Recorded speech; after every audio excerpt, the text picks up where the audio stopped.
more freedom to explore, and in how we approach objectives. But what open world titles have it all? The best open worlds, the best challenges, the best story, the best characters. IGN staff duked it out, in a professional manner of course, to put together a list of the best open world games, looking at how they deliver as a complete package in letting us best get lost in a world, take over enemy outposts, and find ridiculous ways to outrun enemies. So without further ado, here are IGN's picks for the top 10 open world games.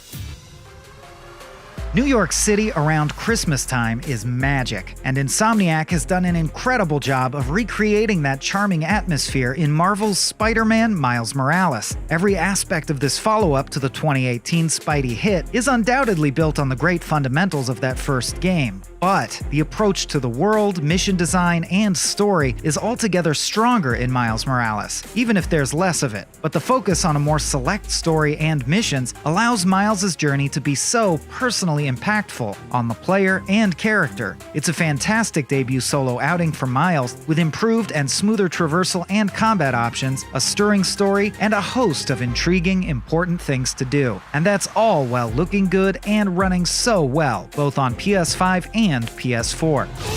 Insomniac somehow captured the real-world magic of New York and imbued it into Spider-Man Miles Morales, letting players experience it any time of year. Horizon Forbidden West improves on the Zero Dawn experience in just about every way. Aloy's new journey features a dense world full of meaningful side quests, where each character and their stories offer a unique entry point into the world. And it's a world that feels like it meaningfully lives and even evolves around Aloy and the player. And to better serve those side quests, Guerrilla has extended the reach of Aloy's world to the titular Forbidden West, with a host of memorable locations that offer insight into both the current tribes populating that world and the crumbled remains of our former civilization. Climbing traversal may not be as free as some other games on this list, but the ability to better search underwater and even take to the skies are welcome, joyous additions to the formula. Horizon Forbidden West is certainly built on the foundation of other open-world games, including Zero Dawn, but it's an amazing step in pushing the genre forward and creating a captivating adventure in its own right.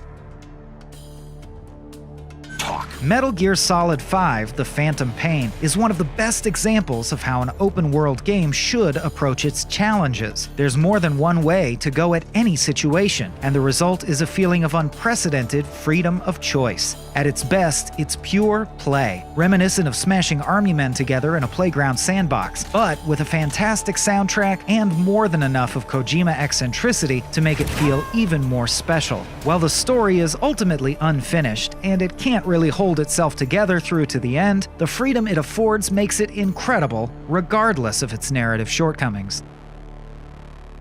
Welcome to Skyrim, Adventurer. Attack with weapon! Your dagger slices the large mud crab. It's been a long-running joke that Skyrim exists on almost every platform imaginable. From its humble beginnings in 2011, launching on PC, PS3, and Xbox 360, Skyrim is now everywhere, including Amazon Alexa devices, and for good reason. It's set an entirely new standard for what an open-world adventure could be, and it remains amazing. The PC version houses one of the most bustling modding communities of all time, even having full-length games spawn from it. And with the recent upgrade to PlayStation 5 and Xbox Series X, Skyrim still looks and plays fantastic. With its engrossing story, living open world, and more content than any one person knows what to do with, The Elder Scrolls V Skyrim still stands today as one of the greatest open-world RPGs a person can spend their time with.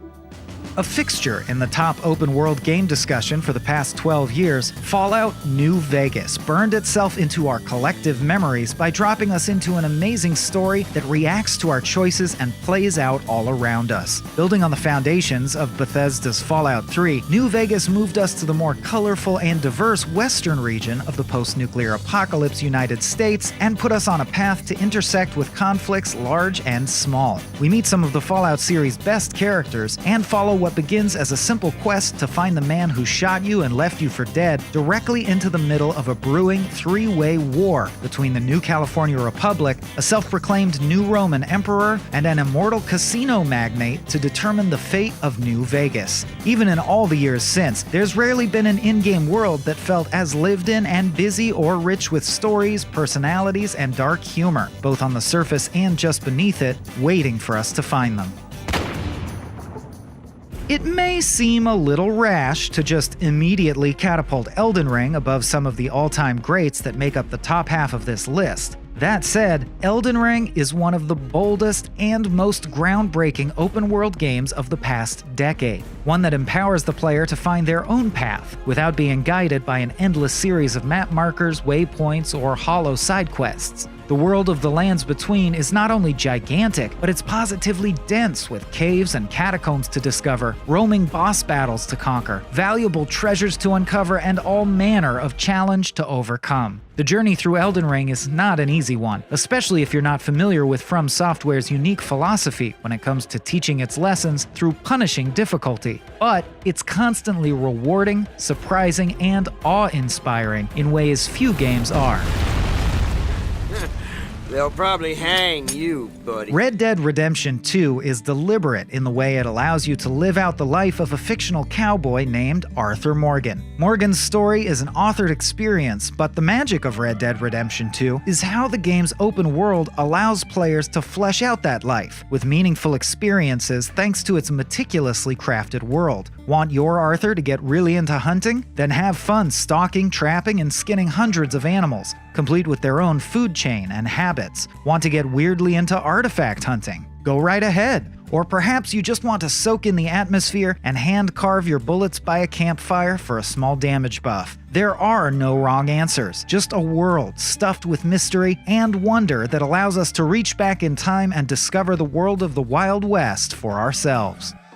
A perfect send-off to the Xbox 360 and PS3 era of gaming, Grand Theft Auto V's legacy and influence has maintained a powerful presence in the industry spanning into 2 additional hardware generations, as GTA 5 proved to be a powerful force on both the PS4 and Xbox One, and may likely be again on the PS5 and Xbox Series. And of course, it never truly leaves the spotlight, thanks to the impressive and regular updates Grand Theft Auto Online receives. But Grand Theft Auto 5 more than earns that legacy as a glorious achievement, thanks in part to its triple protagonist structure that offers a compelling overarching narrative that keeps you invested through to the end. And the immersiveness of its open world cannot be overstated. Los Santos is brimming with life, interesting places to explore, and an incredible amount to do both in the campaign and in GTA Online. Compete in a triathlon, purchase properties, or even trade stocks in the virtual stock market. You can do all that and a lot more in the finest example of a modern open world in gaming. Even as it was released, near the other entries on this list, The Witcher 3 set a new bar for open-world games, one that plenty of other games are still compared to now 7 years later. From the barren hills of Velen to the bursting streets of Novigrad or the verdant fields of Blood and Wine's Toussaint, every corner of the continent is full to bursting with monsters to slay, secrets to uncover, and dozens of hours of side quests that feel just as fleshed out and meaningful as its main story. Add on 2 of the best expansion packs ever in gaming, which are both included in the current retail version, and introduce new maps, upgrades, and collectibles, and you have so many more reasons to explore this exceptional fantasy world. Breath of the Wild is the ultimate realization of the promise of the Zelda series, a template first laid out way back in the NES days. Breath of the Wild is, quite simply, the game we imagined ourselves playing all those years ago. The images we held in our minds, colored by the art in the instruction manual, were suddenly made three-dimensional, fully explorable, and infinitely replayable. Even though Breath of the Wild came out in 2017, we've still not seen any game come close to its blend of charm, freedom, and gravitas. Simply pointing Link in any direction was a guarantee for discovery and adventure, and the movement afforded by the addition of so many easily climbable surfaces makes it the greatest and most magical fully realized open-world game ever created. Those are our picks for the top 10 open world games, but be sure to let us know what's on your list that didn't make the cut. And for even more top 10s, be sure to check out our ranking of the best Far Cry games and the best Assassin's Creeds. And for everything else in the world of gaming, keep it here at IGN.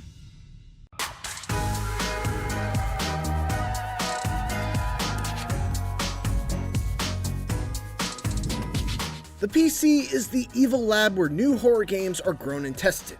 Some of the greatest modern horror games are word-of-mouth hits, and some of the most popular horror games of the last decade began as PC exclusives. To that end, we've selected the top 12 horror games you can play on your PC right now. While some of these aren't exclusive to PC, they either got their start on the platform or live and breathe there. Some of these are horror classics that have influenced countless imitators, while others are still hidden gems that deserve to keep you up at night. Here are our picks for the 12 best horror games on PC.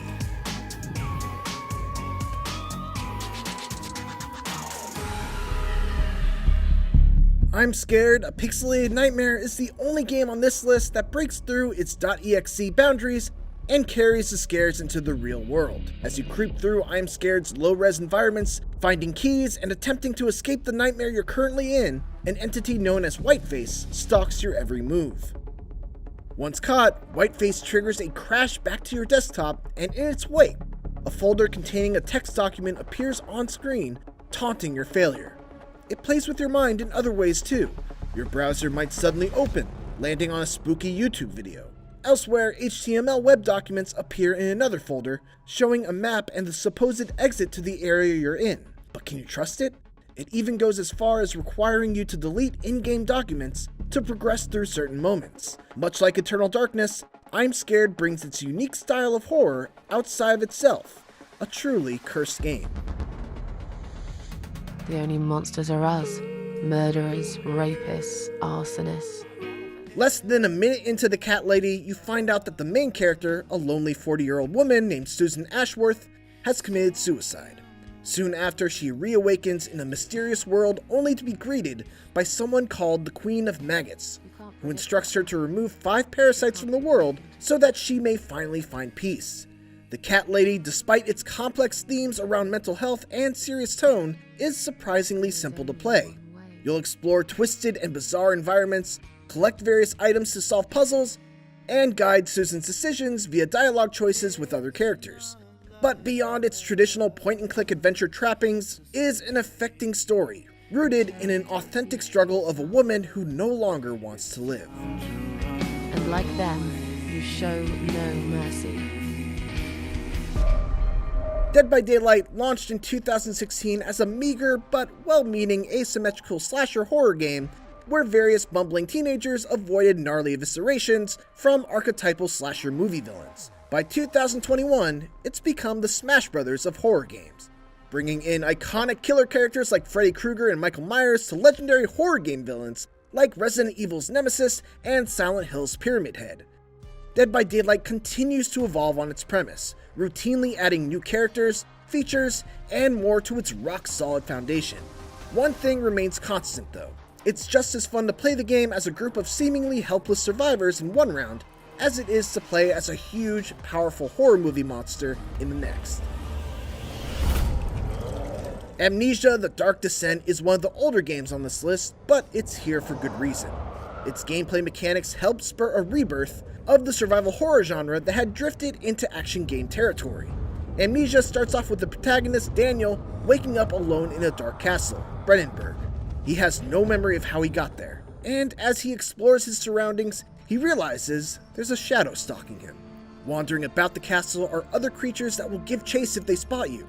This wouldn't be a huge problem if you could fight back, but you can't. Your only defense is to run and often hide in the dark, a stark contrast to more action-oriented horror games like Resident Evil 5, which had come out the year before. But here's the kicker: stay in the dark too long and you'll lose your mind. It's not the first game to have a sanity meter, Eternal Darkness says hello, but its implementation in Amnesia is pretty ingenious. You'll need to balance the game's use of light to see what the hell you're even doing with hiding in the darkness to avoid monsters. The same darkness that's slowly driving you insane. Amnesia's sequels and follow-ups all build upon the Dark Descent's mechanics in smart ways, and other developers have taken notice. The Dark Descent still holds up today, even if the controls and interface are a little rough on consoles. So if you're in the mood to sit in the dark for 10 hours, take a trip to Bredenburg. Just don't stay in the dark for too long. Fans of Junji Ito and or H.P. Lovecraft will want to look into adding World of Horror to their list of scary games to play this October. This 1-bit horror game feels like you just stumbled upon a series of eerie and extremely detailed drawings on MS Paint. Set in Shiokawa, Japan, players are tasked with stopping the apocalypse by exploring various locations and fighting monsters inspired by Japanese horror manga and urban legends. It is, of course, a horror game, but World of Horror also adds elements from the roguelite and RPG genres. World of Horror's grasp on tension, perfectly paired soundtrack, and overall challenge make it a must-play on the PC. Few games have successfully captured a sense of overwhelming bleakness and foreboding like the Stalker trilogy does. Whether you're racing to the site of the world's worst nuclear incident deep within Chernobyl, or discovering the secrets hidden within the decrepit city of Pripyat, this living, breathing world is ready to sap the life from your body. So if going toe-to-toe against spirits deep underground, or zombified foes who were once your companions, sounds like your kind of thing, it's time to pay a visit to the Chernobyl exclusion zone.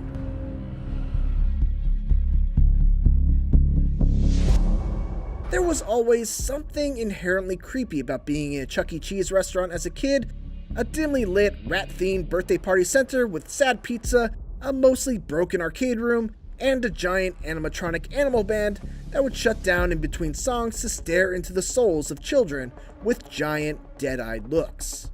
Five Nights at Freddy's is an entire game about the fleeting joy and haunted magic of a seemingly lifeless collection of animatronic pizza restaurant mascots who suddenly spring to life and become horrifying nightmares. Although instead of being a kid at a birthday party, you're an employee tasked with watching the restaurant after dark and surviving the night yourself. You'll flip through security cameras and other various devices while unsettling mechanical faces pop up and sporadically or generally go bump in the night. But what makes it all so unique is that Five Nights at Freddy's is one of the few horror games that most kids can play without enduring a lifetime of trauma. It's rare to have a game series that can cater both to young and adult horror fans, mostly because it features a thing we can all agree on. Animatronic animals are terrifying. The heck is that noise? Pathologic was ahead of its time when it was released way back in 2006. Set in a mysterious town beset by an unknown plague, Pathologic combines horror and mystery for a truly unique experience. Choose one of 3 player characters who must survive for 12 days while uncovering the mystery of the Sand Plague. Each day, new quests will be available that will take characters one step closer to the truth. But be warned, because these quests will only be available on a specific day, and once it passes, it's gone for good. Pathologic and its sequel Pathologic 2 truly excel at atmosphere. While jump scares are a bit few and far between, the overwhelming sense of dread will linger through your entire playthrough, and your time in Pathologic will burrow in your mind for much longer.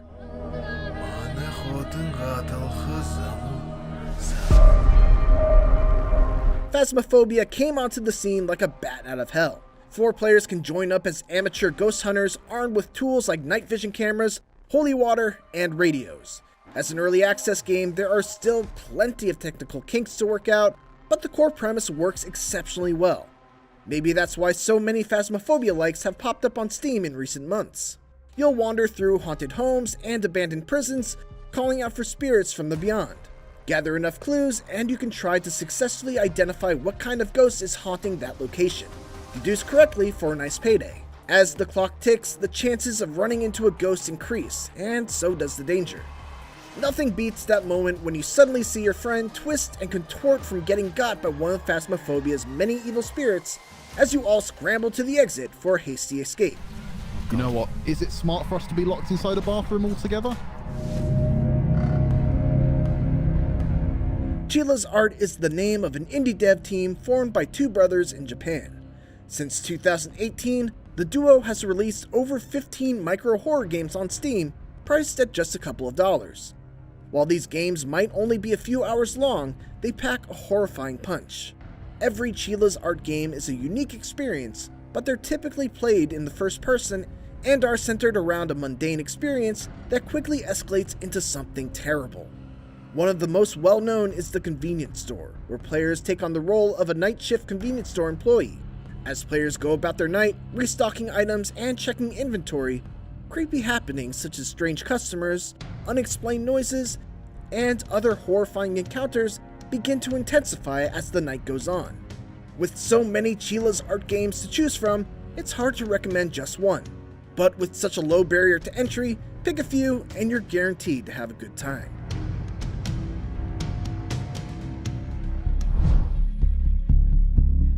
Babysitter Bloodbath, Power Drill Massacre, and The Night Ripper. No, these aren't forgotten grindhouse films from the 80s, but rather delightfully gory and downright terrifying games created by solo indie horror developer Puppet Combo. Via Patreon and itch.io, there are over 20 games in the past decade, all of which offer no shortage of intense and unforgiving moments.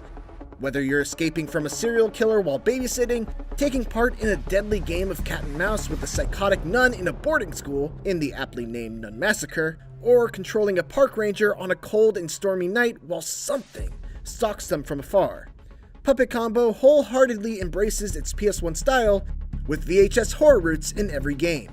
Dire situations, sleazy companions, and unrelenting killers make each and every one of Puppet Combo's games an unforgettable nightmare. When Konami canceled Silent Hills in 2015, a slew of spiritual successors and games heavily influenced by the Silent Hills playable teaser came out. This includes Sad Square Studios' first game, the psychological horror Visage. Set in the 1980s, you play as Dwayne Anderson, a resident of a large home that is being tormented by the supernatural as he tries to find a way out of the house and learn more about what's causing all the paranormal activity in his home. As you explore the mostly dark and quiet house, supernatural entities will taunt you by breaking light bulbs, turning on and off lights, and slamming doors. This constant barrage of sensory terror, combined with trying to maintain Dwayne's sanity, makes Visage one of the more challenging horror games released in recent years. It's a trial and error game, but your patience is rewarded with a fascinating story and plenty of jump scares. While it may not be Silent Hills, the legacy of Konami's unreleased game courses through the veins of Visage while maintaining its own identity. And there you have it!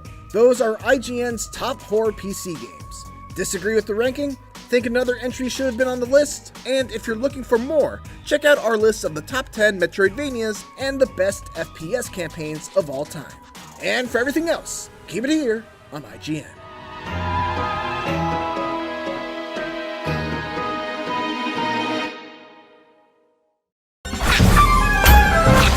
If you're going to steal, steal from the best. That certainly seems to be the approach taken by Clear Sky Games, the team behind Misplaced. They've jimmied the lock on The Legend of Zelda's treasure chest and made off with its most prized possessions. This 2D action adventure doesn't just ape the ultra-adorable aesthetic of 2019's Link's Awakening remake, it also features many of the signature hallmarks of Zelda's classic series, from the heart-based health system down to the abundance of long grass to slash through. Yet while Misplaced might not be particularly original, its familiar formula certainly has the potential to please a crowd, which is why it's a RoJam selection in the Audience Choice category. Let's see what got the game into the competition and why its developers might emerge from the RoJam dungeon 50,000 rupees richer.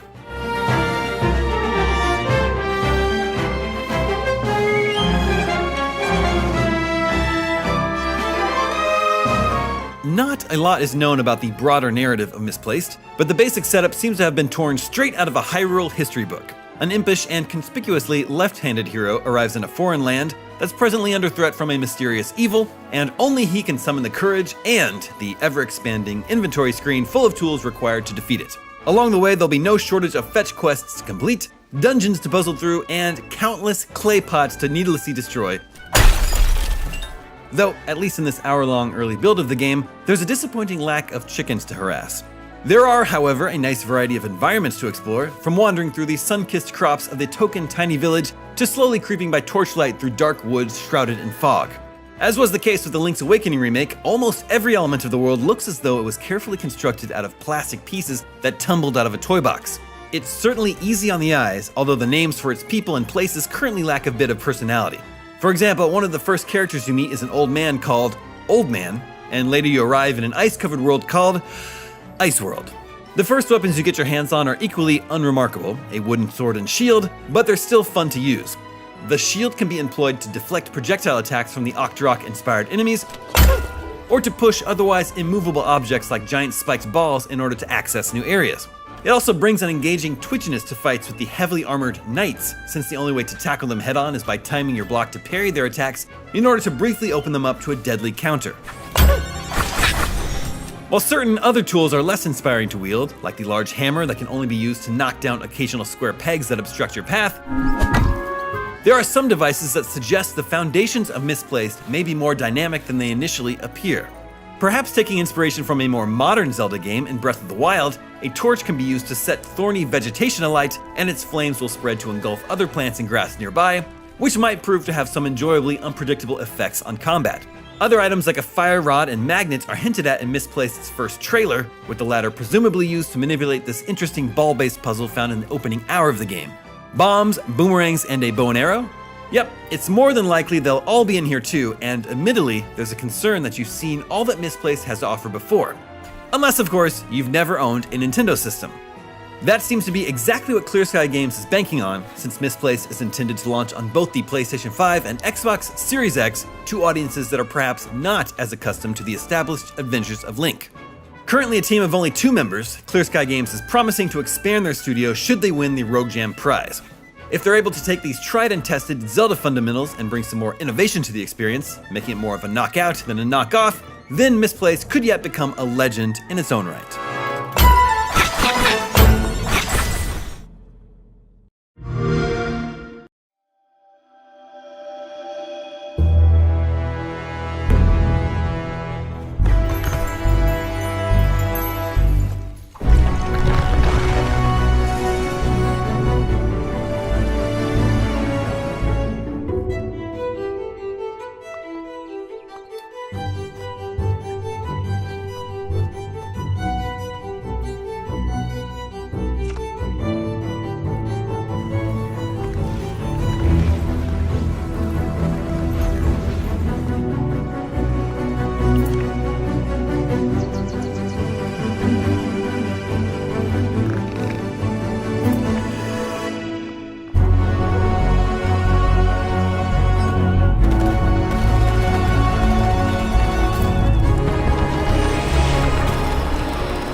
E3 press conferences are designed to do one thing: make fans of video games get so hyped they jump out of their seats clapping and cheering. However, not all E3 press conferences are created equally. Some are tedious and padded, while others are just laughably awkward. But the great ones, well, they go down in history as some of the most awesome moments in our industry. Here are the top 10 best E3 press conferences of all time.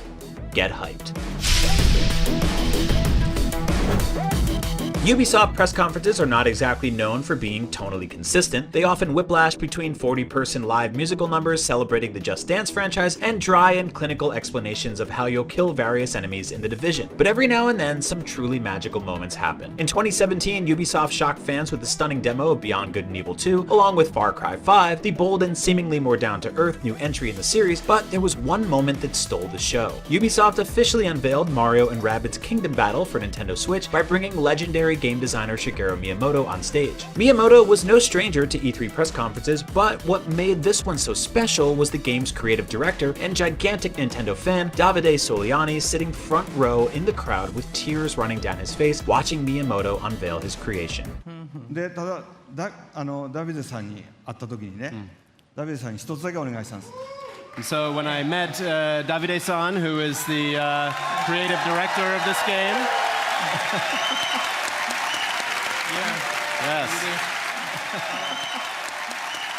At E3, it's usually up to the fans to get emotional over the big moments, but Ubisoft's E3 2017 presentation proved that game developers are also some of the biggest video game fans on Earth.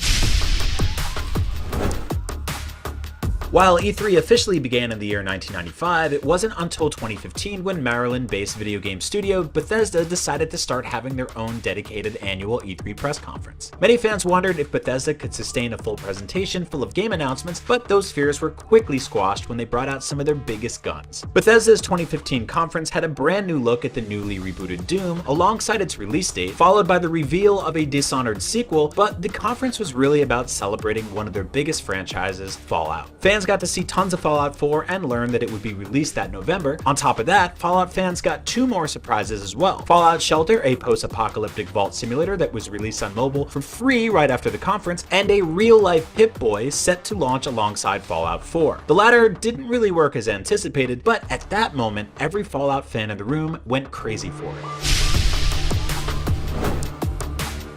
Microsoft's 2009 E3 press conference was utterly star-studded with guest presenters from Paul McCartney and Ringo Starr to Tony Hawk, Steven Spielberg, Hideo Kojima, and Cliff Bleszinski, just to name a few. In terms of games, it was equally jam-packed. The event showcased new trailers for Call of Duty Modern Warfare 2, Crackdown 2, Left 4 Dead 2, Splinter Cell Conviction, Final Fantasy XIII, Shadow Complex, Alan Wake, Forza Motorsport 3, Metal Gear Rising, Halo 3 ODST, and Halo Reach. The lineup helped to continue to solidify the Xbox 360 as a force to be reckoned with. It also gave us the rather awkward Kinect reveal, but the less time we spend remembering those parts, the better. Seriously, just don't remember those parts. Don't even think about them. Considering that Devolver's annual E3 booth consists of a cookout held in a parking lot across the street from the convention center, no one was quite sure what their idea of a press conference would be like. In addition to revealing some new indie games, Devolver's 2017 faux live E3 press conference was an absurdist skewering of every other event on this list. We're used to seeing excessive amounts of blood in E3 demos, but it's a bit of a surprise to see E3 presenters soaked in buckets of it. And let's face it, while E3 press conferences are often filled with incredible moments and huge announcements, they're also sometimes plagued with PowerPoint presentations about user metrics or corporate synergy speak. So having Devolver make an absurdist and surreal parody of them was a breath of fresh air. Ladies and gentlemen, what we have shown you here today is only the beginning. Tomorrow's unethical business practices today, the future of video games, and the future's future, the future's. With the PlayStation 4 dominating hardware sales last generation, Microsoft needed an E3 press conference that proved the Xbox One was worth owning as well, and 2015 gave us just that. The Xbox Showcase gave us new looks at Halo 5 Guardians, Forza Motorsport 6, The Division, Rainbow Six Siege, Dark Souls 3, Sea of Thieves, Rare Replay, Fable Legends, Rise of the Tomb Raider, and Gears of War 4. It was an awesome lineup of first-party and third-party games, and if that wasn't enough, they also unveiled the brand new Elite controller and announced that a slew of Xbox 360 games were coming to the console via a backwards compatibility initiative. It was a presentation truly focused on games, a much welcome pivot after the Xbox's initial reliance on things like Kinect. Sony's E3 2015 was all about making dreams come true, and not just because they showed Dreams, the ambitious new game-making project from Media Molecule, it was also where they unveiled a trio of games that made fans go absolutely crazy, namely The Last Guardian, Shenmue 3, and a stunning new remake of the classic and iconic JRPG, Final Fantasy VII. This conference was also where Killzone developer Guerrilla Games debuted their awesome-looking new open-world game, Horizon Zero Dawn, featuring lush environments and epic battles against gigantic robot dinosaurs. The PS4 was hitting its stride, and there were tons of great new games to look forward to on the horizon. No pun intended. With the Nintendo Switch already out, and The Legend of Zelda Breath of the Wild having cemented itself as one of the greatest launch games in video game history, Nintendo fans wondered what was coming next to Nintendo Switch, and 2017 gave them answers. We learned about Super Mario Odyssey, Mario's fantastic return to full-fledged 3D platforming, along with big games like Xenoblade Chronicles 2, a new Pokemon RPG from Game Freak, and new DLC for Breath of the Wild. The most surprising announcement, though, was the reveal of Metroid Prime 4. Sure, it was only a logo and some sound effects, and 4 years later it's still just a logo and some sound effects, but right then and there, it was pure joy and proof that Nintendo still cared about the Metroid franchise.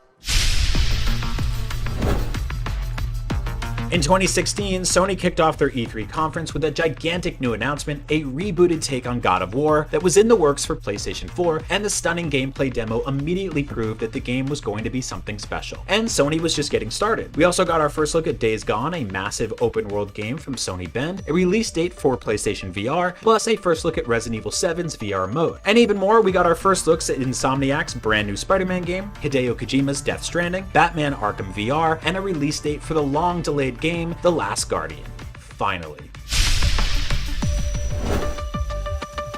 As you've definitely seen by now, E3 press conferences are loud, raucous, expensive, and over-the-top stage shows filled with a million moving parts. So it's interesting that one of the craziest E3 moments was seemingly filmed on a phone in a dimly lit room. This 22-second video showed how easy it was to share games on the PS4 compared to Microsoft's approach with Xbox. It was a snarky and hilarious roast of the competition, and it also came with the reveal that Sony was undercutting the cost of the Xbox One by $100. Sure, there were game announcements like Destiny and Final Fantasy 15, but the PS4 price reveal and the quick and funny video on game sharing resonated so much with gamers that they might very well be the reason that the PlayStation 4 went on to win that entire console generation, and the Xbox One had to play catch up for the next 7 years.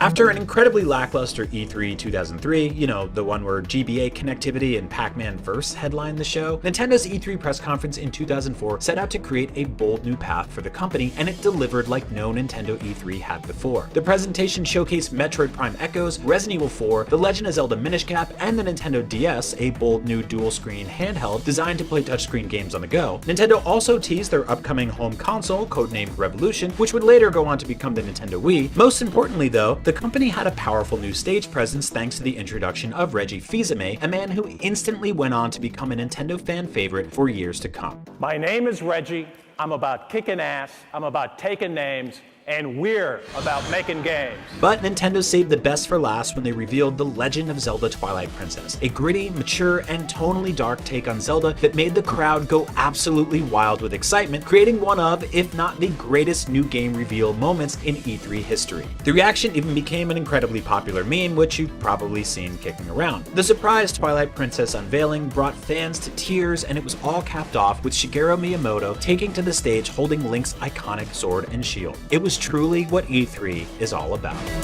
And those are the best E3 press conferences ever. Well, so far at least, the best E3 moments may be yet to come. So what was your favorite E3 press conference of all time? Which surprising new game reveal or long-awaited sequel announcement made you jump for joy and scream at your screen? Let us know in the comments below, and for all things E3 and video games in general, stick with IGN.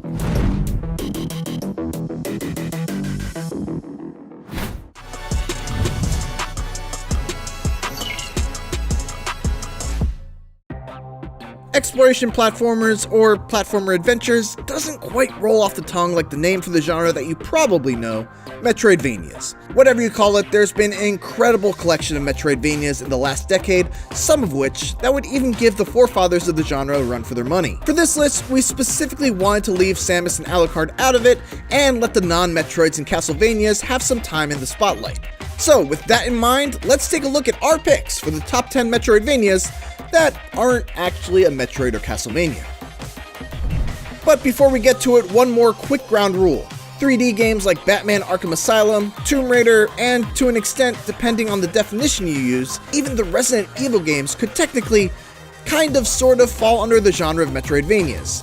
So, for the purpose of this list, we're keeping things to 2D and 2.5D games exclusively. Look, I know, please don't be mad, Batman.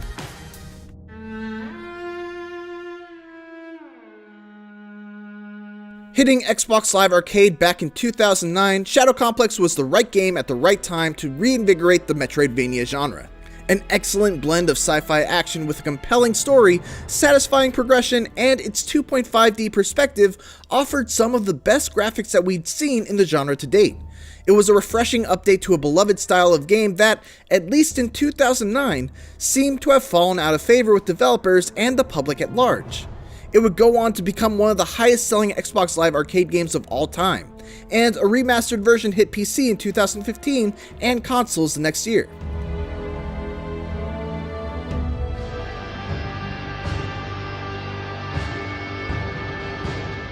Blasphemous introduces you to the sprawling and hauntingly beautiful Svistodia, a 16-bit world teeming with secrets in every corner. Despite its beauty, it is also a world overrun by truly horrific and difficult bosses blocking your path. And to make matters more trying, and ultimately more rewarding, Blasphemous tantalizes players with items and upgrades often dangling just out of reach. These are almost always accompanied by an inactive piece of the environment that becomes instantly recognizable, goading you into a search for a way to find bundles of roots into bridges, or blood trails into platforms. The quest to uncover these environment-transforming relics are almost as enthralling as progressing through the main story of Blasphemous, ensuring that you'll rarely want to leave any stone unturned as you explore one of the most memorable lands in the genre.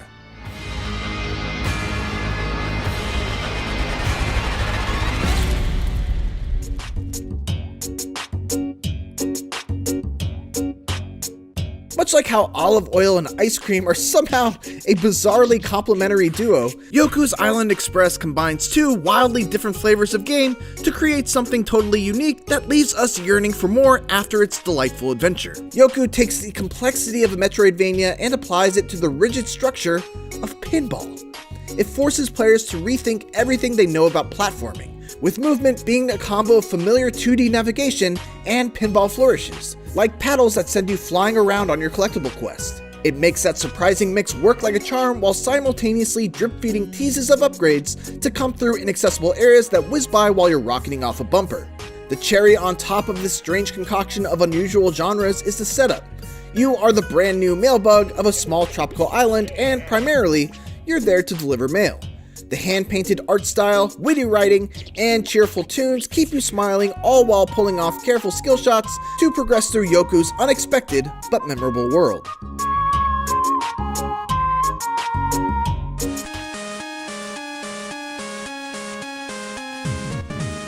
Cave Story was created by a single developer, Daisuke Pixel Amaya. That in and of itself is worth bringing up only because Cave Story is a massive achievement, with a sprawling world, fleshed out lore, and beloved characters. From unique weapons to an overworld that's filled to the brim with creativity, every part of Cave Story feels lovingly handcrafted. But don't let that cuddly cast fool you. Cave Story will break your heart and mend it back together by the time the journey ends. Decades later, and Cave Story still feels like a treasure. And as one of the most famous freeware games, it's easy to download and play today, and at an unbeatable price to play a piece of gaming history.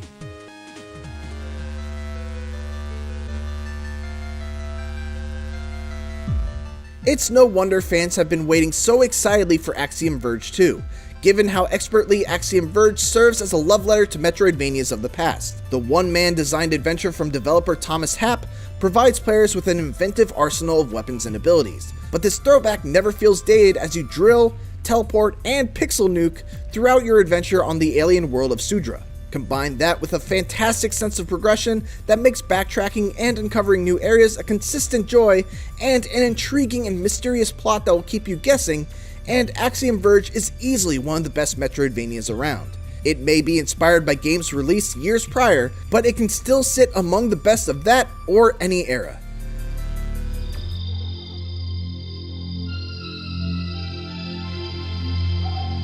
SteamWorld Dig 2 isn't the only Metroidvania on this list that sends you exploring underground, but it is the one that requires you to dig your way through its sprawling world. That digging gameplay loop is by no means a chore though. It's a total blast. Bore as far down as you can, return to town to harvest your resources, upgrade your gear, and you're off to happily do it all again. It's so satisfying that it's easy to fall into the mindset of just one more run, turning into 4 or 5. And with that 10-hour runtime, it never outstays its welcome. Upgrades are plentiful enough to be a near constant reward system, and the various upgrade paths allow for some welcome customization in how you build out your robotic heroine. It also helps set the finely tuned controls make maneuvering around its caverns as smooth and as enjoyable as the act of actually mining. Not mining in real life, god, that sounds exhausting. In-game mining. Add in some optional puzzle rooms that reward you with bonus upgrade items, and SteamWorld 2 is a dig-down Metroidvania you won't want to put down.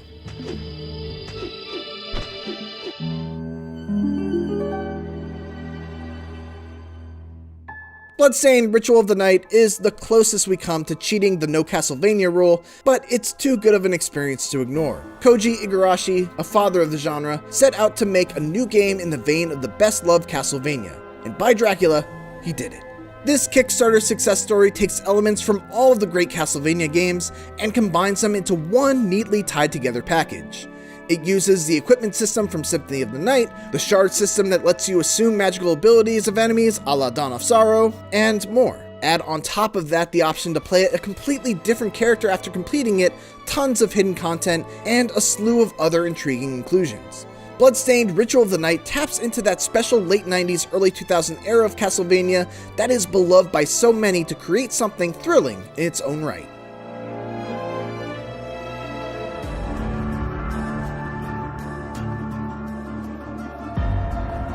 Guacamelee 2 punches up nearly every aspect of the original, expanding on what worked with new skills, a new, ludicrous, and meta story, and one damn charming Metroidvania from beginning to end. At the heart of what makes Guacamelee 2 so clever is its combination of level design and its platforming fundamentals. Eventually, all of your actions, from uppercuts that boost you upward to sideways lunges, work twofold. The combination of right attacks against certain enemies is essential to racking up combos and surviving combat sections, but all of those moves are also necessary to pull off the increasingly complex platforming sections. And while you're exploring Guacamelee 2's world, uncovering more of its map as either Juan the Luchador or Juan the Chicken, don't ignore the optional side challenges you'll come across. They're some of Guacamelee 2's most difficult but purest platforming sections, and they're some of the most rewarding to pull off. Throw in a new hookshot ability, unlockable skill trees that encourage you to explore more of its wonderful, vibrant world, and some genuinely hilarious stories, and Guacamelee 2 may have you crying in laughter as much as it may make you tear up from its most challenging levels.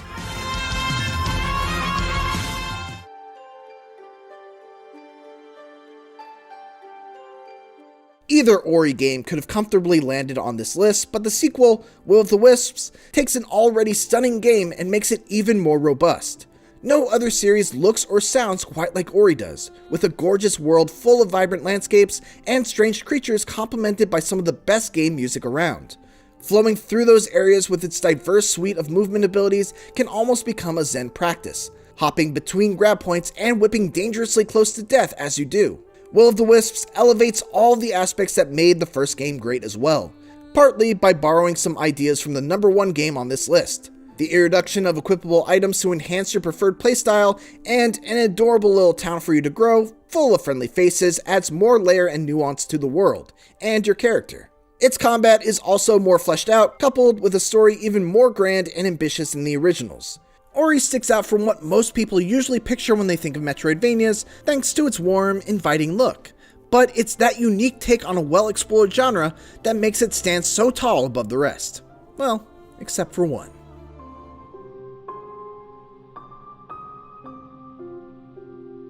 Even when compared against actual Castlevania and Metroid games, Hollow Knight would still probably be pretty close to the top of a list.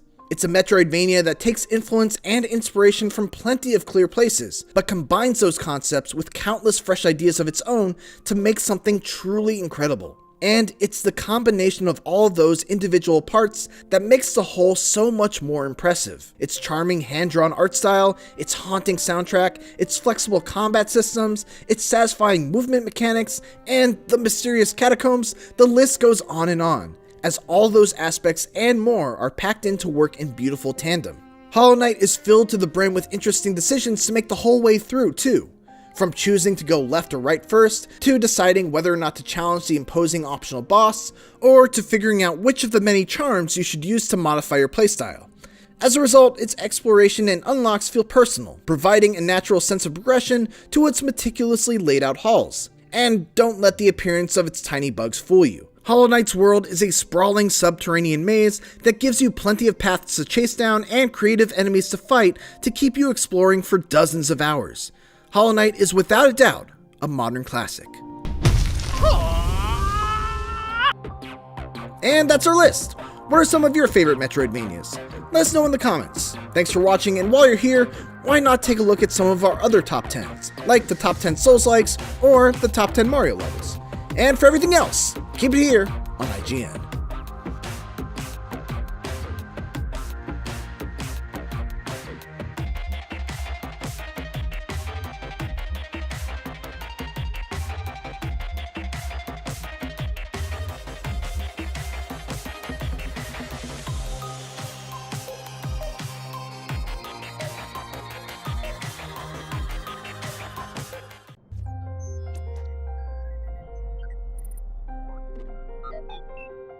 Sonic's done a lot in 30 years. He's been a pioneer of the high-speed 2D platformer, an Olympic athlete, a respectable kart racing enthusiast, a fighter, a TV star, and a Hollywood blockbuster movie star as well. But he's never done open world, and Sonic Frontiers fixes to change that.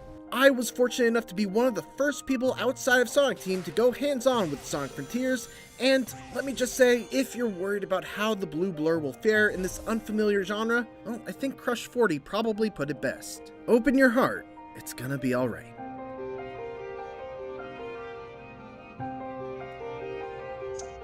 The first thing that struck me about Sonic Frontiers was how uniquely somber and serene it was right from the outset.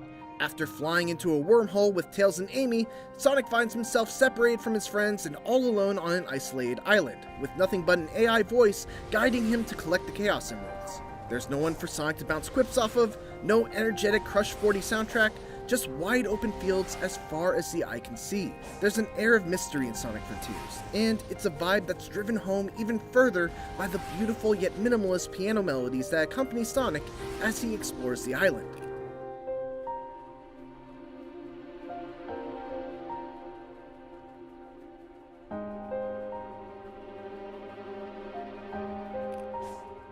All of this is a very intentional choice.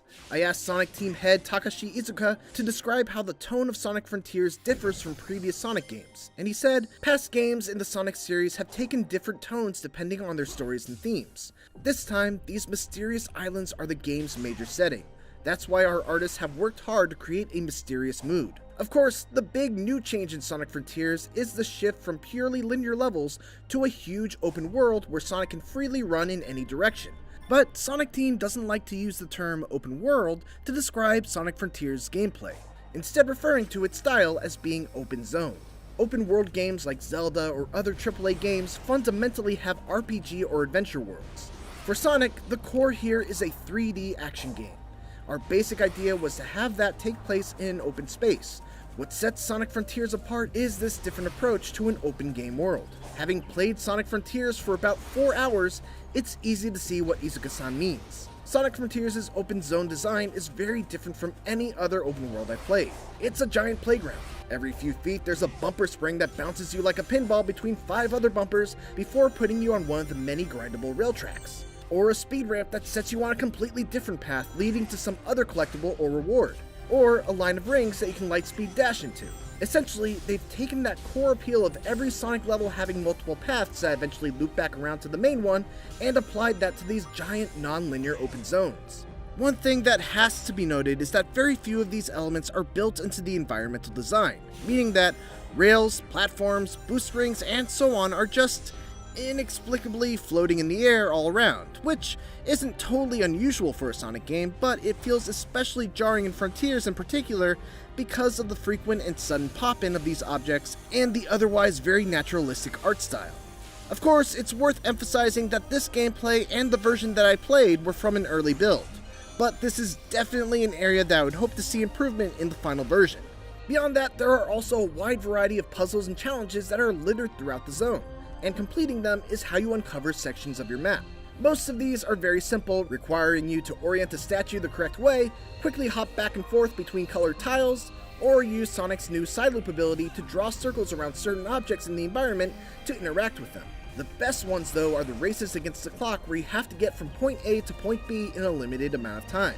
The openness of Frontiers level design makes straightforward races like these a ton of fun, because you have to try and improvise a path to the end that might not be immediately obvious.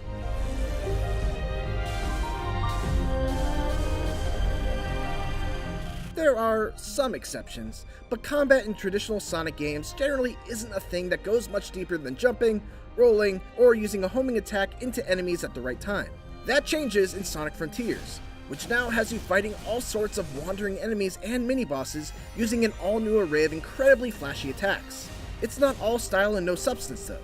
Sonic is able to quickly dodge using the bumper buttons on the gamepad, and by pressing them together, he can even parry attacks with the right timing. His homing attack also feels much more powerful, landing with a ton of impact and keeping Sonic stuck to his enemy, allowing for a flurry of follow-up strikes. One of the things that I really appreciate about the combat from what I played is that there are usually multiple ways to deal with specific enemies. Like, take for example this guy, who has an impenetrable shell that he can expand into spinning blades and throw at you. One way to deal with him is just to carefully time your homing attacks so you don't get hit by the blades. But if you do that, the window to damage him is small. To increase that window, you can either parry the blades and knock them away right before they hit you, or you can even use Sonic's side loop ability to encircle the enemy, which causes the shell to go flying upwards. Defeating these enemies will reward you with EXP that you can use to purchase new skills from a skill tree, which gives Sonic Frontiers a really nice feeling of power progression, even in just the relatively short amount of time that I played. Some of the later skills that you can get are just unbelievably cool, and it's super satisfying to see Sonic Team experiment with different ways that Sonic can attack enemies beyond just spins, jumps, and bumps. In addition to these smaller enemies, there are also a handful of enormous world bosses that I had to contend with.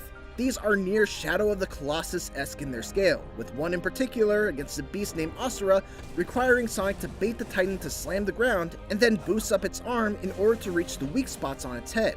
It's an ambitious boss battle, far beyond anything I've seen in the Sonic series to date, but it's also the part of the game that needs the most work. Far too often I'd fly off the boss's arm without knowing why, or I'd get to the top and for some reason lack the momentum needed to actually reach the head. Sonic must hunt down and defeat these bosses in order to collect portal gears, which open up portals that lead to bite-sized linear stages, done in the style of previous Sonic games, giving Sonic Frontiers a nice mix of both old and new styles. These classic levels each come with a handful of optional goals, like beating the level under a certain time, collecting all the red rings, and so on, with each goal rewarding you with a vault key, which are needed to unlock the coveted Chaos Emeralds. Sonic Frontiers is an exciting new step forward for the Sonic series into uncharted territory, and based on my time with it, Sonic Team seems to have hit upon a winning formula. There's certainly still work to be done before it's released during the holiday season. There's a lot of distracting pop-in, there's a fair amount of bugs still left to be squashed, and the big boss fights could do with some tweaking. But ultimately, my time with this early build answered the one question I had on my mind. Will Sonic's one-of-a-kind gameplay translate into an open world? The answer is a resounding absolutely. Thanks for watching, and tune into IGN for more Sonic Frontiers coverage as part of IGN First. And for everything else, keep it here on IGN.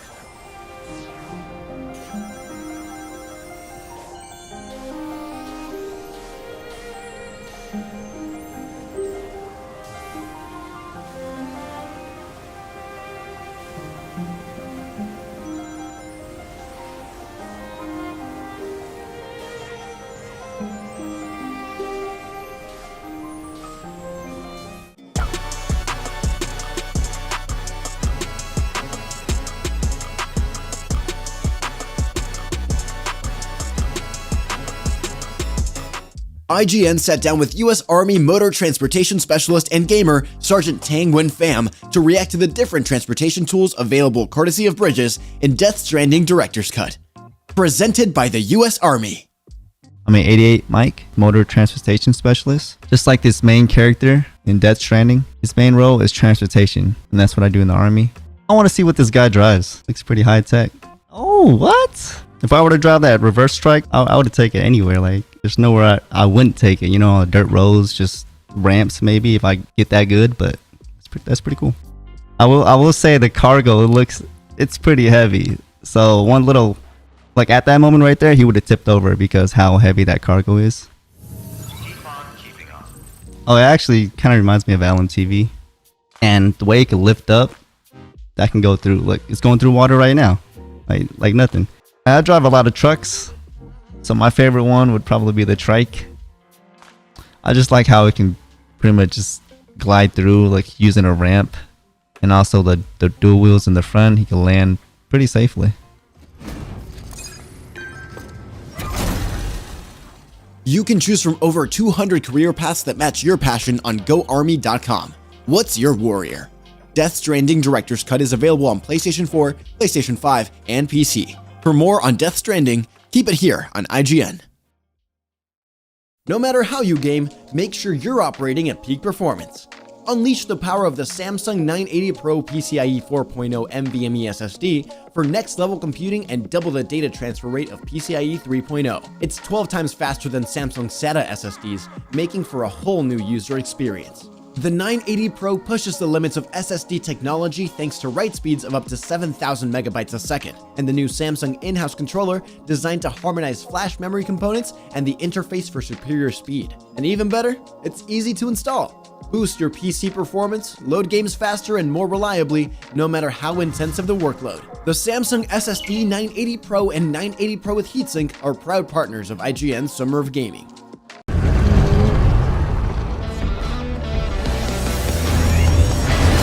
IGN's Summer of Gaming Expo. A showcase of brand new game reveals, exclusive gameplay, and surprise announcements of the coolest games of the future. Hosted by IGN's Damon Hatfield and Nars. So sit back, get comfortable, and get ready to celebrate the incredible world of video games because IGN's Summer of Gaming Expo begins right now.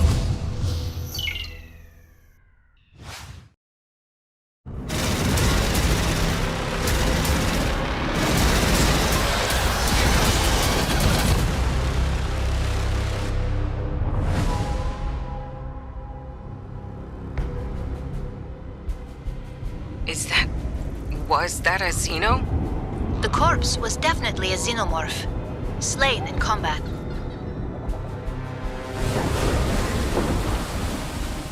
My God. Are those engineers? What killed them? And how?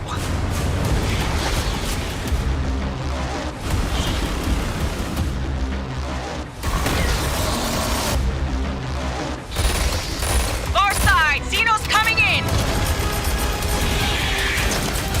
What the hell are those?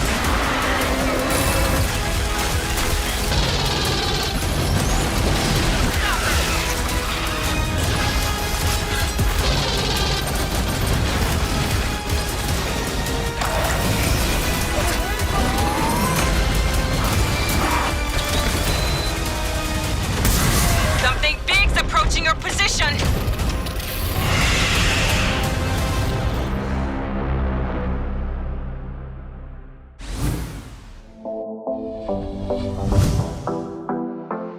What's up, everybody, and welcome to IGN's Summer of Gaming Expo. I'm your host, Damon Hatfield. I'm joined by my wonderful co-host, Nars. Thank you so much, Damon. All month long, IGN is giving you a front row seat for the biggest gaming events and whatever is going on in games, whether that's IGN.com, Twitch, YouTube, the IGN One app on your smart TV, and now you can even watch us on Steam. We just kicked things off with a brand new world premiere trailer for the upcoming Aliens Fireteam Elite Pathogen expansion. If you liked that, stick around because we'll be closing out the show with a developer interview, giving you a closer look at what's in store for those Colonial Marines. I have a sneaking suspicion it involves more xenomorphs. We've got a ton of stuff to show you in the IGN Expo, so let's get right into it.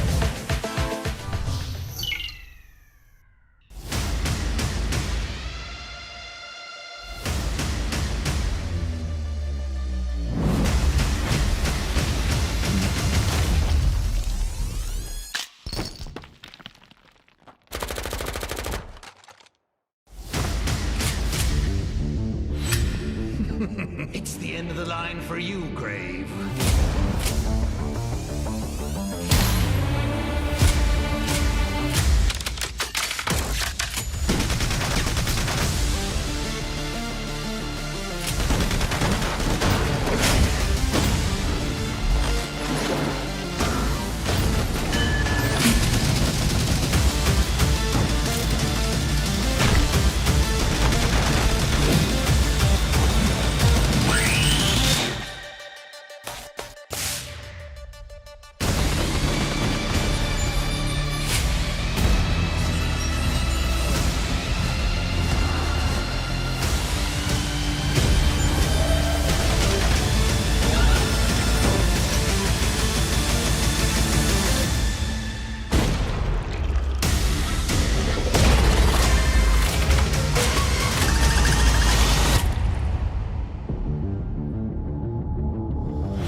なる世界へ飛び出そう君と手と手つないで世界史平線の外この星助ける虹が君を待っている無機質な体が君の胸に輝くみんなの絆が宝物さ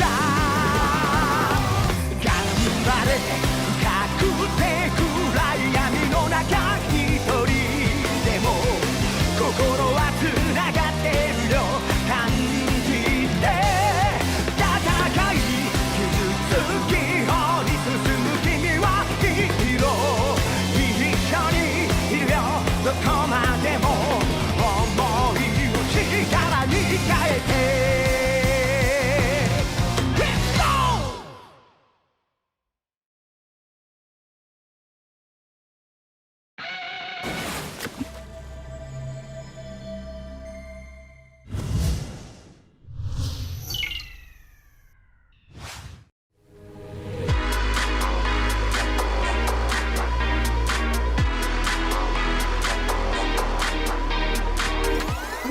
Wait. Are you seriously going to ignore the real star of the show? You know, me? Sorry, the Grim Reaper, at your service.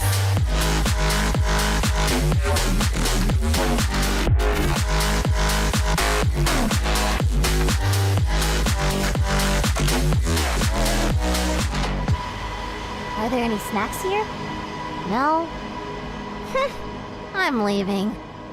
Wait, so you're dead? Sweet.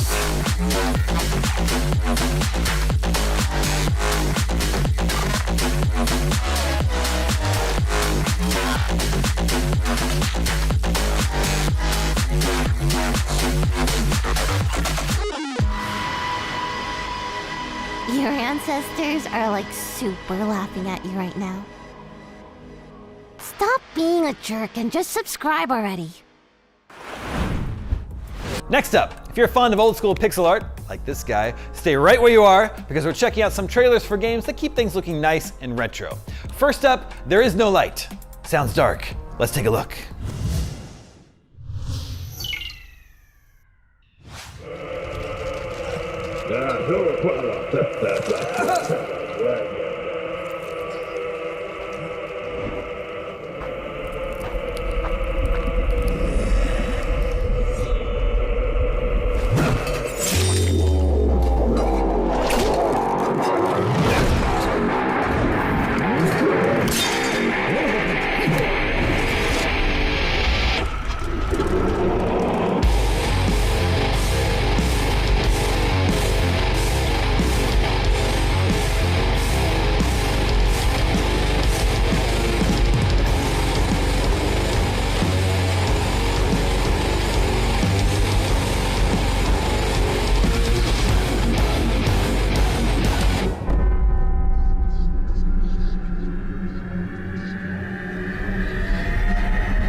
Only then, after the echoes of the crowd's applause have faded into silence, can music begin anew.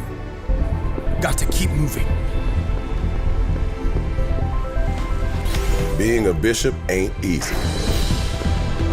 It takes a toll in ways you can't imagine.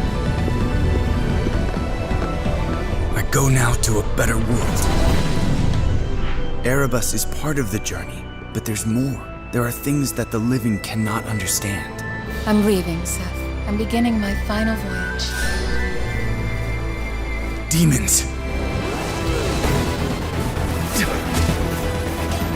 Damn you.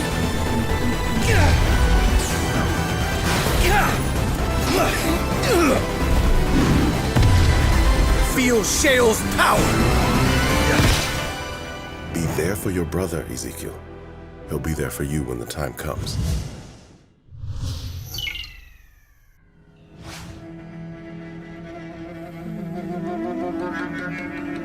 The cost of my past sins. My daughter's spirit trapped within a silver locket by an evil being of the underworld. Now there was only one thing left to do. What is happening? The dead are rising.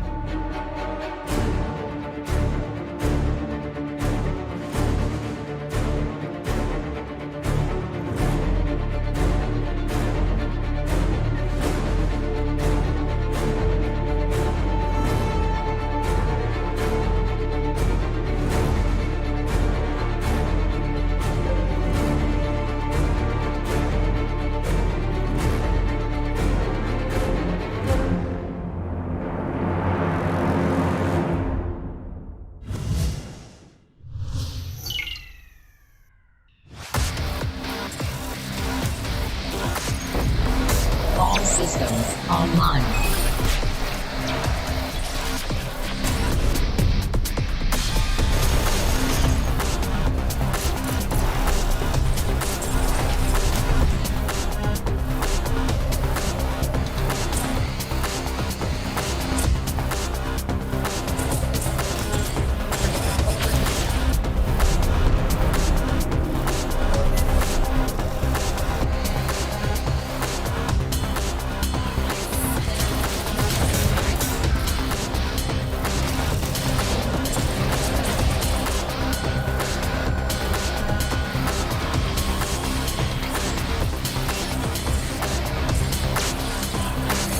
Structure critical.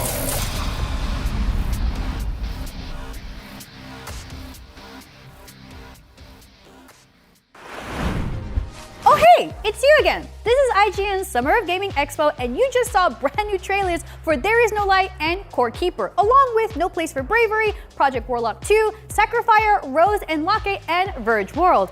Phew, that was a lot. Hopefully you're brave enough to be left unsupervised for a couple minutes because we need to take a quick break. If anything goes wrong, the emergency numbers are on the fridge. Be good. IGN Summer of Gaming Expo will be right back.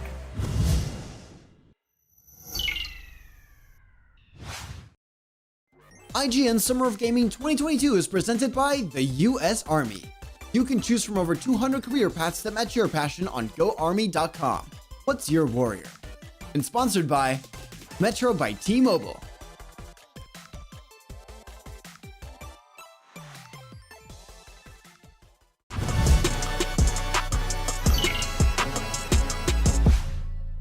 In a world with non-stop news about Marvel, Netflix, and Star Wars, you need a show with accurate reporting, hard-hitting commentary, and me.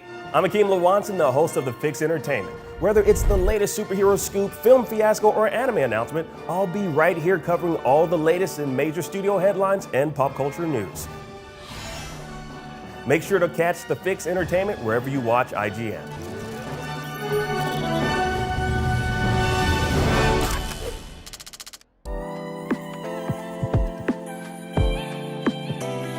IGN Playlist is all of your games in one place.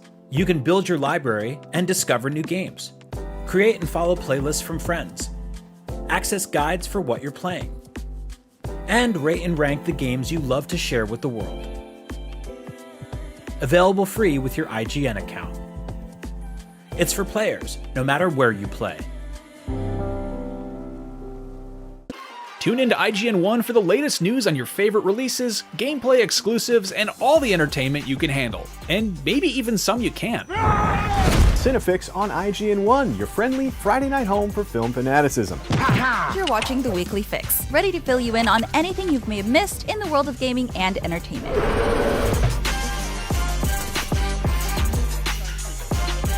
Find it all in one place on IGN 1. They turned into a network, who knew? If you're not following IGN on social media, what are you waiting for? We're constantly updating our feeds to bring you the latest news, gameplay, custom original content, memes, the best user-generated videos and art, and a whole lot more. Be part of the conversation throughout the year. Follow IGN on Instagram, Twitter, Facebook, TikTok, and Snapchat.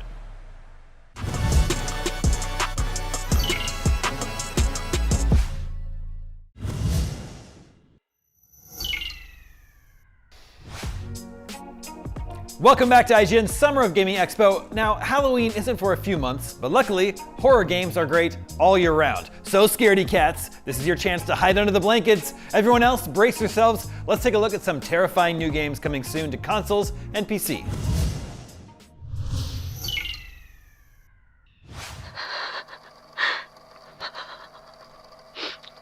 I'll end up losing my mind.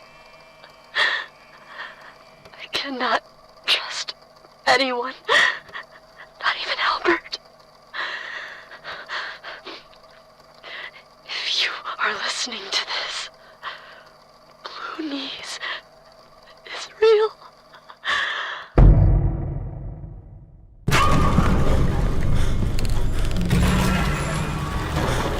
I know I'm not sick. I know I don't have much time left.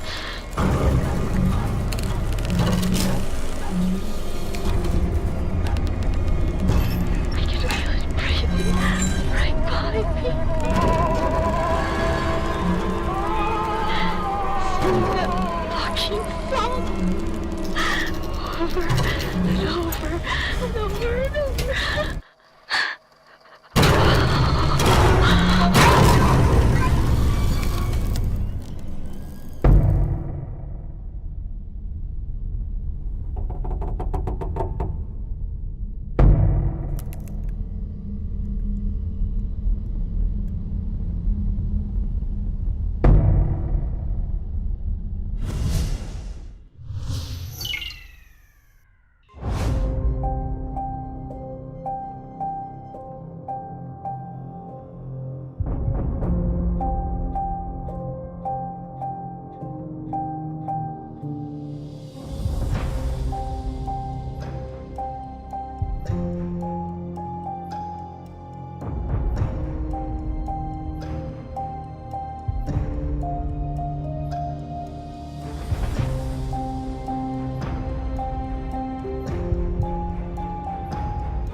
In the deepest caverns beneath the kingdom, where the light of the cruel moon cannot reach, Grey Irma, the fierce warrior and protagonist of Moonscars, searches for a mystery that will bring her closer to the truth of her world and of herself.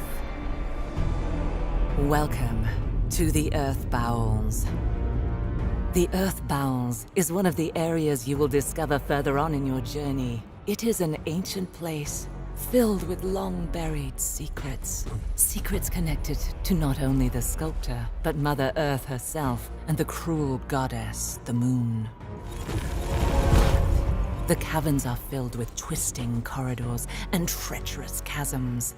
To navigate them, you will first need to discover the ability to dash through the air at supernatural speed. The bowels play host to all manner of foul beings that threaten to end your journey.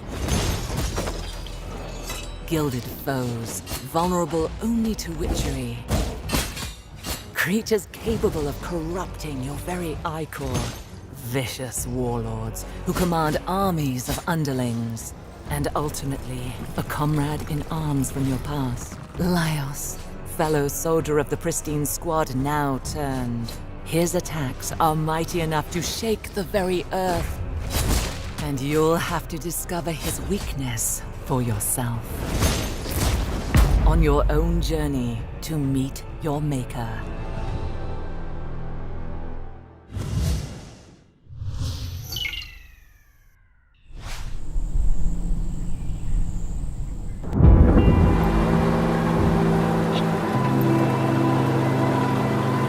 To survive on this island, you'll need more than just a gun.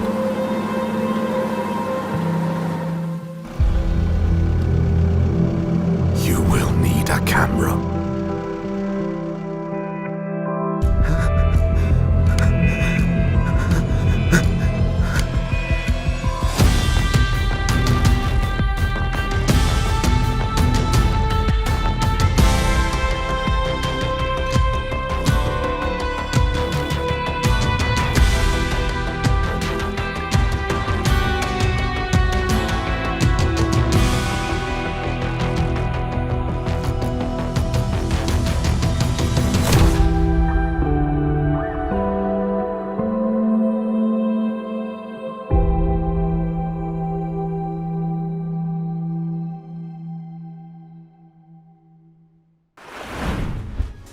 You just gotta look at Madison, Autopsy, The Unliving, those are two different games, Moonscars, and Outbreak Island right here on IGN's Summer of Gaming. If you manage to survive that many scary trailers back to back, surely you can brave the wilds of these three upcoming survival and crafting games. Here's Void Train.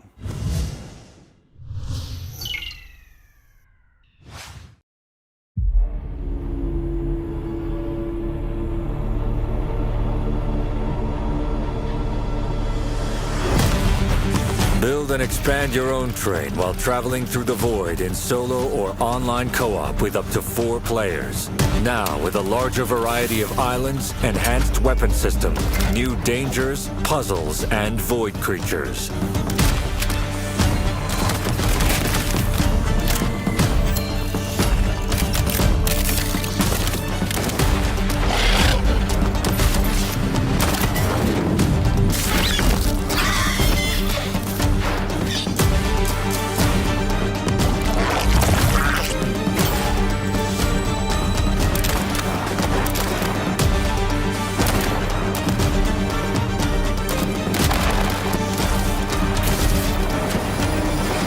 Void Train is coming to Steam October 2022.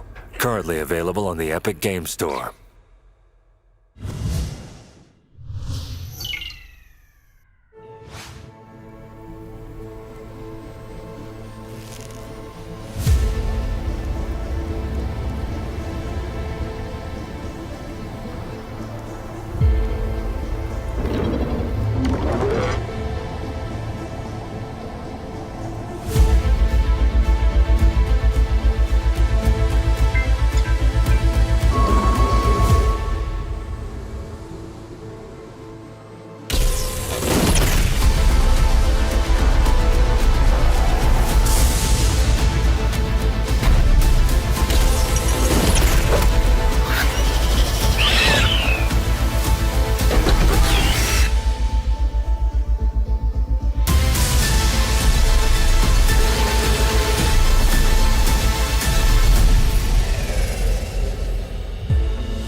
You did it! You successfully made it through our gauntlet of survival and crafting games. That was Void Train, Forever Skies, and Wanderlust. Up next, we're kicking things up a notch, checking out some action games. But first, we need to take a break, but it's a quick one because there's much more to come. Stick around because IGN's Summer of Gaming Expo will be right back after this.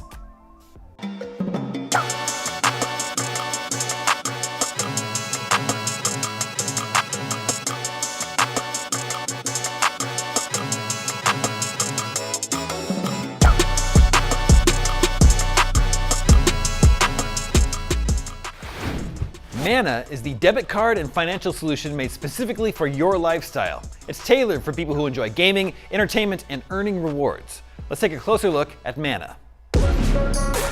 Ready to game the system? Meet Mana. You slay.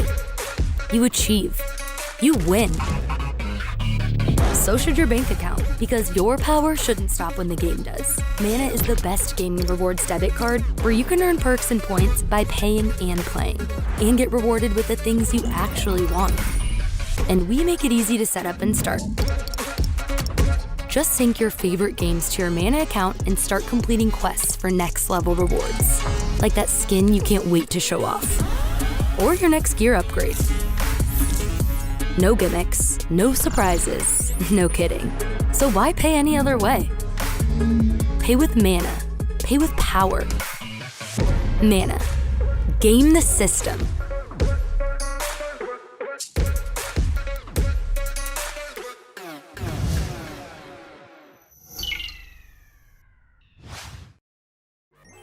IGN Summer of Gaming 2022 is presented by The Terminal List.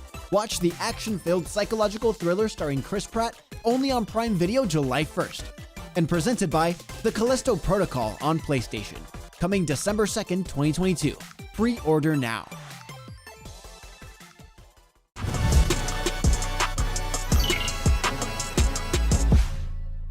I'm Akeem Lawanson, and this is What to Watch on IGN 1. It's a weekly show where we check out the latest and greatest in trailers, reviews, and everything else in the world of entertainment. Tune in to new episodes every Friday at 9 p.m. on IGN 1.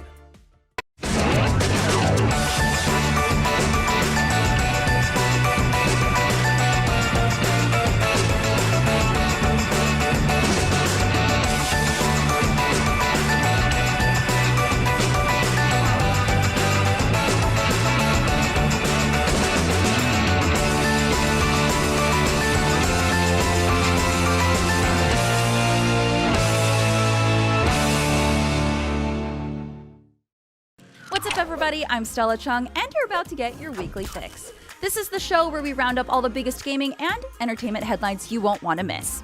Tune into new episodes every Saturday at 12:30 p.m. Eastern and Pacific on IGN 1.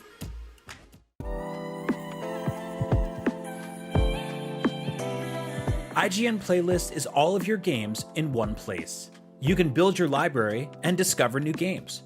Create and follow playlists from friends. Access guides for what you're playing. And rate and rank the games you love to share with the world. Available free with your IGN account. It's for players, no matter where you play. The only thing better than listening to IGN podcasts is watching them. Luckily, all your favorite weekly shows are here on IGN 1. Whether you're chasing the latest Xbox releases with Unlocked, looking for your PlayStation fix with Beyond, tracking everything coming to Switch with Nintendo Voice Chat, or catching up on this week's gaming news with GameScoop, we've got you covered. Check it out. Tune in every weekday at 5 p.m. for the best gaming coverage right here on IGN 1.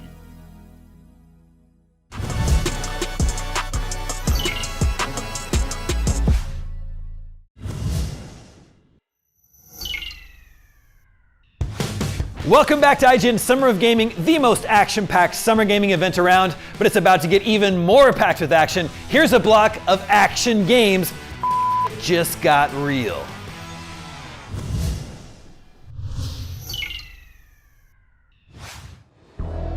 Today, Dawa Synthetics is launching a new institute. Dawa today introduced the drone. So we ran a few tests. DNA, retina scan, fingers, nothing.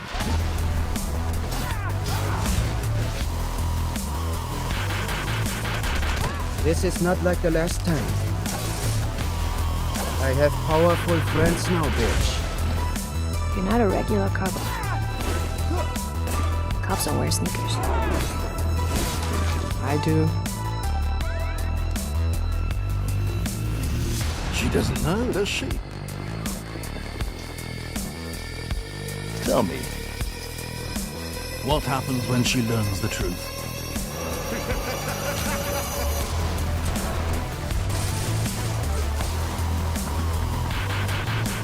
Mix it with both hands, unless you have only one. You feel pain? Do you? Violent protests continue. Mistakes are being made. Sometimes it's not up to us. The latest battle droid. Observe. Police. Sometimes they wake you up, you know? With memories of yesterday. Stone!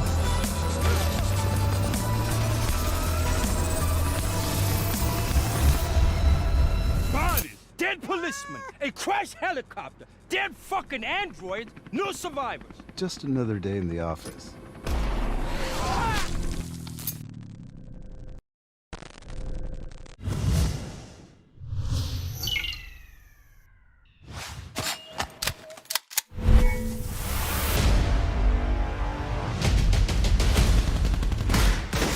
Lock and load.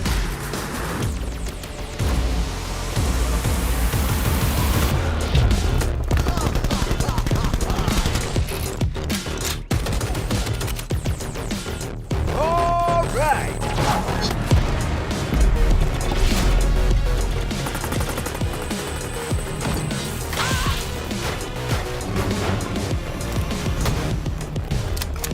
Goodbye, y'all!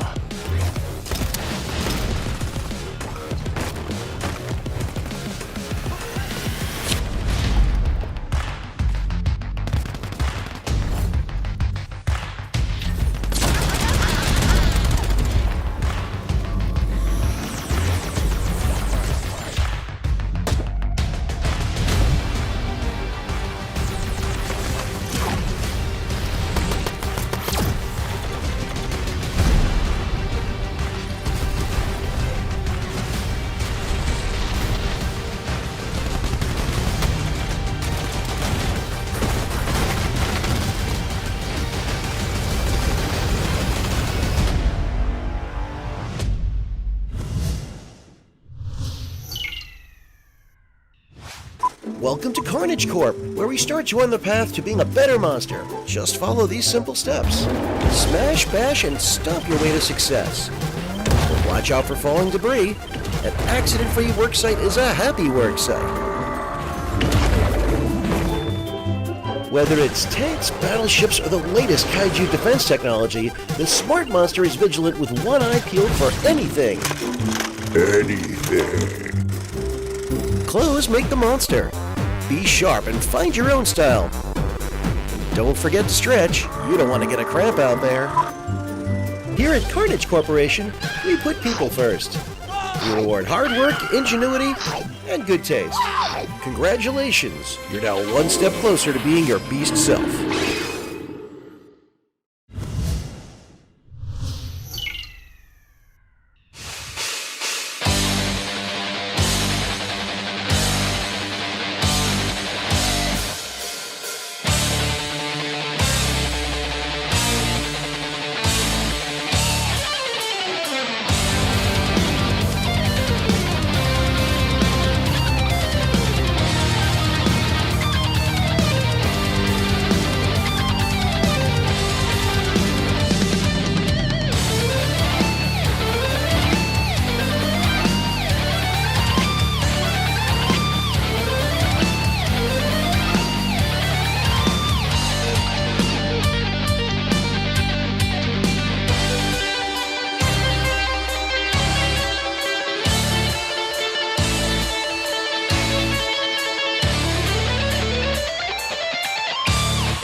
ready to be protectors?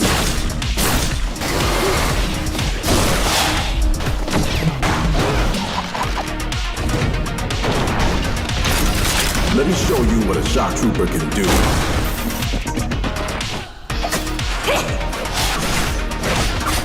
Here comes another!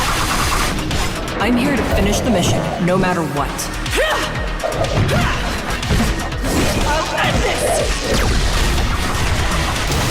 Check out how strong my body is!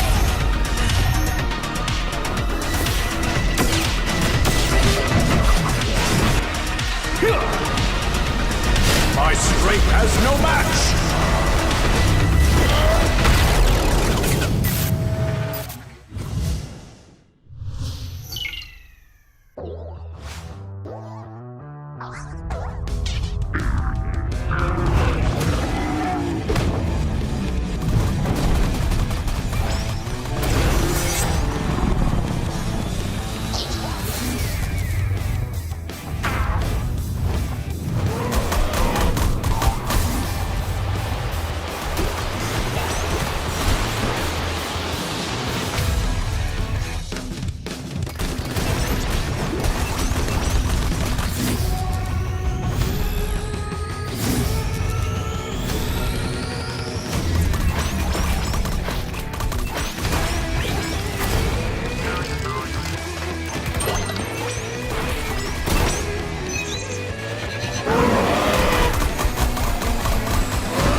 You just got a look at Wanted Dead, Block and Load, Blockbuster VR, Trail Out, Hype Squad, and Glitch Busters. Be sure to sign up for Block and Load's closed beta. But there's plenty more of IGN's Summer of Gaming Expo where that came from. Up next is a game where you can play until the cows come home because it's a game about cows. Here's Quiet Farm.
Astral child, awake. The cosmos is in danger. Heroes may die, but their legends live forever. Build a new world together and keep order amongst the stars. For this, we look to you, our star keepers. You just caught trailers for Quiet Farm, Ship of Fools, Gory, Cuddly Carnage, and the world premiere of Star Keepers right here on IGN's Summer of Gaming Expo. If that was too much excitement, relax. This next game looks extremely chill. Here's a look at Coral Island.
Hello again. You're watching IGN's Summer of Gaming, and we just checked out Coral Island, Roots of Pacha, Super Zoo Story, and Dinkum.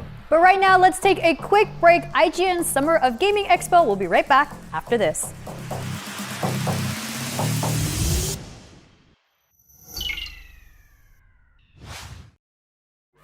IGN's Summer of Gaming 2022 is sponsored by Metro by T-Mobile and by The Terminal List. Watch the action-filled psychological thriller starring Chris Pratt only on Prime Video July 1st.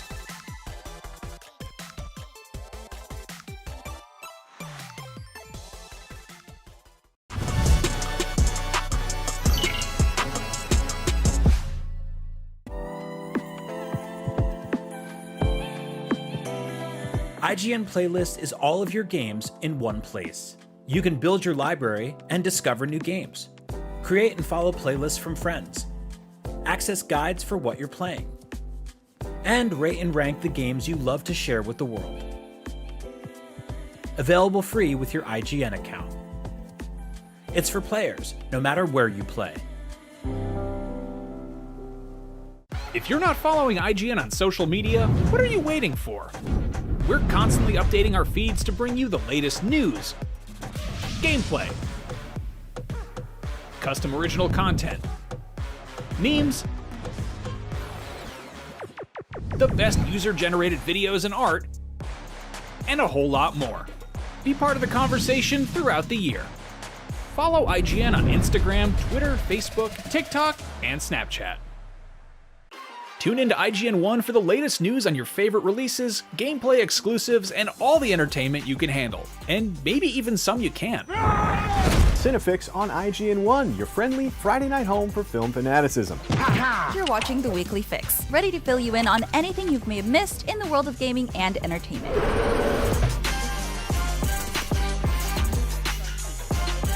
Find it all in one place on IGN 1. They turned into a network, who knew? In a world with non-stop news about Marvel, Netflix, and Star Wars, you need a show with accurate reporting, hard-hitting commentary, and me. I'm Akeem Lawanson, the host of The Fix Entertainment. Whether it's the latest superhero scoop, film fiasco, or anime announcement, I'll be right here covering all the latest in major studio headlines and pop culture news. Make sure to catch The Fix Entertainment wherever you watch IGN.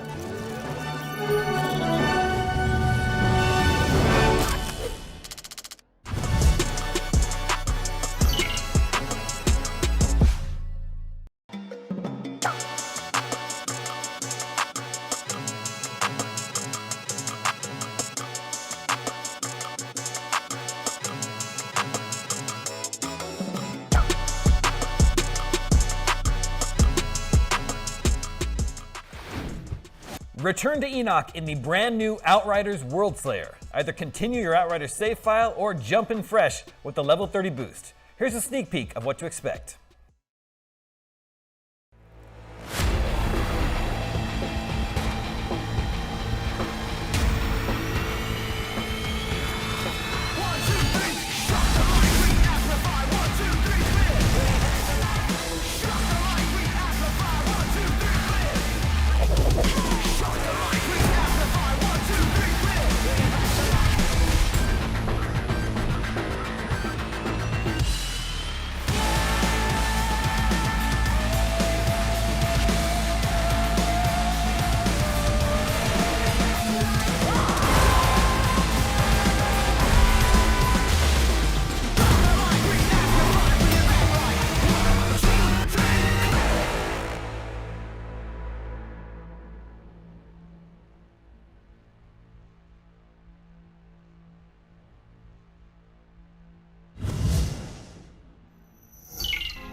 Welcome back to IGN Summer of Gaming Expo. Up next, a game that combines gritty, hardcore military realism about the horrors of war and adorable rodents. Here's Rat and Reich.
30 years ago, we thought we had contained the corruption on Earth.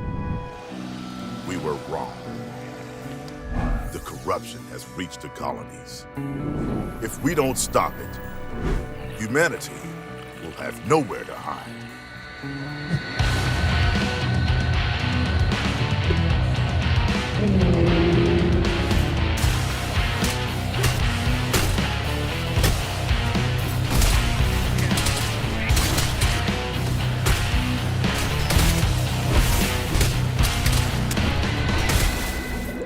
With great power, well, you know the rest.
That was a look at Ret and Reich, followed by Beneath Oresa, Orcs, Superfuse, and River City Saga 3 Kingdoms, right here on IGN's Summer of Gaming Expo. And we still have more trailers. Oh look, here comes one now.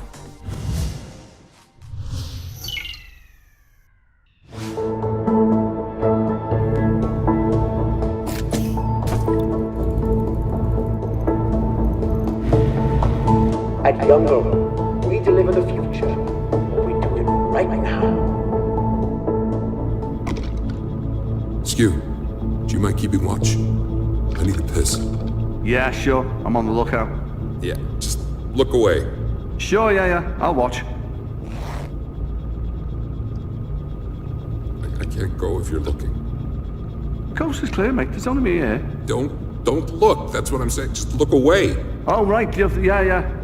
You're staring right at my crotch. Skew. What? Look away. Oh, look away. Sorry. Bit mesmerized there. Well, it's interesting, you know. I haven't got one of them. They look very impractical. No watching. Who am I going to tell? Yeah? What do you want? I can do trickling stream. I can do waterfall. And I can do rain.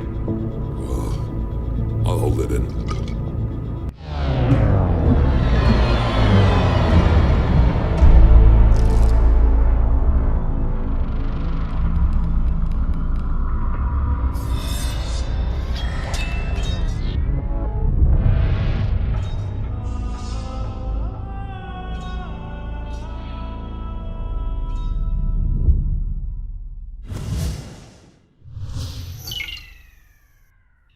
It's been 5 years, 6 months, and 11 days since we've settled here.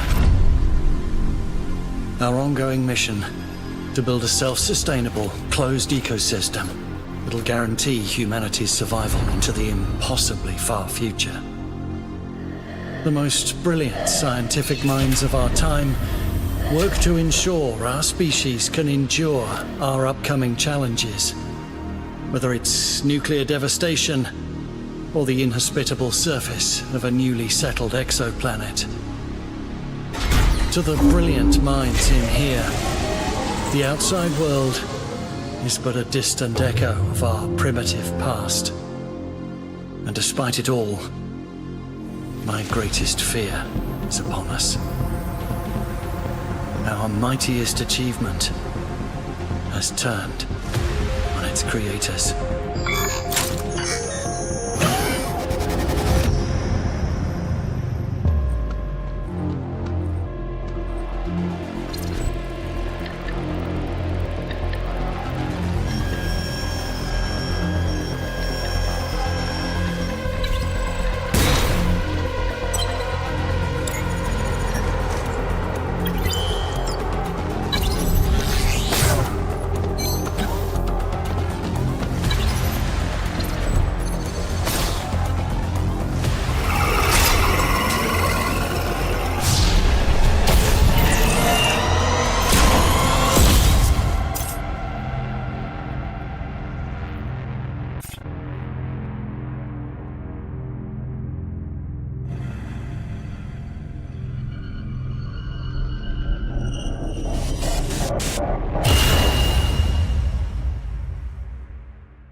The American illicit drugs market is the biggest in the world. Looking for lost police patrols, 15. Drug barons control the multi-billion-dollar empire, and Miami is Cocaine City.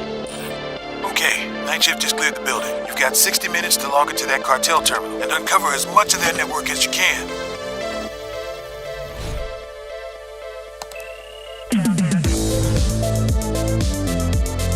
The biggest of the cartels, Reyes Muertos, uses the World Wide Web to keep their deadly business open 24/7. The American government has been carrying out the world's biggest anti-drugs operation as Western demand for the drug almost exceeds the supply.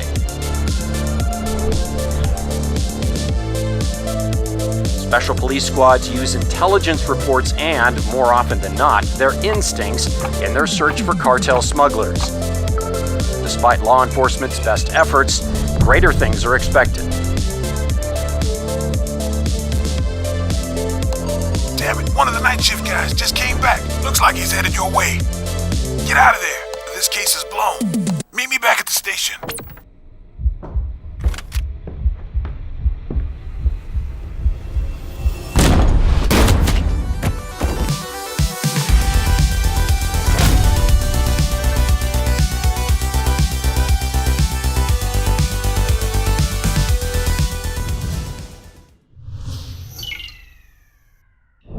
Do you have any idea of the danger? -1, 6% fuel. 8 feet, -1. Contact.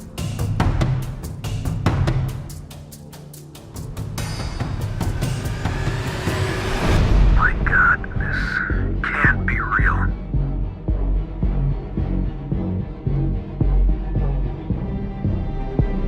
Our understanding of the phenomenon grows with every day. However, for one individual in our group, the physiological response has been troubling.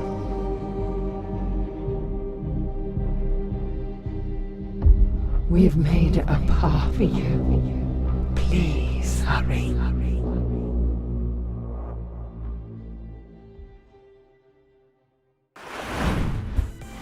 Welcome back! This is the IGN Summer of Gaming Expo, and you just got a look at The Last Worker, Evo Tinction, Vice Undercover, and Lifeless Moon. The expo might be coming to a close, but Summer of Gaming continues all throughout June. We'll be bringing you events, announcements, reveals, and more fun stuff from all around the industry, and you'll find it all right here on IGN. And you can find IGN everywhere. IGN.com, Twitch, YouTube, Twitter, Instagram, Snapchat, TikTok, the Samsung TV app, and now you can even watch us on our Steam page. We are winding things down, but we're not done yet. Up next, a brand new multiplayer experience in a beloved universe. Here's The Walking Dead: Last Mile.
Open the gates! Someone, get the dog! I've got a wounded man!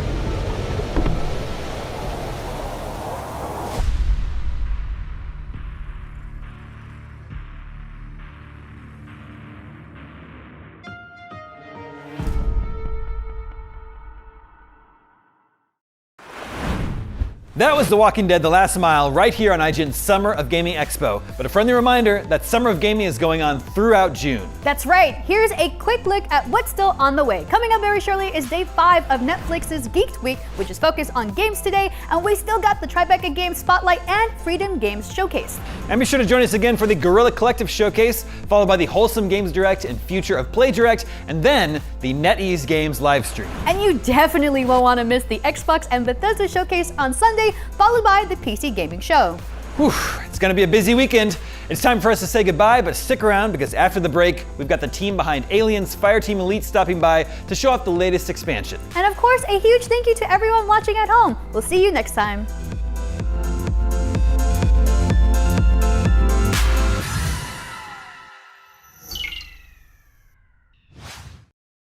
IGN Summer of Gaming 2022 is presented by the US Army. You can choose from over 200 career paths that match your passion on GoArmy.com. What's your warrior? And sponsored by Metro by T-Mobile.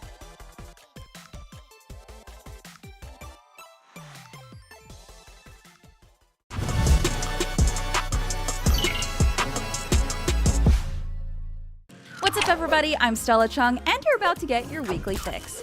This is the show where we round up all the biggest gaming and entertainment headlines you won't want to miss. Tune into new episodes every Saturday at 12:30 p.m. Eastern and Pacific on IGN1. IGN is your go-to for the latest and best in games, movies, and television. And with over 50 million IGN subscribers, you're in good company. Thanks to your help, we've raised over $100,000 for charity. Brought you and creators the world over together for events like Gamescom and DC Fandom. Brenton Thwaites here, I played Dick Grayson. And made your voices heard. You voted almost 30 million times in our best video game of all time and Super Movie Madness tournaments, and posted over 40 million times on IGN's message boards. The chat must flow. Catch our unending stream of up-to-date news and so much more over at IGN.com or subscribe to IGN on YouTube. And check out IGN Games and IGN Movies and TV for deep dives into your preferred pop culture. Plus, IGN guides to get help on veritably any game from our team of experts. No matter where you are, IGN.com, YouTube, Twitter, Facebook, or Instagram, IGN has you covered. I'm Akeem Lawanson, and this is What to Watch on IGN1. It's a weekly show where we check out the latest and greatest in trailers, reviews, and everything else in the world of entertainment. Tune in to new episodes every Friday at 9 p.m. on IGN1. The only thing better than listening to IGN podcasts is watching them. Luckily, all your favorite weekly shows are here on IGN1. Whether you're chasing the latest Xbox releases with Unlocked, looking for your PlayStation fix with Beyond, tracking everything coming to Switch with Nintendo Voice Chat, or catching up on this week's gaming news with GameScoop, we've got you covered. Check it out. Tune in every weekday at 5 p.m. for the best gaming coverage right here on IGN1.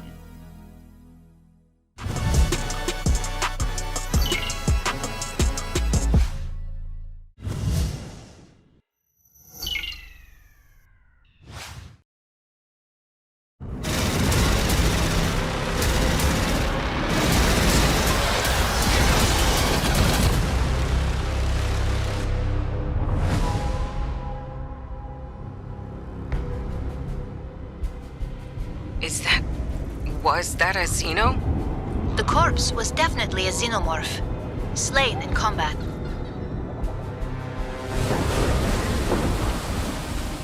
My God. Are those engineers? What killed them? And how?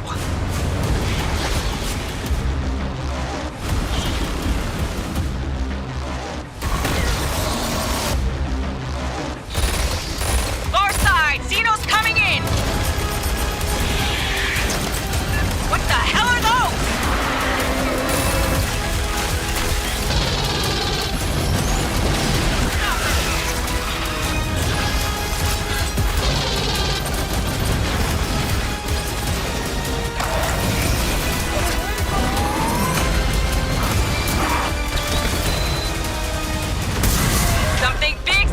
your position!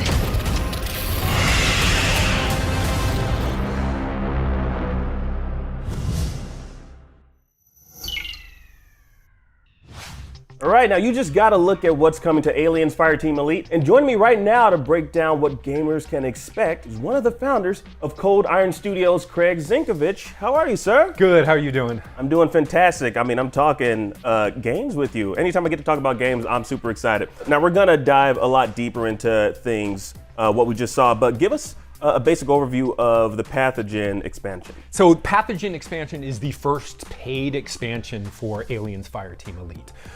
It comes with tons of stuff. It's got a brand new campaign that takes place right after the 4 campaigns that are in the base game, carries on the storyline of the crew of the Endeavor. It's got new abilities and powers for each of the kits. It got new weapons, new enemies, new cosmetics, tons of new stuff. And it all comes with a free hardcore mode as well. Ooh, wow. Now that was actually one of the questions we were going to ask you before, but I kind of want to talk about it right now. Tell us about the hardcore mode. So hardcore mode is awesome. Aliens Fireteam Elite is not for the faint of heart. Obviously, there's, the normal difficulty. There's casual difficulty for people who just want to get in and experience the story. But it's a survival co-op shooter. It's Colonial Marines, it's Xenomorphs, you've got to be on your toes. And one of the things that we've been working on is the hardcore mode, which is, it's permadeath. It's permadeath for the game. You start a character, you get as far as you can. If you die, it's over. You get to keep your unlocks, you get to keep your currency so you can buy those weapons that maybe you earned with that previous Marine, but every time you die, you gotta start over. Each mission that you play, you open up harder difficulties, and you can see whether or not you can get all the way up to hardcore 50 without having died. So it's a pretty exciting permadeath mode for the game.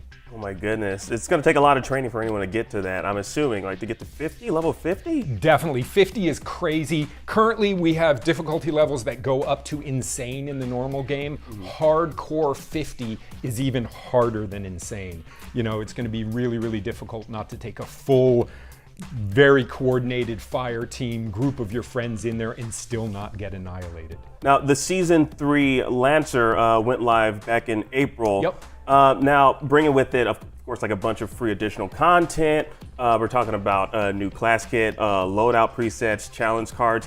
How do you think this new expansion will complement or enhance what you and the team's done previously? Oh, sure. So since August, since we launched the game, we've been working on it. Yeah, as you said, Season 3 came out in April. We had Season 1, Season 2. We've added multiple new class kits, a lot of new content, systems, quality of life features to the game. Season 4 is even coming out in July before the expansion comes out. We haven't announced everything that's in there, but crossplay is going to be in there. Looking forward to getting that out, letting people team a little bit easier before we get the DLC in August.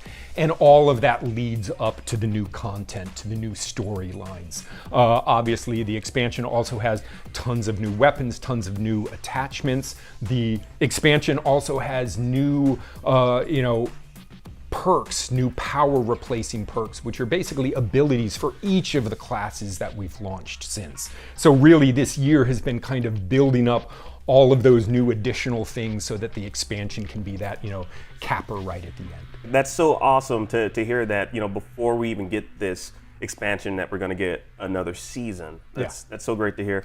Now, so Aliens Fireteam Elite has been out for about almost a year, about 9 months. Yep. What have you and the team learned in this time that's led up to this new DLC release? Like, what are fans saying? Oh, I think that the core fan base really, really likes what we're doing, but they just want a whole lot more. And that's what we're trying to do as much as possible. Small indie Cold Iron Studios here working on such a hit game. It's such a fantastic honor to be doing this. And the whole team is working as hard as we can. So as I said, season after season, adding new things to the game, making sure that crossplay gets in there, which is one of the things that the fans have been asking for. And then the cherry on top is more story content. They love the characters that we created, the crew of the Endeavor. They want to see what happens on LV-895 after you've destroyed the Katanga. And so really being able to do that and provide that for the fan base is something we're super excited about.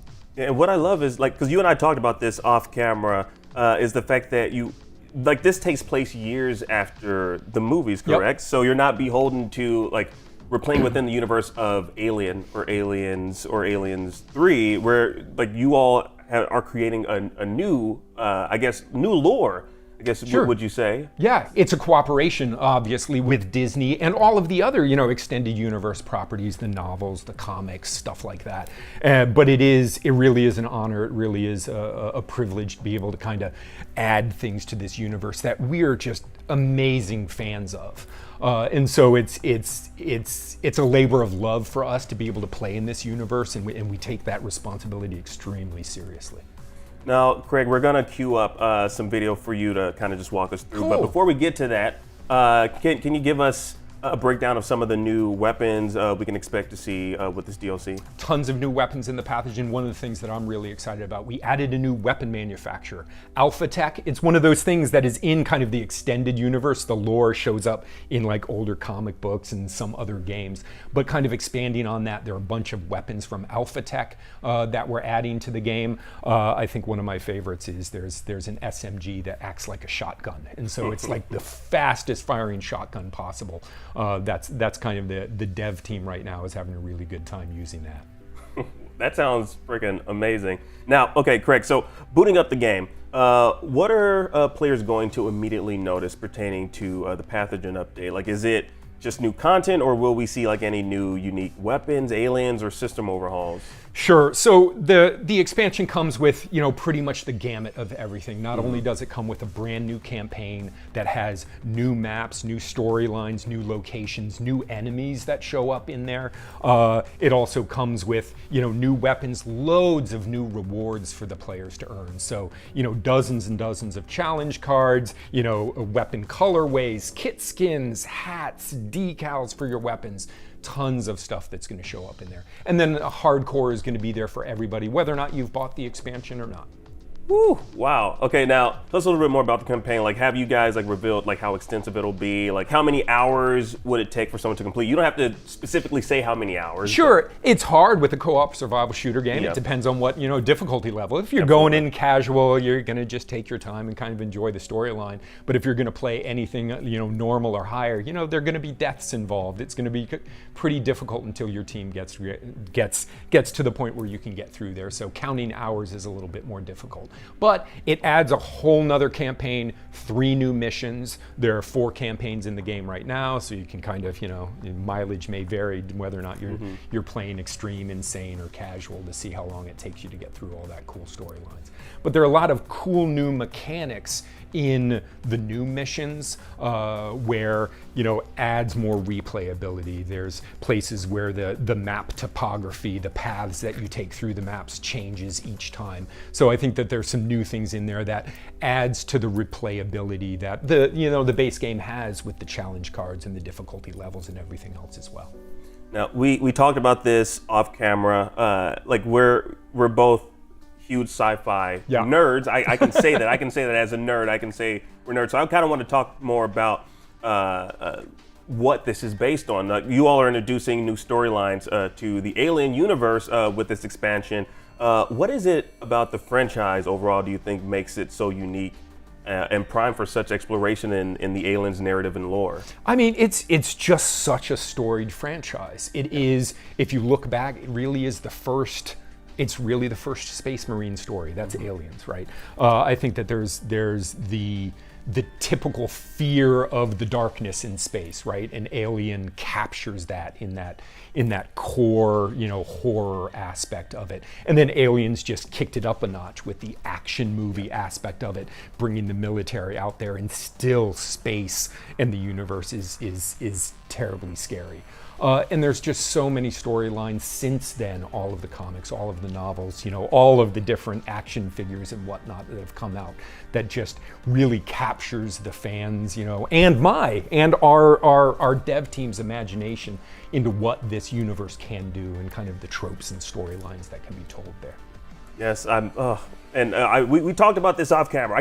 We did a lot of talking off camera, and it's hard not to. I keep saying that. Yeah, of course. I mean, again, when you're talking about something that that you're truly passionate about, you're gonna want to ramble about it even before these cameras turn on, and that's exactly what we did. I know the game is still fresh, it's still new, not even a full year just yet. But I'm already, again, because it's the fan in me, I'm already hoping that we see the Predator at some point. Alien versus Predator. You don't have to say anything, Craig. Do not say anything. We have his entire team right over here, so nobody's going to let me say a thing. Anything. Yes. Now I got to say this. What I love about this game is in relation to the movies, it doesn't just reference the Aliens films, but the prequel as well, Prometheus, which is a great way to introduce us to a different type of enemy in the universe created by the movies. What can you tell us about the pathogen brute and other enemies of that sort? Sure. So, I mean, the pathogen is the thing that showed up in Prometheus, right? It's that black goo, it's the mutagen. And in the base game, there are a few pathogen enemies that you run into. You run into the black goo, you run into humans that were turned into husks because of the black goo. In pathogen, xenomorphs got into it, right? So you can imagine what these mutations do to the apex predator of the universe, perfecting, corrupting them. And so the brute is one of the new enemies, a bunch of new enemies within the game that show up within the pathogen expansion. And the brute is what happens if a drone or a warrior kind of gets exposed to this and becomes this hulking beast that you just have to really, really fear. Yeah, and we won't have to imagine what that'll look like for too long because the DLC is dropping August 30th. August correct? 30th, yep. Yes, August 30th. Thanks to Craig for giving us the lowdown on the new DLC release for Aliens Fireteam Elite. Now, the game's out right now, so y'all should be playing it, and you can catch the DLC come August 30th.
笑顔の魔法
going to want to bust out your best skills for kills and customize your favorite class to their fullest, most brutal potential.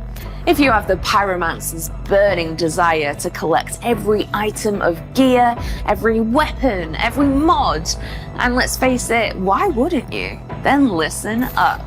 This is Endgame, and it is about to get serious. Let's get into the deets.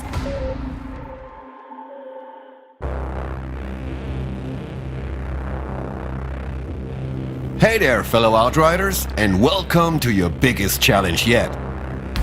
Today we're going to take a closer look at our new and much anticipated Worldslayer endgame. A vast and pretty damn scary place called the Trial of Taria Kratar. Quick disclaimer, next to the overall structure, we'll be checking in on some of the new gear available with Worldslayer, and we'll also take a look at one of the new enemy types that are only to be found in Taria Kratar. Other than that, we'll keep it spoiler-free, of course. We're also mostly soloing for the purpose of the spotlight. Please keep in mind, as with so many things in life, they are even more fun when you team up with friends and experience it together. Enough chit-chat. Endgame. Let's get it.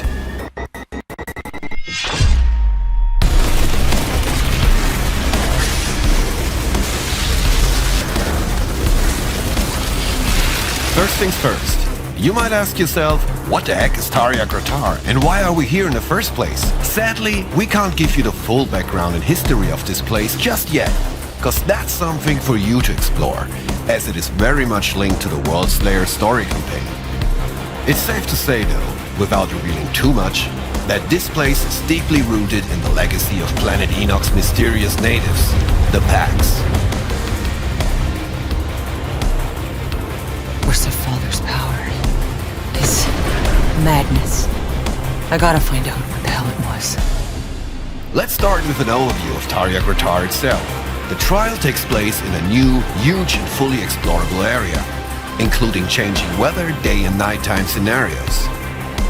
It will confront you with different combat encounters and in some cases, exclusive enemies. You'll need to stand victorious after every encounter in order to delve deeper into the heart of Taria Kratar. But make no mistake, your enemies are relentless and will even grow in difficulty tiers over the course of your venture.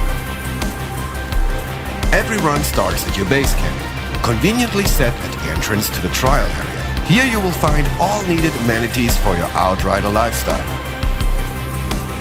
Vendors, crafting, fast travel, customize your character's look, access your stash, find a party, and even access to all 18 previous expeditions. You'll be returned to your camp if you manage to complete a full trial run, but also if you abandon an attempt or simply die too often.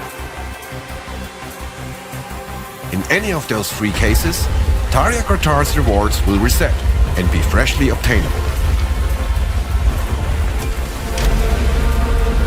While exploring the dungeon, you will additionally encounter crossroads, boss arenas, and troves.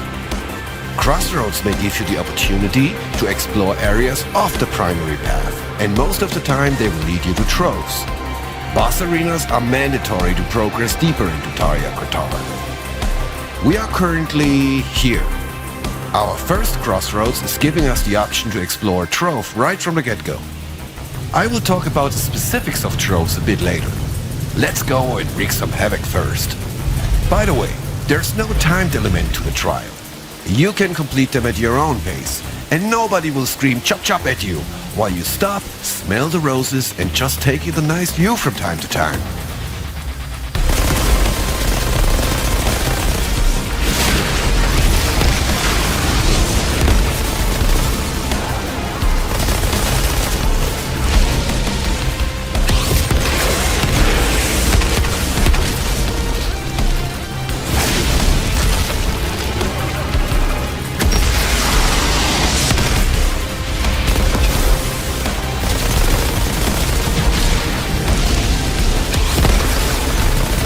Let's take a moment to go over our current gear and Pyromancer build. We're currently rocking a Sunfall submachine gun, the Hellborn bolt-action rifle, and the Boulderling's pistols. We're also doing this run with the Pyromancer's new Heatseeker Legendary Armor set, which will work nicely with our equipped Pyro skills Thermal Bomb, Overheat, and Ash Blast. It has a wicked set bonus that will activate once you successfully manage to detonate an opponent with your Thermal Bomb skill. After the first explosion, Thermal Bomb will then automatically travel to the opponent with the lowest health, and chains up to 3 more times after the initial blast. The Heatseeker set also comes with 4 insanely powerful mods in support of our Overheat ability, and helps to deal some serious damage. We specialized the Tempest branch in the Pyromancer skill tree for this run. Our Pax Class tree specialization in the Pyromaniac branch will really help to turn up the heat. As just mentioned, Heatseeker will enable our Thermal Bomb to travel 3 more times after the first impact. Those fireworks come with 50% reduced damage. Let's counter that a little. Check out Trigger Sequence. It will give explosive skills like Thermal Bomb 25% more damage, and it stacks up to 3 times. Boom! That's a great example of the importance and fun to always be on the lookout for exciting synergies between weapons, mods, and skills. Finally, we're currently on Essential level 41. We've used our available points to achieve a good spread of increase in our 4 available main categories: Anomaly Power, Endurance, Brutality, and Prowess. However, Worldslayer will also rework some existing gear, including the Plague Sower and Torturer sets, to ensure that your existing favorite gear remains viable. Also, keep an eye out for our new Sunfall submachine gun special mod, Firestorm. It summons a violent and homing firestorm to deal damage and inflict an extra crispy burn on enemies. The radius of the firestorm will also increase with each successful shot on the afflicted target.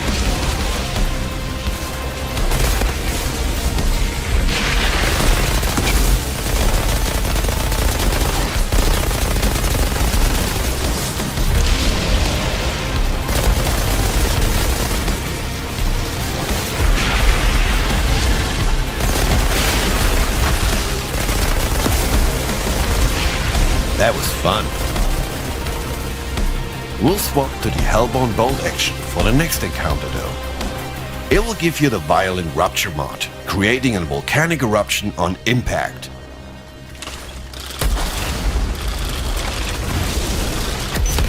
Now, all those Pyromancer players might notice that this is actually one of the Pyro's most brutal abilities. So, with Thermal Bomb, Overheat, and Ash Blast already on our skill bar, we essentially added a 4th one on demand. Nice.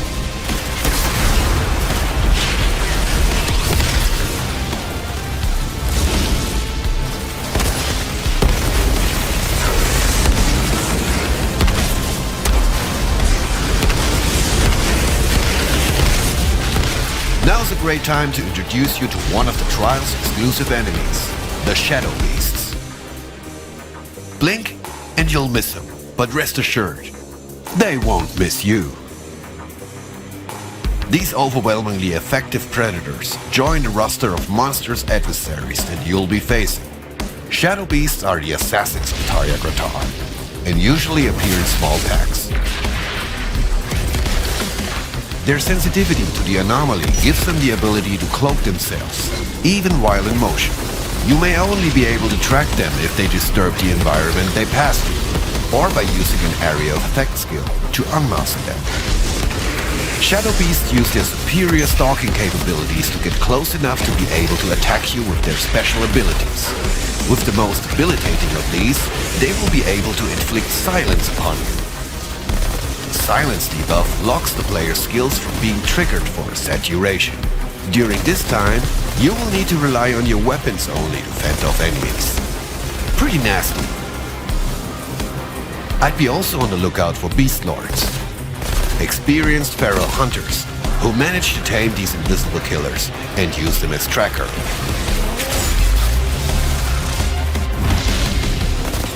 We now have the option of progressing to the first boss arena, or taking some time to investigate the trove access from these crossroads.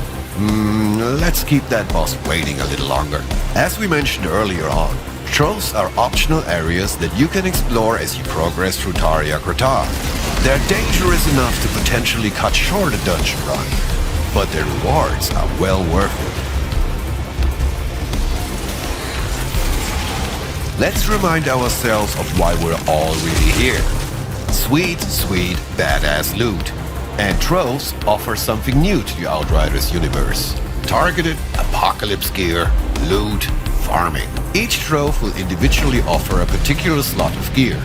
For example, one trove will focus on helmets, while another will offer only chest armor pieces. Completing a full run of the Trial of Tarja Gratar will reward you with tons of new and amazing items. But these trove areas give you an added opportunity to target and farm for specific Apocalypse variant gear to complete your set. Given you make it out alive from one of the trove areas, you'll be returned to your last crossroad and can continue your journey. Each location will challenge you in different ways. Some of them will surprise you with complete new enemy types since your last visit, while others throw brand new boss mechanics at you. Again, troves are always a high-risk affair, but high risk always comes with high rewards in Outriders Worldslayer.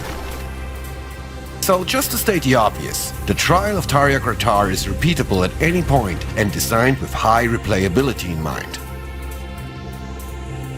Guess we kept our first boss waiting long enough.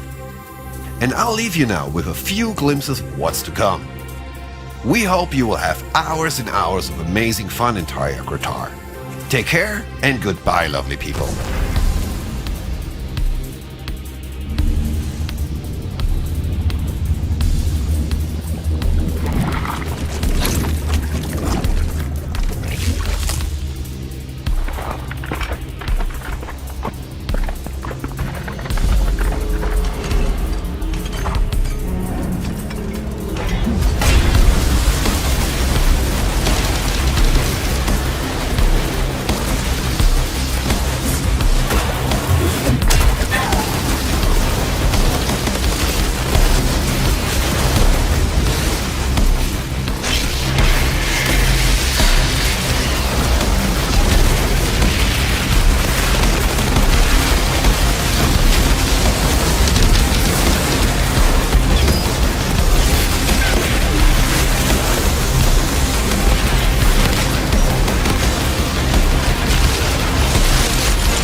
Yeah, I told you Endgame was going to be brutal. We have the new Apocalypse system, crazy powerful third mod slots, insane new guns and gear, devastatingly beautiful environments, monstrous enemies. Whew, you name it. I know what you're thinking. Is my current class build going to be powerful enough? Am I good or mad enough to tackle a solo run? Well, you would have my infinite respect for beating Endgame by yourself, but you might want to bring along some company to aid your battle through Tarja Gratar. Speaking of company, where you at, Robbie? It is time to break down those questions and answers in another community section. Thanks, Lucy. What's good, Outriders? Welcome to the community section of the broadcast. You have the questions and I have the answers, so let's jump right in. The first question we received a lot is, what are all the different versions of Worldslayer? So we have two explosive options available for you on June 30th. Outriders Worldslayer and the Worldslayer upgrade. For new players, Outriders Worldslayer features everything Worldslayer has to offer and the original game included as part of the package. For returning Outriders players, the Worldslayer upgrade is the product for you. Just be sure to purchase on the same platform you own the original game on. Your characters and all of your progress, armor and weaponry will be transferred seamlessly over to Worldslayer, so you're fully ready to take on Ereshkigal Gal. One question we received consistently was if Worldslayer offered reasons to go back to all the previous world areas. Worldslayer introduces Apocalypse tiers to not only the new content, but to the original Outriders game, including expeditions. So you can replay or play for the first time previous world areas on the Apocalypse tier difficulty to unlock associated rewards. Apocalypse tiers are an addition to the existing world tier difficulty system. Increasing the difficulty increases the quality of gear dropped, a risk versus reward system, improving the chances for both legendary and apocalypse gear drops, the best weaponry and armor in the game. Side note, hunting for new gear in expeditions provides resources that you can use to upgrade your current gear in Worldslayer, so you can get a head start on Worldslayer right now if you wish. We have worked hard to integrate crossplay between Worldslayer and the original Outriders, so if you're a Worldslayer player and have co-op partners who are still on the original Outriders, there's nothing stopping you from playing together on the original's content. Best of all, you'll be able to jump into their game with your Worldslayer weapons and armor. To confirm, the new campaign and the Trial of Tribeca will only be playable to people who own Worldslayer or the Worldslayer upgrade, so make sure you do not miss out. We have a multitude of questions around builds, how the third mod slot works, and what weapons will still be viable. The Outriders ethos is allow you to play however you want with whatever you want. So if you do want to make a build that focuses, for example, on your sidearms as your main weapon, you absolutely can. The Trigger Twitch armor set will set you on the right course. For everyone diving in, streaming, and watching Outriders on Twitch, we have some great news for you. Starting at launch and running for a full week, we'll be activating Twitch drops with handcrafted guns and gear designed for each individual class. These can be obtained by anyone simply by watching their favorite Outriders streamer on Twitch. We'll be sharing more details around this closer to launch, so keep an eye out for news. Finally, we are super excited to reveal this absolutely stunning Worldslayer controller, created by the legendary Popart and will be available to players via a community competition very soon. Details on how to win its exclusive controller will be made available via our social channels, so be sure to give us a follow and stay tuned for your chance to win this absolute beauty. We'll see you June 30th on Enoch Outriders. Back to you, Lucy. Thank you, Robbie. So, Outriders Worldslayer for new players and the Worldslayer upgrade for existing players are both available to pre-order right now. And for a limited time, if you do pre-order, you will receive a price discount and 48 hours early access. So it's a no-brainer, go and do the thing! I can't wait to gear up with Sven and Robbie and tackle the horrors of Worldslayer together. Clearly, I'm going to carry the team where my trickster main's at. Thank you for tuning in to another Outriders broadcast. I've been your host, Lucy, and we will see you all on Enoch very soon. Goodbye.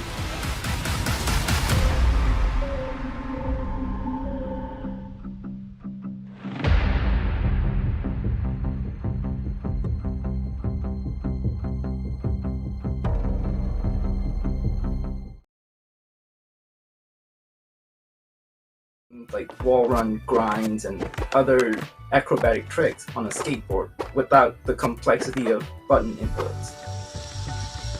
From where we're coming from, we're making this game, we want it to feel very familiar to immigrants and people of color and particularly like South Asians so that they can see themselves. But I think it's also a very enjoyable act of like speculation and fantasy for anyone else, you know, come be part of this. We're making a role-playing game. Part of the pleasure of that is in inhabiting someone else and living their life. And I think that's kind of what we want to give players, this idea of being very grounded in Jala, this very specific character and her story and her personality, some of which is shaped by her culture and some of which is who she is.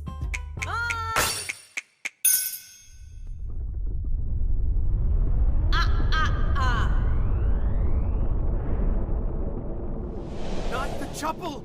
No!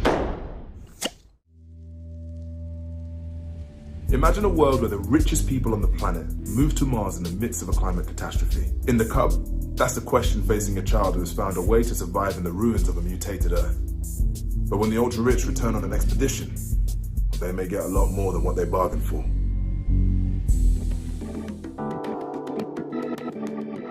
Demagogue Studio is a group of filmmakers, writers, architects, musicians, animators and developers who make interactive experiences for a generation that might just live to witness the end times. We started experimenting with a couple of satirical games that led to Golf Club Wasteland, our first commercial success.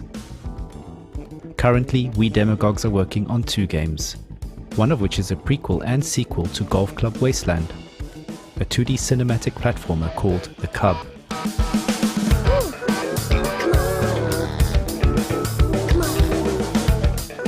The Cub is essentially the Jungle Book set in an urban Silicon Valley-like apocalypse.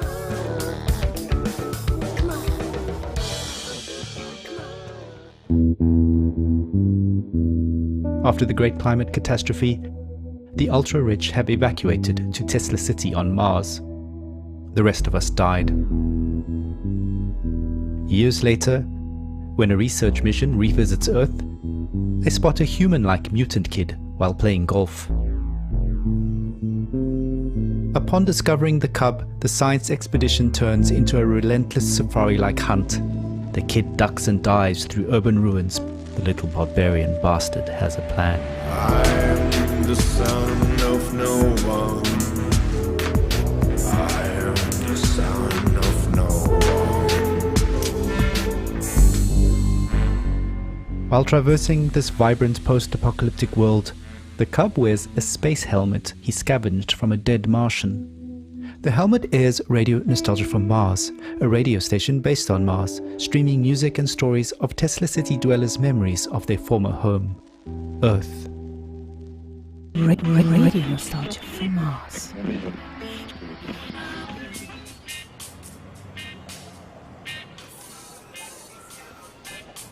The radio callers are nostalgic for our today. This is future archaeology, future retro, a sci-fi scenario that prompts us to re-evaluate the things we already have today, from friends and family to basic things like air and water. As Marshall McLuhan would say, we march backwards into the future.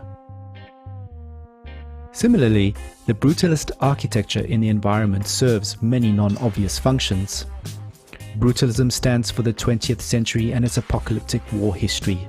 It stands for faith in large-scale progress through technology that spans multiple ideologies, which led to breakthroughs but also to pollution and climate change. In the 21st century, we have a brutalism of the soul, a reordering of the human psyche through the internet, as exemplified in the millennial pink neons peppered throughout our game's cityscapes, such as digidopamine or doom-scrolling. Modernist architecture looks powerful, yet it's already turning into ruins, just as humanity might. I like the circle around the sun. The game is an homage to cinematic platformers such as Heart of Darkness, but also old-school Sega games like The Jungle Book or Aladdin.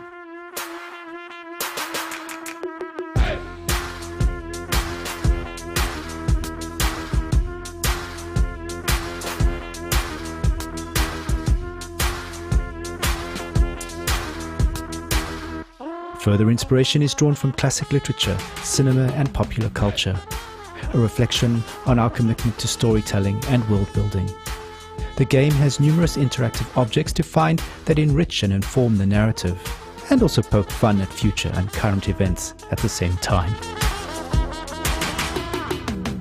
Hopefully, the game will make people feel, open the players' minds, and thereby bring a change in global politics and a universal bliss for all humanity.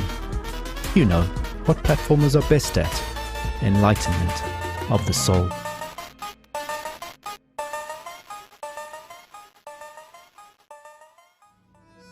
In 1998, the fates of 2 families converge at a motel in the Arizona desert, where a robbery gone wrong changes all of their lives forever.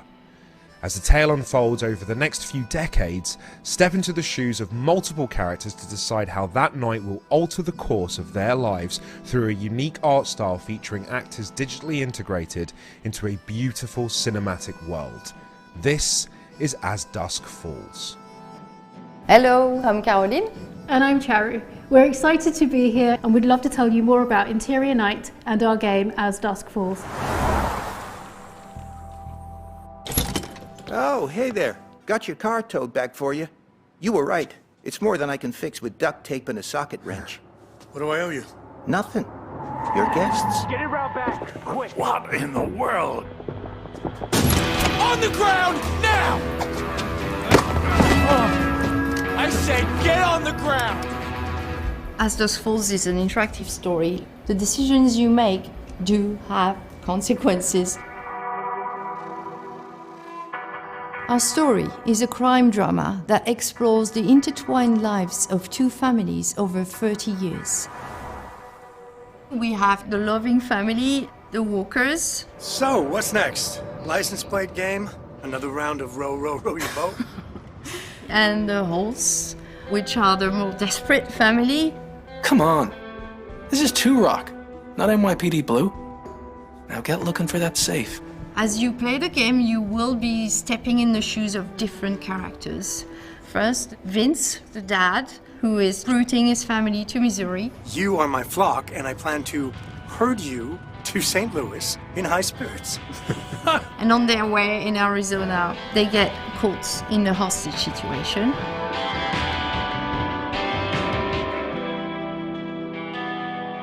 There's also Jay, who is one of the members of the other family, the hostage takers, so you get to understand the world from his perspective. Jay! What? Head out of the clouds, little bro. Look, there's enough cash in that safe to put the last few weeks behind us. We stay alive, we keep the house, everything goes back to normal. There's our third main character, who is Zoe. Daddy, are we gonna play? You bet we're gonna play. Who you see across the 6 chapters from when she's 6 until she's 19, and she's becoming this young woman.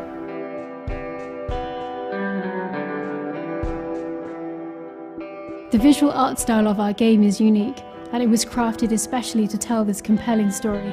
It mixes beautifully painted 2D characters and sets them in an evocative 3D world. We film genuine and nuanced performances from actors to capture complex emotions and facial expressions. Players don't look at pixels, they watch people in all their humanity. When it comes about writing the story, we work probably a bit more like TV.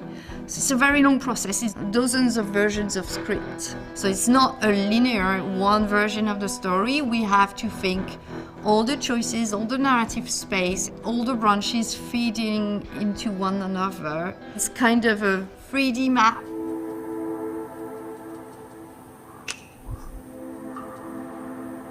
How could you have thought you'd be happier without your family?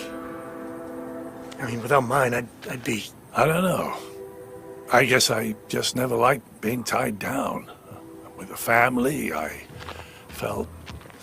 trapped.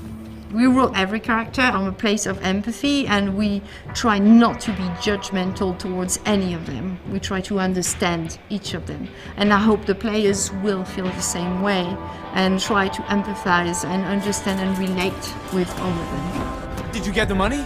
Oh, we got it all right. Nice work, guys. Hold on tight.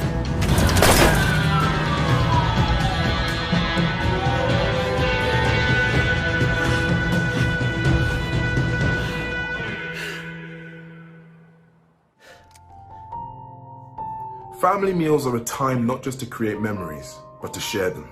For Venba, the mother of the family, cooking is a way to connect to the culture and the life that she has left behind, and pass those memories on to her young son. Each recipe she teaches him is not just a list of ingredients, but a piece of a much larger story about where he comes from, who his family is, and the challenges they face. Here's a taste of what's to come in Venba. How did you get started in game development? Well, basically, I took a quiz online to figure out what my career should be back when I was in high school, and after I did the quiz, it said I should be a video game developer.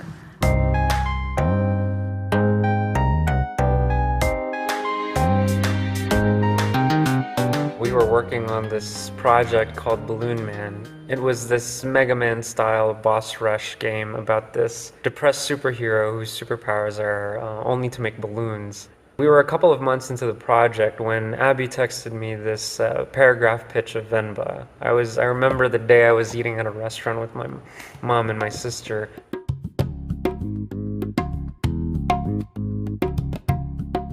Venba is a narrative cooking game where you play as Venba, who moves to Canada in the late 1980s. But during this move, her recipe book gets damaged. So as the player, not only will you be cooking various South Indian dishes to restore these recipes, but you will also be exploring the story of this family and the unique challenges that they face. And the idea resonated with me so much.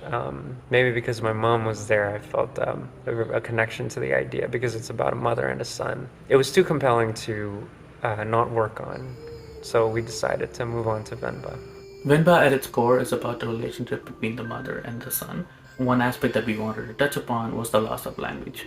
As Kevin grows up here and grows more assimilated, he loses touch with his mother tongue Tamil, and he adopts English instead. So as a result, the literal communication between Venba and Kevin is quite broken. And you can see this in the recipe book given to Venba by her mother as well, because in the travel, the words and the pages get damaged, so as a result, the communication between generations there too is quite broken. Venba, who feels a lot of guilt for having moved to Canada in the first place, doubles down on the things she holds dear, like her culture, her language, her food, the longer she stays here. So it becomes really important for her to fix the recipe book, because for her that's a way for this link to persist across generations.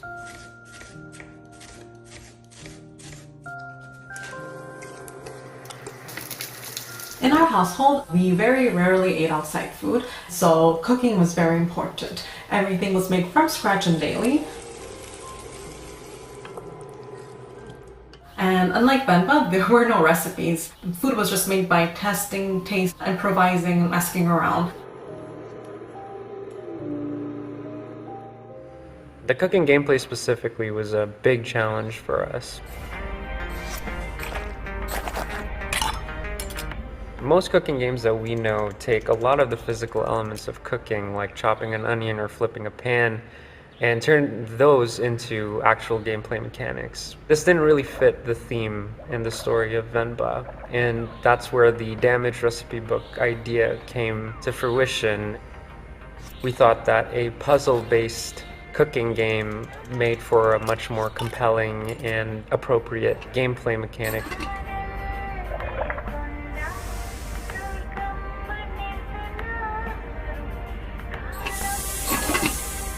I wanted the sound effects to be really realistic and reminiscent of a South Asian kitchen. I recorded like the dishware that we use, some utensils, just items from the kitchen.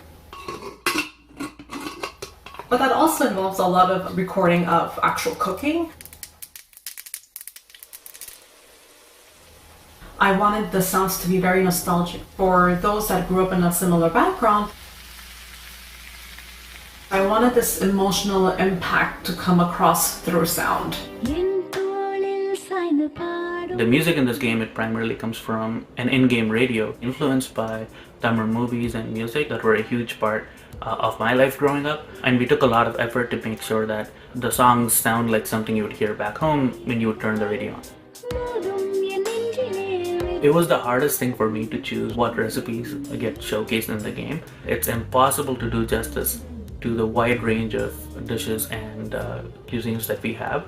Instead, I just focused on what recipes would make for fun gameplay puzzles and what ingredients would this family have living in Toronto. Even though the story of Venba is pretty firmly rooted in Tamil culture, we think it hits on some pretty universal themes. The influences for this game, it primarily draws from the stories of the families that I see here, especially the relationship between first generation parents and their children.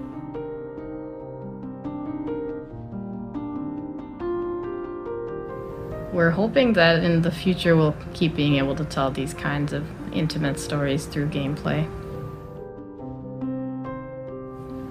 You know, maybe it'll make you want to call your mother in the end. 2 years ago, the game A Plague Tale Innocence invited audiences into the world of Amicia, a teenage girl living in 14th century France. As Amicia, You had to use courage and cunning to protect your 5-year-old brother Hugo from soldiers of the French Inquisition, swarms of rats carrying the Black Plague, and the supernatural evil coursing through Hugo's veins. Now, Amicia and Hugo are back in a new adventure called A Plague Tale Requiem. Get ready for hand-to-hand battles on ruined castles, thrilling adventures on the high seas, and yes, more rats than ever.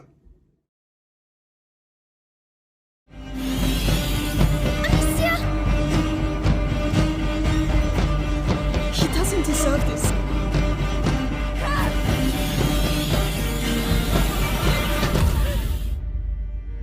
Qui est Asobo en fait? Asobo, on est un studio de développement indépendant. Et on l'est depuis le début et depuis toujours. Au départ, c'est 12 passionnés qui fondent le studio limite dans un garage. Évidemment, aujourd'hui on est 250, mais on a été rejoint par 250 passionnés aussi. Et c'est ce qui nous permet de faire des projets incroyables comme Microsoft Flight Simulator et Plague Tale Requiem par exemple. Is it? The bite, yes. They've locked the arena down. They let them die here. It's starting all over again. Plague Tale, c'est notre bébé à nous. C'est en tant que studio indépendant, c'est la première fois qu'on se lançait vraiment dans quelque chose on va dire de personnel, d'intime à l'équipe. On a commencé vraiment de la feuille blanche au départ. Donc on voulait un jeu d'aventure, un third person action adventure. Et on s'est dit qu'en fait notre meilleure chance c'était de partir de notre spécificité de français en fait. On est dans un pays chargé d'histoire, Bordeaux est chargé d'histoire, on vit tous les jours dans des murs qui ont plusieurs centaines d'années.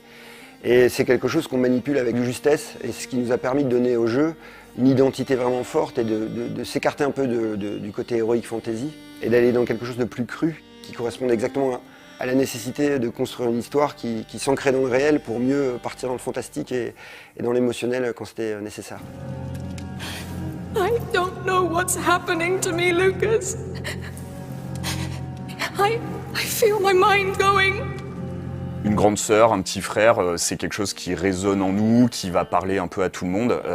Et donc ça a été vraiment le point de départ. Hugo et Amicia, ça a été les premiers personnages qui sont nés. Amicia, la grande sœur, et sa manière d'appréhender un petit frère dont elle n'avait pas la charge et où tout d'un coup elle va en avoir toute la responsabilité. Hugo, qui est un jeune enfant qui ignore tout du monde et en réalité est chargé d'un pouvoir et qui le dépasse. Et comment ce duo va grandir ensemble et réaliser l'histoire beaucoup plus grande qu'eux qui est en train de se réaliser et dont ils sont les acteurs principaux. It's bleeding again. Yes, we should fix that before it gets infected, I guess. Amicia, donc c'est une jeune fille, c'est pas une guerrière, donc le gameplay de Plague, c'est un gameplay plus orienté sur l'infiltration et la survie. Le but étant toujours d'être plus malin que ses ennemis pour survivre, que ce soit les rats ou des ennemis humains. Après, Amicia, il y a des moments où elle va devoir combattre, elle va devoir faire face, donc avoir des phases plus orientées action, plus orientées combat. Toutes ces phases-là construisant un rythme narratif qui vient servir l'évolution du personnage, donc son rapport à la violence, son rapport au monde, à chaque fois est nourri par la variété de ces séquences-là. Le contexte de la peste était intéressant parce qu'il était vecteur d'émotions et de danger pour les enfants. Mais incarner une maladie, c'est jamais très évident, surtout dans un jeu vidéo où on doit avoir une adversité et pouvoir lutter contre quelque chose. Donc on a utilisé la représentation la plus symbolique de la peste, qui était les rats. Ça faisait une belle incarnation de la maladie, mais pour que ce soit impressionnant et qu'on ait cette sensation de propagation, il en fallait des milliers. Il fallait qu'on ait ces rats qui se déversent dans les champs, dans les forêts, pour montrer la maladie qui progresse et qui ravage tout sur son passage. Donc les rats sont une version amplifiée d'une maladie qui se propage. C'est à la fois une menace mais un outil pour Amicia, c'est-à-dire que grâce au pouvoir d'Hugo, grâce à ses outils à elle-même, elle va pouvoir utiliser les rats pour progresser parfois, mais souvent elle va devoir faire face aussi pour trouver un moyen de les traverser sans se faire dévorer. On écrit nos chapitres un peu comme des épisodes. Cette impulsion qu'on a quand on regarde une série, la retranscrire en jeu vidéo, c'était essentiel pour nous. C'est une technique d'écriture assez large. C'est vraiment une architecture globale qui vient rythmer tout le jeu et bien sûr la narration vient se coller à ça au plus près. Alors chaque fois avec des challenges différents hein, parce que sur les phases d'exploration on a toute la liberté au niveau des dialogues etc. Parce qu'on sait que dès que le joueur va rentrer dans une phase de combat, là il va être beaucoup plus focalisé sur ce qu'il est en train de faire. Donc c'est à nous de pondérer, de se dire ok ce qui est important on va aller le raconter plutôt ici. Là, on va laisser faire le gameplay et donc tout ça se fait avec Kevin. Enfin voilà, c'est une discussion qui est permanente au fil de 3 ans de production, constamment de faire évoluer le jeu autour de ça. You should sit down. Oh, so that's all you have to say? Come on. You can do better than that. You have a whole garrison here, why don't you really let yourself go? Stop! No! Do you see the situation we're in? We were just supposed to get herbs. Faire plein de projets nous a obligés à avoir des outils à la fois à la pointe de la technologie mais très modulables. Et le fait d'avoir par exemple notre équipe engine à la maison, ça nous permet d'aller les voir directement et dire on a un challenge relatif au jeu qu'on est en train de développer et il nous faut un moyen de le solutionner et ça permet d'atteindre des prouesses comme par exemple les gigantesques hordes de rats qu'on voit déferler sur les villes dans les trailers ou des choses comme ça.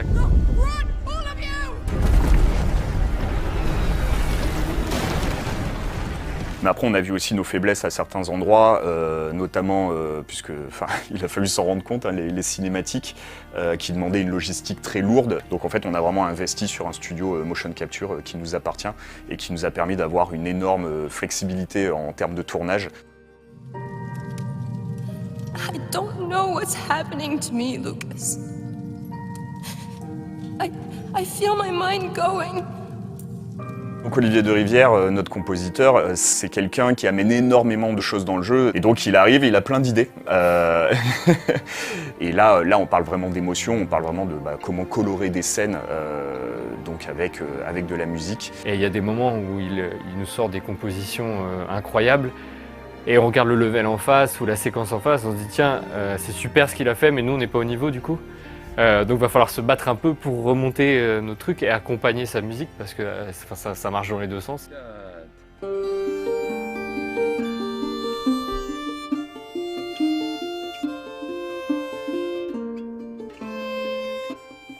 L'amour vis-à-vis de nos personnages, c'est une chose qu'on ressent nous au quotidien. Et moi je sais que dans le travail d'écriture, c'est quelque chose qui est fondamental. On veut rien faire gratuitement. On sait que le jeu peut être très très noir, très très dur, mais il y a toujours une raison à ça. Ça suit vraiment une forme de logique. À chaque fois qu'on écrit quelque chose ou qu'on réalise quelque chose pour Requiem, quand ça sonne faux ou quand ça passe pas, on sait que Hugo ou Amicia nous disent non, j'aurais pas dit ça, j'aurais pas agi comme ça. Et donc c'est amusant parce qu'ils font le jeu avec nous en fait un peu. Would His Majesty allow us to enter the city by his side? I allow.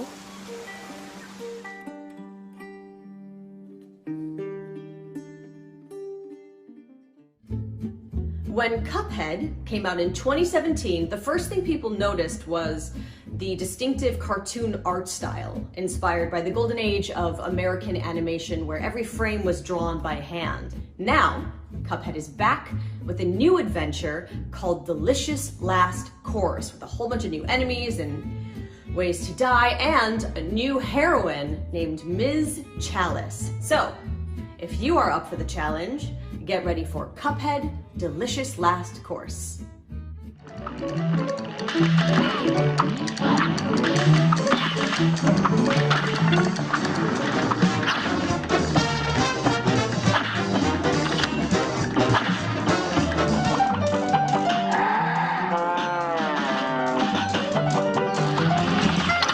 After the first game released, we had that itch to go back and revive some of the material that landed on the cutting room floor. Well, looks like it's bon voyage to our old pals Cuphead, Bugman, and the lovely Miss Chalice. They're off on their next adventure, this time to the fabled DLC Island. The Delicious Last Course is more fantastical cartoon action. It's a true second helping of screen-filling, boss battles, imaginative stages, and new powers. This new adventure and expansion lets us really give Ms. Chalice a chance to shine.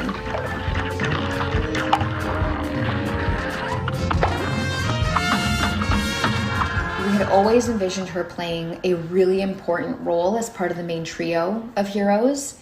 This was our opportunity to further explore animation, music, gameplay homages, all of which we didn't get to in the first game.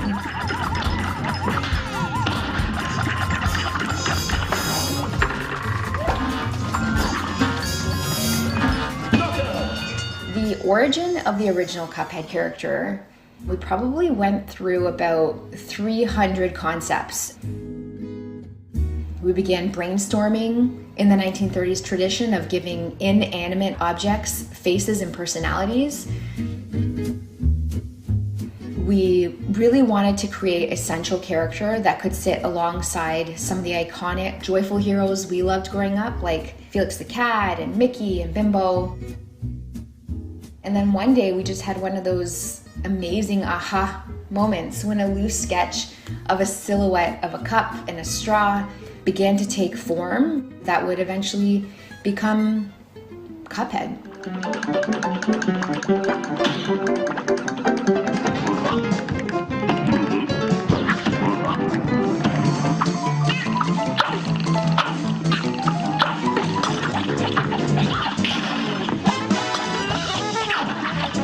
Having the chance to re-explore this world, to make something special for our fans while taking our time on the little details and making sure we're getting them just right. In so many ways, Cuphead, game and character, has been with our whole team through life's many changes. These characters have become like children of sorts, and getting a chance to take them on a new adventure to close this chapter of their story is just really exciting. For there's a new challenge waiting around every corner on the amazing DLC Island.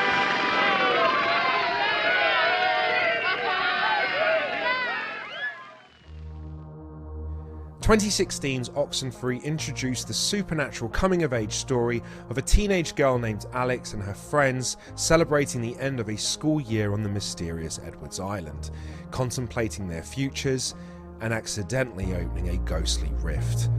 Oxenfree 2 Lost Signals brings us a different kind of coming-of-age story, one about Riley in her 30s facing the choices she made as a young adult and figuring out what comes next. This is Oxenfree 2 Lost Signals. Welcome, welcome. First, we're gonna have a little fun tonight, folks. Yes, Shauna. Residents of Kamina have reported strange interruptions in their radio broadcasts over the phone. 1-1, I need visual confirmation of the clouds above Edwards Island. Over.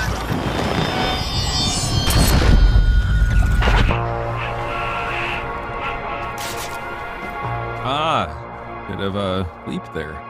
We could climb down here also. It might take a little longer. I just don't think we can make the gap. I can make it, probably. Can you? Because... Well, we'll see, won't we?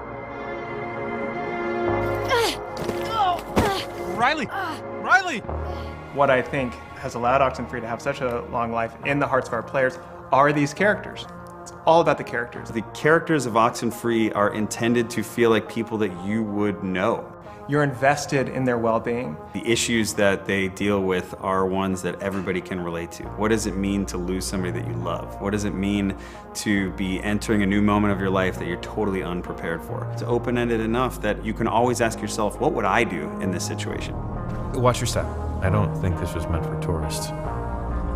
It's, sort of pretty, in a way. No, it's amazing. In another life, I would have been a geologist. Or took at least an intro to geology course, you know? Oxenfree is a game about some really relatable characters, but put in crazy, unrelatable situations. Riley's from Kamina, and unlike Alex and her friends in Oxenfree 1, Riley did not have the best time growing up in this area. The first game, really tight kind of focus on a few classmates. This game is about Riley coming home and interacting with Jacob, who is somebody who she went to high school with, dealing with her father, dealing with a whole host of new characters that are along this coast. If you know the tunnels well enough, you can walk to and from practically any point in town completely underground. Have you, been down here before? Me, personally? No. Some of the kids do, or did, in high school. They crawl in here, light a fire, make out or whatever. But I'm too little a fan of small, dark spaces to really see the desire. I'm really looking forward to people playing with Jacob, who is their kind of main counterpart throughout the game. You take a look at Jacob. He's got this questionable facial hair. He's got the hipster hat. Funny how just a little light makes everything both less and more spooky. Weird, right? And his animation also gave him that laid back kind of, hey, I'm just hanging out here in the woods, not being creepy.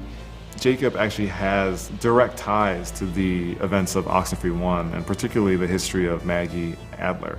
Maggie was the woman that first kind of discovered what radios could do. She was the one who was kind of tied to the events that really kicked off the whole story.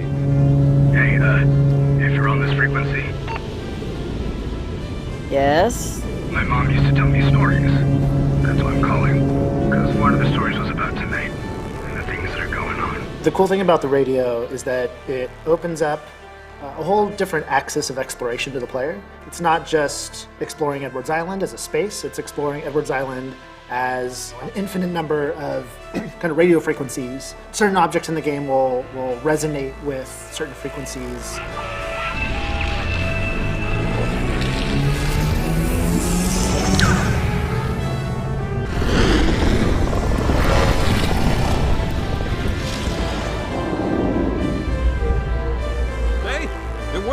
I think.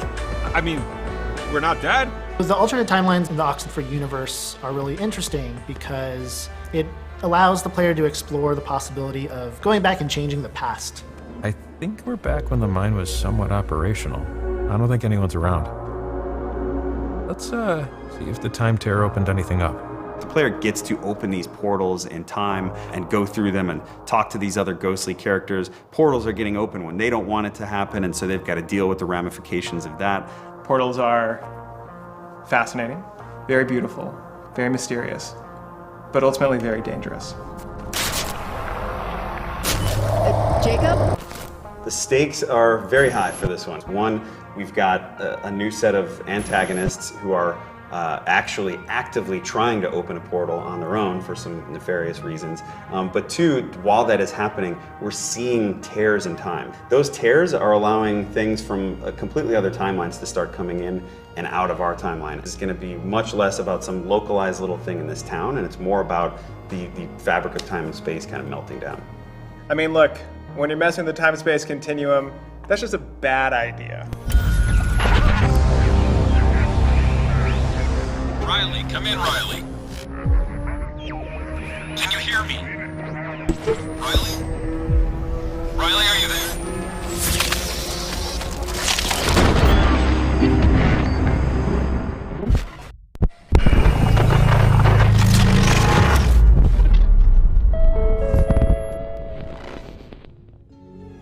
In Immortality, created by Sam Barlow, full transparency, I'm a huge fan of his previous games, Her Story and Telling Lies, you don't just find one, you find 3 unreleased films spanning over 3 decades, and they all star Marissa Marcel, who has since disappeared.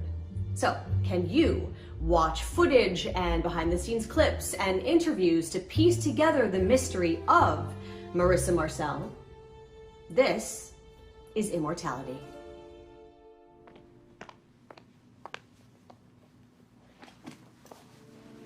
What is your name? Marissa Marcel.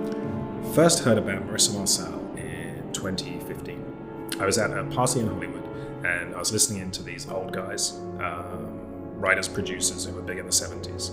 They were swapping war stories, gossiping, and one of them brings up the story of Marissa Marcel, this actress who shoots 3 movies over 3 decades and how none of the movies ever comes out. I was interested, and after the party, I went home and I Googled and found very little of anything online, but I was intrigued, so I continued to dig and attempted to find something more concrete. Now, we know you from the movie that you just finished shooting. It is finished, right? Yeah, it's finished. Yeah. If you don't know, it's a bit of a fairy tale. So Arthur Fisher, the great director, who you probably know from his movies such as Marion and The Man Who Dreamed, was casting for his new movie, Ambrosio. And so instead of casting a recognizable face, he wanted to find some fresh talent. So he put the word out and saw, how many was it, 10,000? I think it was over 20,000. 20,000. He saw 20,000 girls, and long story short, he picked you. Yes. 2 years ago, we were approached by an anonymous donor who handed over this huge cache of film. In it was footage from rehearsals, behind-the-scenes B-roll, and completed shots from the shoots. As far as we can tell, this is everything that remains of the 3 Marissa Marcel movies. Before I go, I would like some token of our friendship.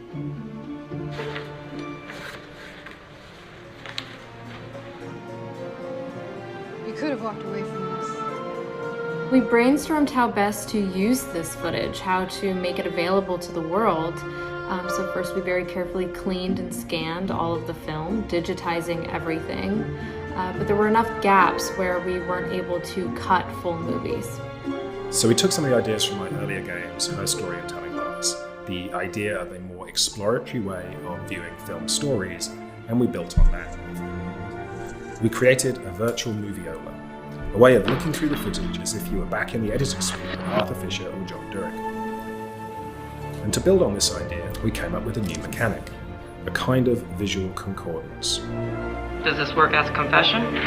Exploration by match cut. Good work. When you're watching, at any point you can stop and point to an image, an actor, a prop, and the system will create a match cut to another piece of footage with that image. Now it's worth more. So you kind of surf through the footage in a way, following a breadcrumb trail of visuals, creating your own montage. It's both expressive and exploratory, like the best of video games.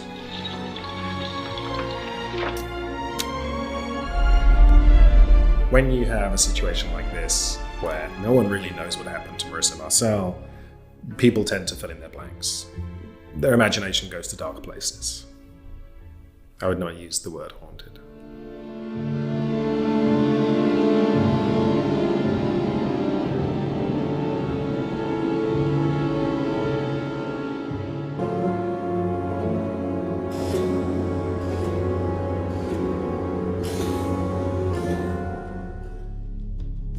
Do you ever wish you lived in a simpler, safer, more optimistic time? Trevor Hill does.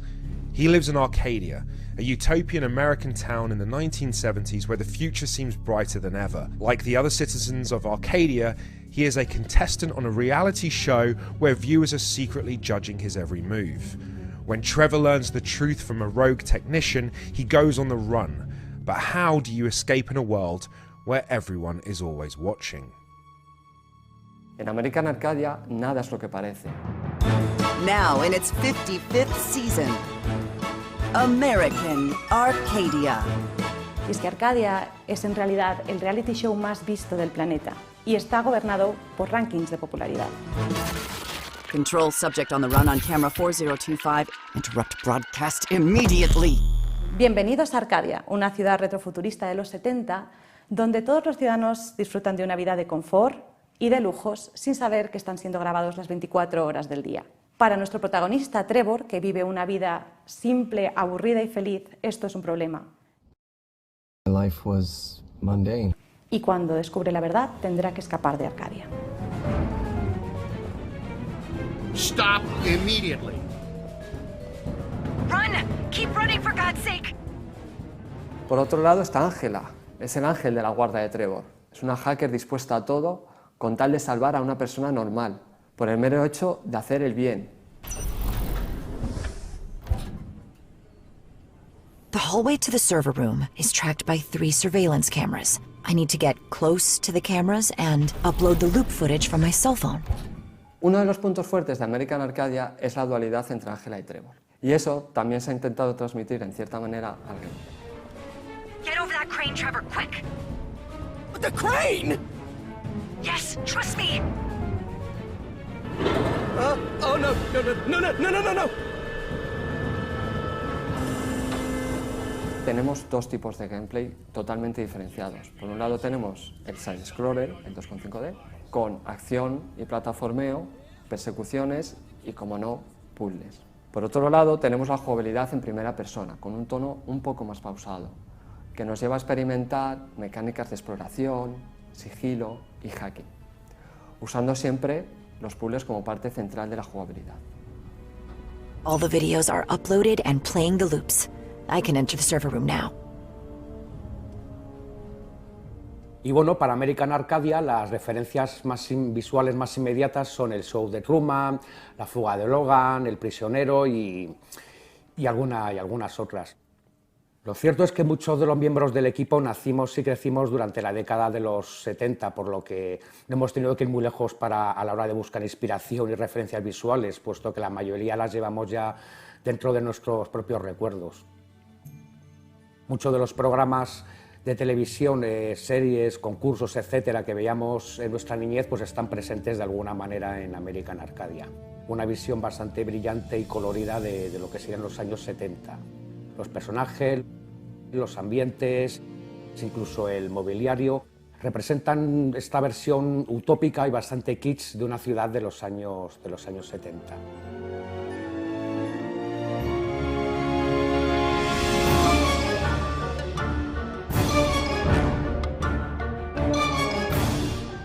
Siempre me gusta tener un tema principal para el juego y diferentes leitmotivs para los diferentes personajes que se van uniendo en una única banda sonora donde se van mezclando y representarán los dos mundos, tanto el de los 70 como el del futuro, mezclando elementos electrónicos y orquestales. Hey, I can't see anything in here. Jeez, man, just hug your teddy bear real tight while I try to turn on the lights, okay? Okay, is that better? Now, let's try to find a way out of here.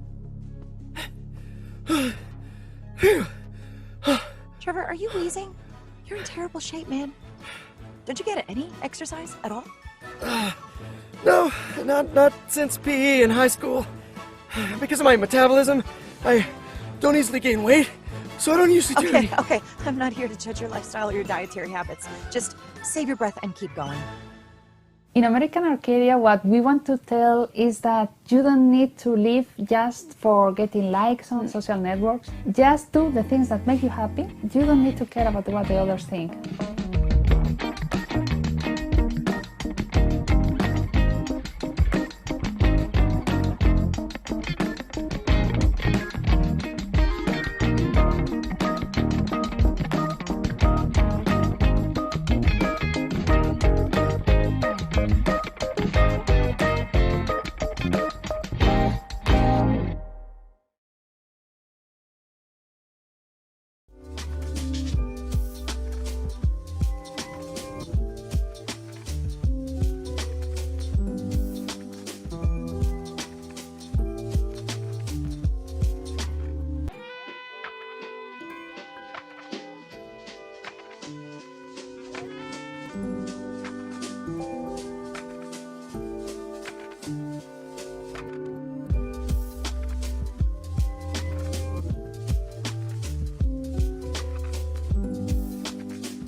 Welcome back to IGN's Summer of Gaming. The festivities continue tomorrow, but right now, we'd like to let the good times roll.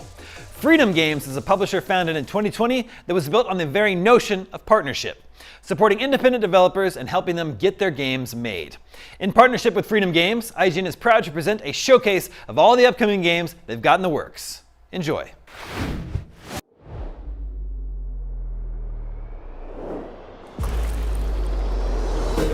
It was always a dream to, well, make a video game. I guess everyone wants to do that. You really want to make fictional worlds. You really want to make your own universe. So we decided to leave everything. What started off as kind of a passion project turned into having a small staff and full funding. There's a lot of firsts here in this project. We knew it was like kind of way more than we could handle, but if we just work hard and put our minds to it and make the game we want to make, we think we can be super successful.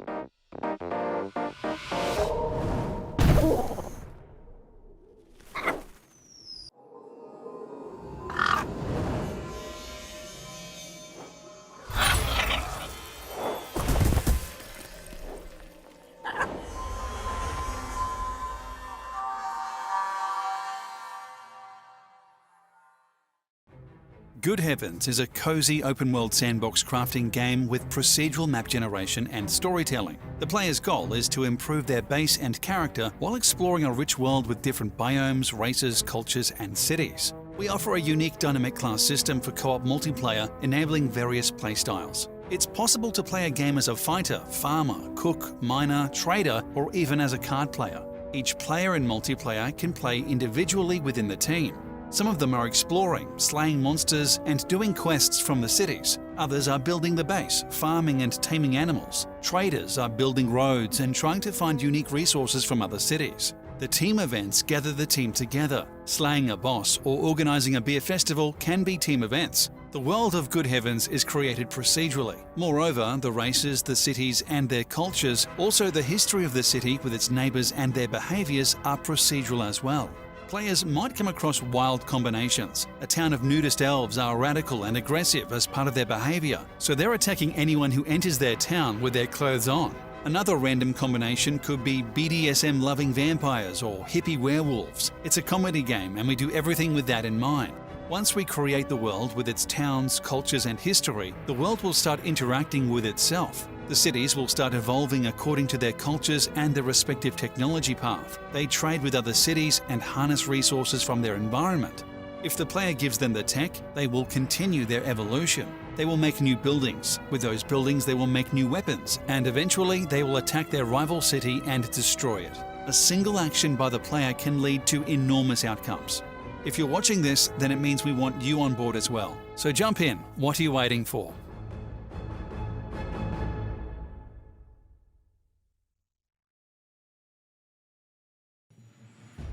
I would say that it's an endless comedy engine that you can play forever. You can play Good Heavens in a casual way or in a hardcore way. It's up to you. The game has a massive scale map. We have different biomes and we have different resources and animals and monsters on each of these biomes. And we have also this NPC and cities layer on top of this. So you can build your own base. You trade between those cities and you try to find the balance in this world in the end. And every time you restart the game, there is a new challenge waiting for you. Some of them start as a more developed city and they go into a small town and then they become a larger town and then they become a city and then at the end they became metropoles. But in order to arrive into that latest stage, they need to find all the resources that specific culture is requiring to evolve. You're trying to find out what's going on. You get quests from them, and then for yourself, you try to improve your base, improve your character. So you kill some monsters, you hunt for some animals, and you craft some things for your base and yourself. And every time you restart the game, you find that these races and cultures are different from the previous game. And there's some kind of a new story in between them. That's the procedural part of the game. These cities will have different ambitions, they will have different relationships with each other, and you will find different quests in each time you restart the game. it enables you to tell different stories every time you restart the game. I mean, we don't want a linear game that's the same every time you play. I mean, the magic of procedural generation is to give you a different challenge every time. So you're building your character, and you might try to build a farmer character, for example, or a warrior character, or a trader character. Starting with the biomes, each of these biomes can hold different races, and each of these races can have different cultures. Depending on those cultures, they have different buildings and classes in those cities. So those guys you can trade with, take quests from, and just go into some dialogues with them and try to find out about the rest of the world. So depending on how you start the game, a single player or 3-player or 7-player, the difficulty of the game will change. Our procedural generation works quite well. I was afraid that it wouldn't be this easy to handle a huge map like this. It would create some problems. The second thing is the combat system we are developing right now is somehow better than many of these current multiplayer crafting games, I would say. It's been around a year since we started working on the early concepts and research about procedural generation. It took us some time to overcome some of these technical challenges. We're not the first overcoming those, but it took some time nonetheless.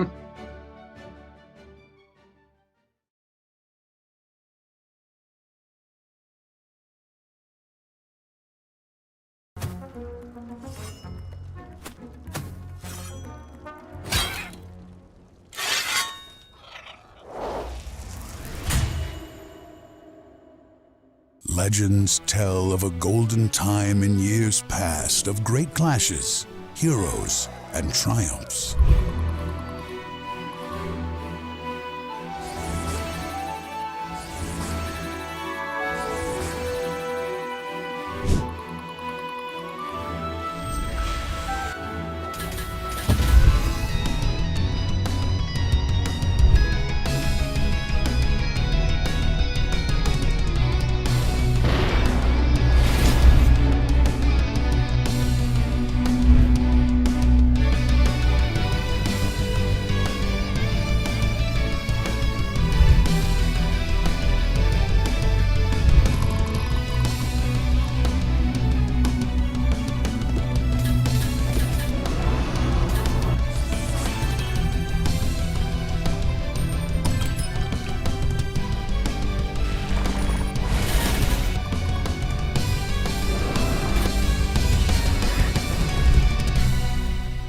Hey everybody, Phil, lead designer for Symphony of War, the Nephilim Saga. 6 years ago, we set out to create a brand new strategy RPG series, and today we're finally ready to announce the first title's official launch date. And that launch date is right now, today. Please go check it out at the Steam store. RPG fans, we think you're going to love this one. I want to send out a special thank you to everyone who's followed and supported our development along the way, and to everyone who gives it a try. We hope you enjoy playing it as much as we enjoy creating it.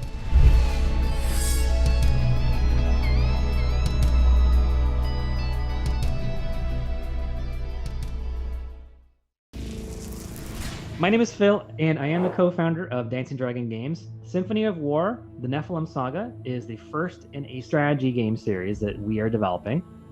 It is a political war drama. Your protagonist is an Imperial Army officer. Some shocking events happen, you get framed for murder, you have to clear your name. There's so many twists and turns, and you saving the world, as you do in these games. I love to tinker, I love to experiment. I want to be able to set this up and then auto battle. I want to have a little bit more automation, and Symphony of War delivers that exactly.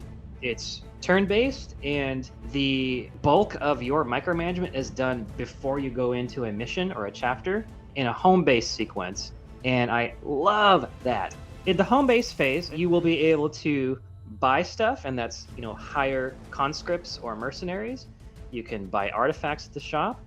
You'll be able to tech up. You can go into the support conversations and have the characters interact with each other, react to the events of the world. You can do friendships, bonds, which is love and romance, and family. Tactical phase is the other half. Your squads that you've built plops down into a map. Boom, that's my army, that's my setup, it's beautiful. Mission go. So we've got open terrain, which includes your plains, your roads, grasslands, stuff like that. And you've got your rough terrain, what's your woods, your swamp, your townscapes. You have your squads, and you've painstakingly made their formation, chosen their class, chosen their leader, their traits, their artifacts, and you send them in, and you go, and then you sit back and watch.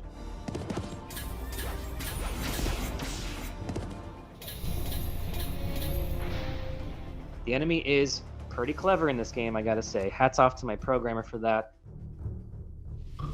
So, I love the classes. There's heavy infantry, heavy cavalry, light infantry, archery, firearms, magicians, support, and dragons. You start at tier 1, and then the ultimate is your tier 4. You start as a piddly little guy with leather armor, and then you upgrade to a guy that's a little bit cooler. Now he has full plate armor, and then you upgrade again to a guy that's really decked out in awesome, like, gilded armor. Out of 50 classes, I think we've done a really good job of getting a really big wealth of pixel art that we can use, and it's beautiful and very well animated. Yeah, class system looks freaking good. There's things that will shock you, and there are things that will surprise you, and things that will delight you, and things that will crush you. It's just very visceral. The world setting and the characters and the history, it's all years and years in the making. I want this game to really convey that it is an expression of myself. I know how magical that feels to kind of be whisked away into a fantasy world. Trust me, it's awesome.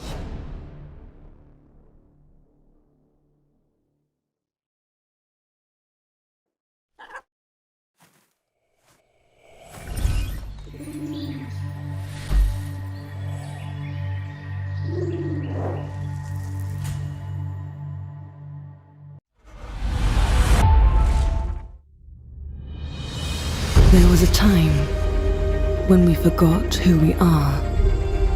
We were ungrounded and destroyed our world in the name of greed. But now, we remember. We remember that we are not in control of nature, but we are part of it. The world is our healer, and we are grateful. We are grounded by the air we breathe and seek balance with nature.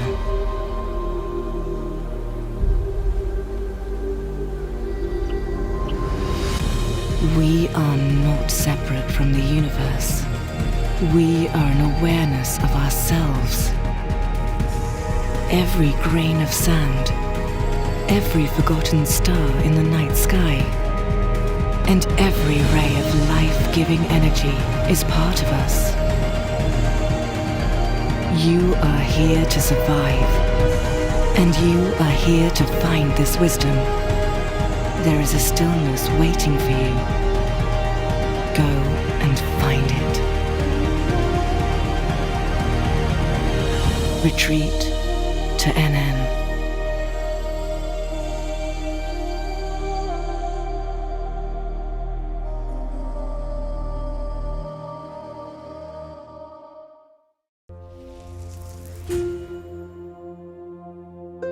My name is Justin Hosford. I'm the founder of Head West Studio, and we're making a game called Retreat to Enin.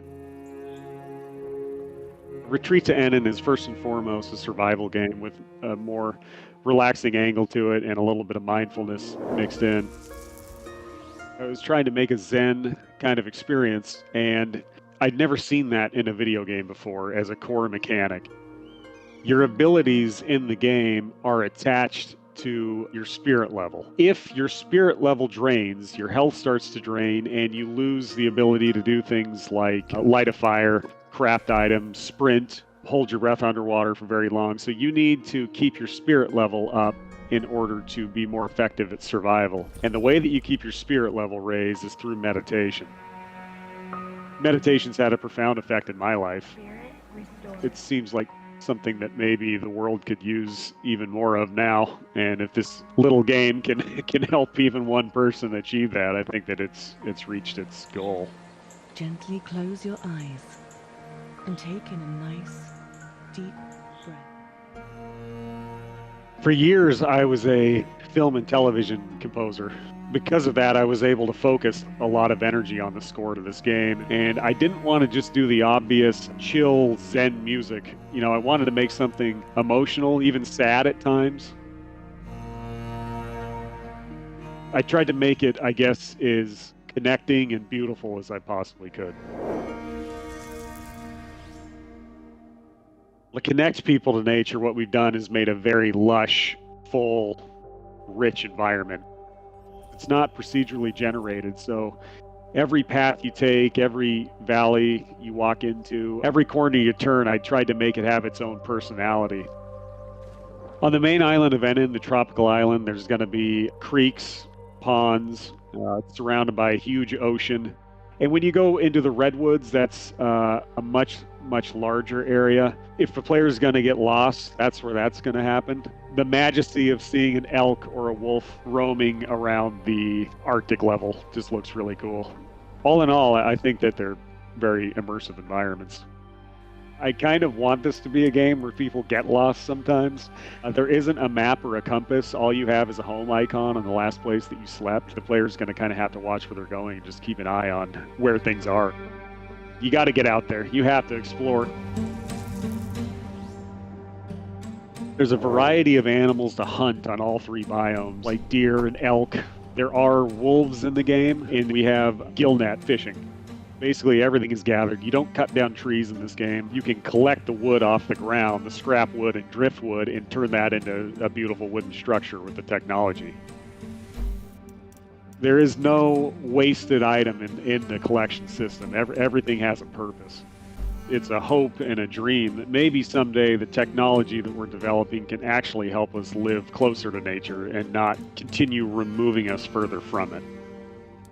So it goes from kind of elementary, basic survival all the way up to building this huge dream retreat. Even when the player gets done with the story of the game, they have the option, if they want to at any time, to return to this huge base that they've built and continue meditating and just have this place they can go to relax anytime they want. Begin meditation. I want this to be a game where people just escape to their second home away from home and just be in this peaceful environment that they use their creativity to build. And they're a part of the environment and not destroying it.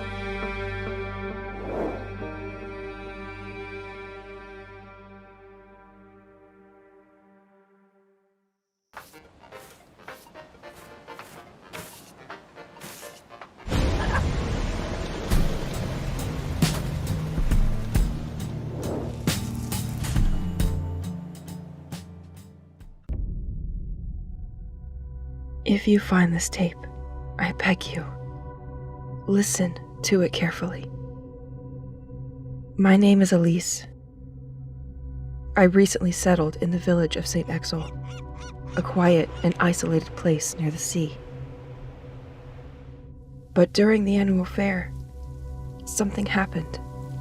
Armed troops attacked the village and tried to kidnap us all. I barely escaped, only to wake up completely alone. Stuck inside this place that doesn't feel like home anymore. I am starting to lose all sense of reality.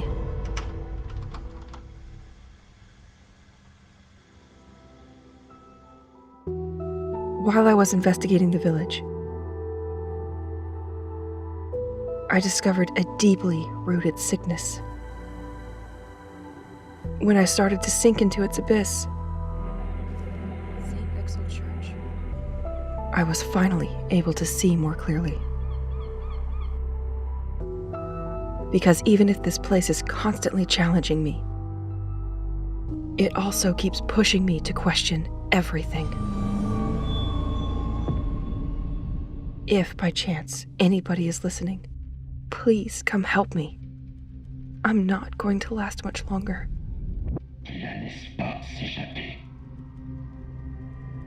It's now or never.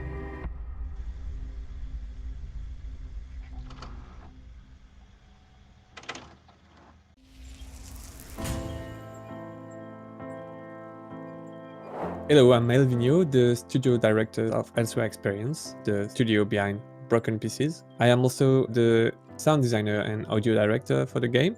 Broken Pieces is a game that's set in a coastal village in France.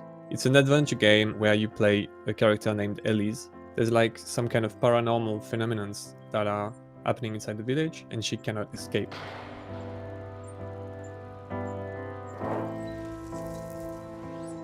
Our goal for the game was to really catch the attention of the player, and to do so we had to do something inside a world that's feeling very real, something that's tangible. You try and make the player believe in something, and then you switch their perspective. If everything is very realistic, then when you have things that are paranormal, they meet in the cross point with the realism. The player would question at first and then integrate inside its perspective of the world. What we really wanted the player to feel is the anxiety and loneliness that the main character Elise is feeling. Loneliness, it's a difficult sensation to communicate. There's actually only one character inside the game. You don't talk with anybody, you don't interact with other people. You don't have music. When you want to play music, you actually have to use the tape player inside the game. And I think that's what life is about too. Sometimes you listen to music because you want to break this loneliness. Because there's so many moments where you don't have music.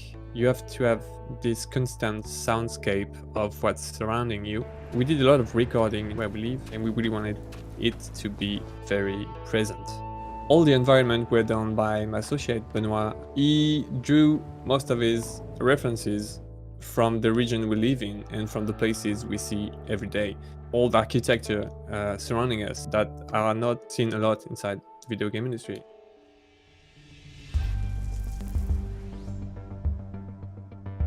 We are very huge fan of puzzle games, of course, and puzzles are very, very interesting because they give you the opportunity to insert story inside it. They give you the opportunity to talk about things that interest you, and they give you the opportunity to use the world fully and the exploration and the space you are in.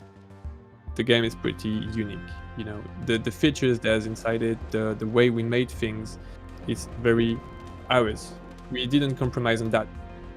Thanks a lot for checking out Broken Pieces with us, et on espère que vous serez au rendez-vous. Merci.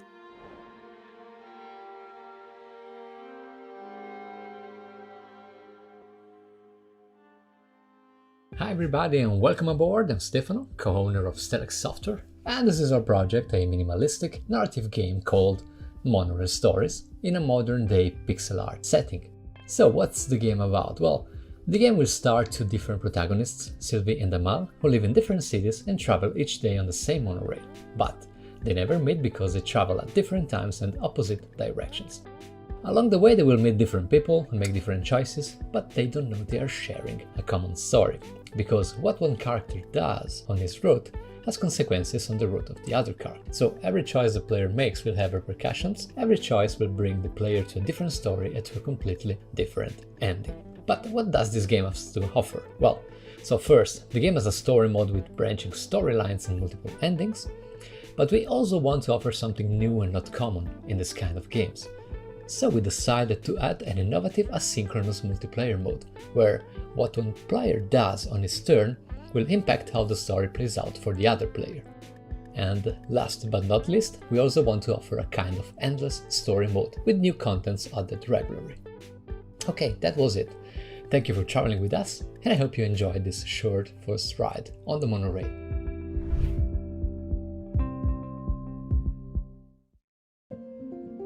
I'm Stefano, welcome aboard. I'm co-owner of Stellax Software, very small husband and wife game studio. My wife, she's artistic director for the game, and this is our project, a minimalistic narrative video game called Monorail Stories in a modern day pixel art setting. So the game will start to different protagonists, Sylvie and Amal, who live in different cities and travel each day on the same monorail, but they never meet because they travel at different times and opposite directions. So along the way they will meet different people, they will make different choices, but they don't know they are sharing a common story, because what one character does on his route has consequences on the route of the other character.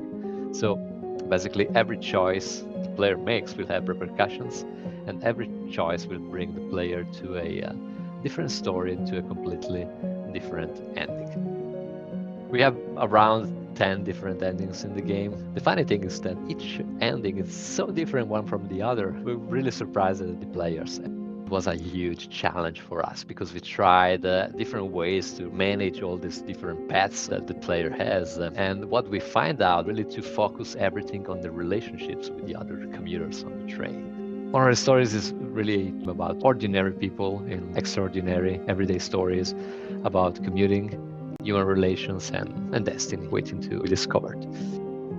In a world where everybody's screaming so loud, we love to whisper. So we really want to give this kind of experience to players.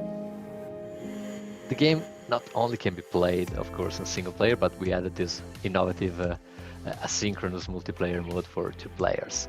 Well, in the multiplayer mode, 2 different players take turns controlling the 2 main characters. It's cooperative, so we share the same experience, but the choices made by one player during his turn will impact how the story plays out for the other player.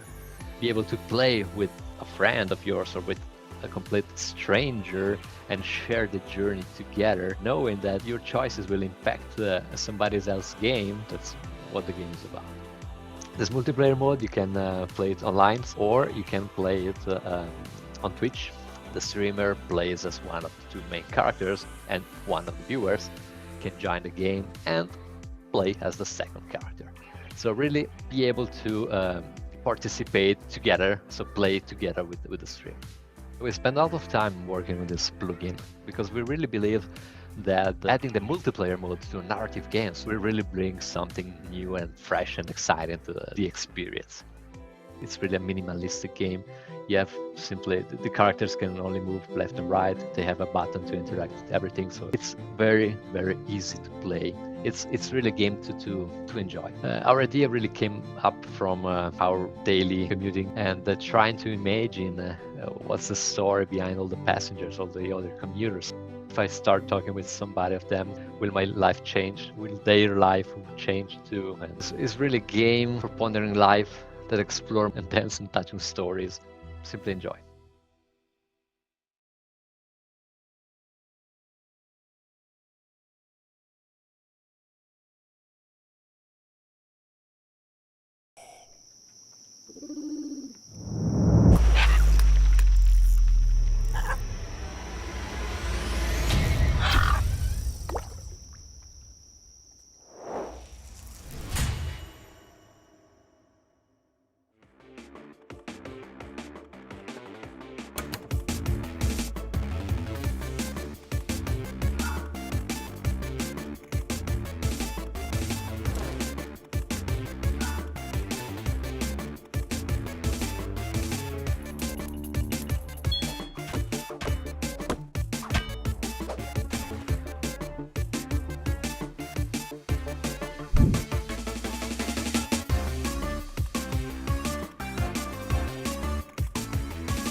My name is Reese. I'm the creator of Boundless Games. We're currently working on Monster Tribe, which is an open world RPG. It's a monster catcher game in kind of like a futuristic native tribe type of setting. What sets this game apart is we decided to go for more of a team-based battling combat, and so you actually use your entire team throughout all battles, and you have a lot of exploration elements that I find maybe aren't explored in most games. Through exploring the environment, you're going to come across a lot of secrets, whether that being treasure or resources or materials that you can use. There's 4 types of gathering you can do. There's harvesting, fishing, wood cutting, and mining. This system helps to give a sense of collection and accomplishment, and almost adding a grinding element to our game. This is our downtime, our off time, to offset the balance between battle after battle. What makes this game open world and, non-linear is you can tackle any of the areas in the game at any point that you want to, and you can take them on in any order you'd like.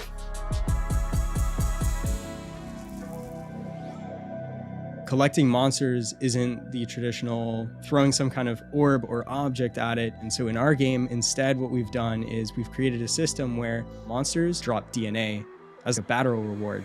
You can then take it to the DNA stations, and you can use these to actually revive and resurrect these creatures to then, have them on your team.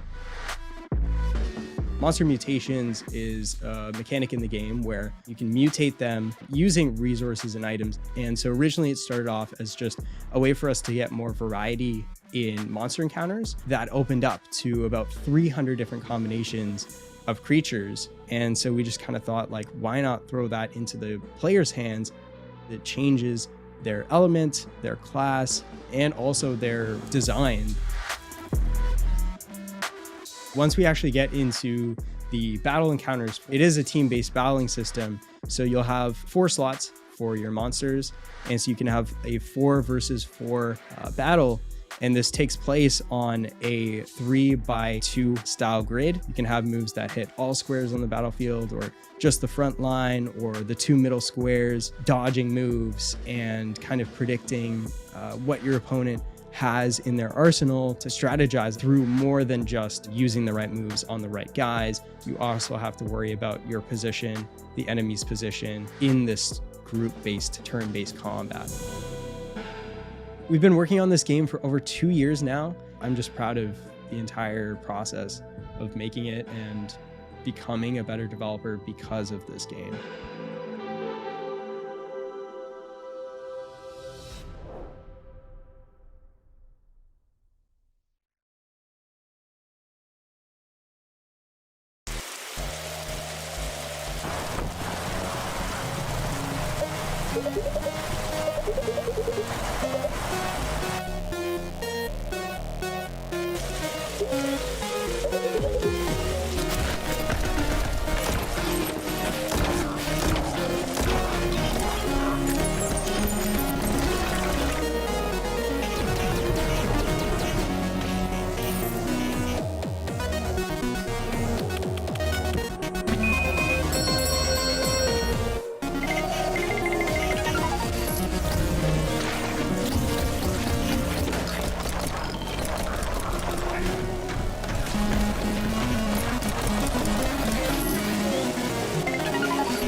My name is Enrique. I'm a solo dev for Neon Blight, which is a small cyberpunk game that I've been creating for the past 4 years. It's been a huge passion project that I've built since I was 17.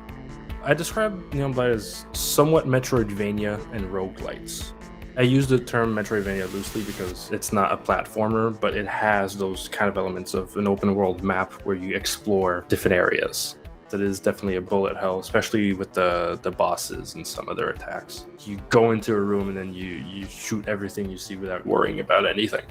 So it's an open world game where you kill bosses and you go back to your shop and sell guns, items, and anything that you collect in what I call the outer border, which is the big open world combat area. If you survive, you can go back to town and sell your weapons.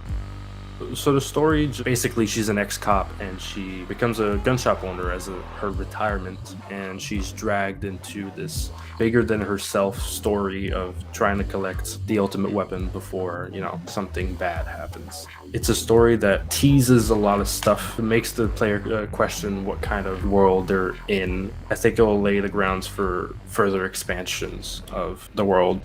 There's the main hub called Eden, which is a small town that your player lives in and has per gun shop in. The Neon Stop, which is where you buy all of your items to put in your shop, couches, display units, anything like that. It's a town where you can interact with NPCs and stuff like that. And then there's the Outer Border, which is the combat area. It has 7 different biomes in it.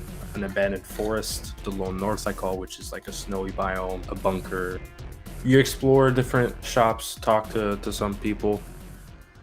I'd say the combat feels pretty solid. It's fast-paced, it can get hectic. There's a few different mobs. There's one called the Demon Gangers, which is basically your generic pistol, shotgun, auto, rifle kind of group. And then there's the Blight mobs, which is, there's a runner that just runs after you. There's one that kind of has a spore, I would say, kind of ability where it's just his head bursts.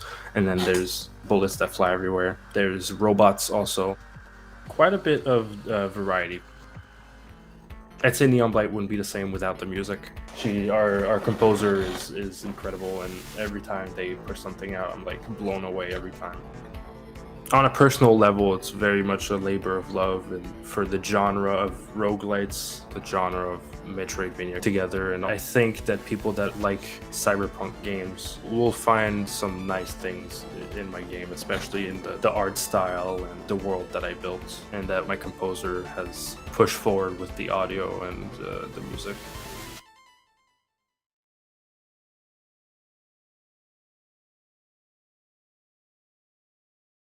Hello, welcome one and all, and prepare your limbs, contestants. It's game day.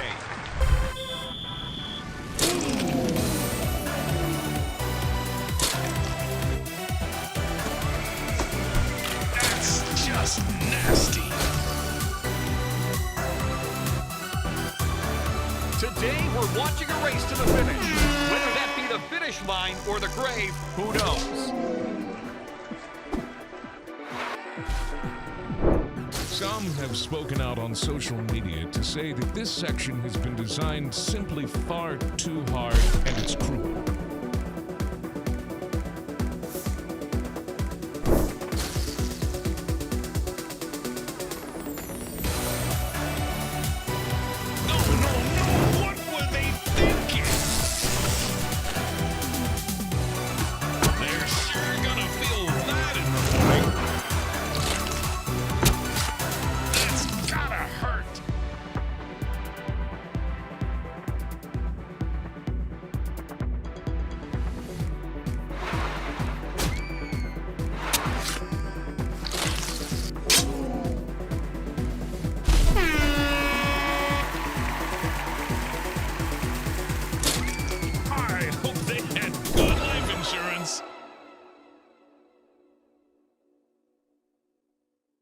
I first started getting into games probably about 7 or 8 years old, tinkering around with game engines. I started putting games on the web, Flash games and things like that. I always liked the idea of really silly deaths, characters getting blown to bits in like a cartoony way. It's usually an area of frustration, but when you can see your character's head just flying off and blood's going everywhere, it's like, you just got nothing but humour there. Sure gonna feel bad in the morning. I come up with the idea of having like a Ninja Warrior / Total Wipeout death competition.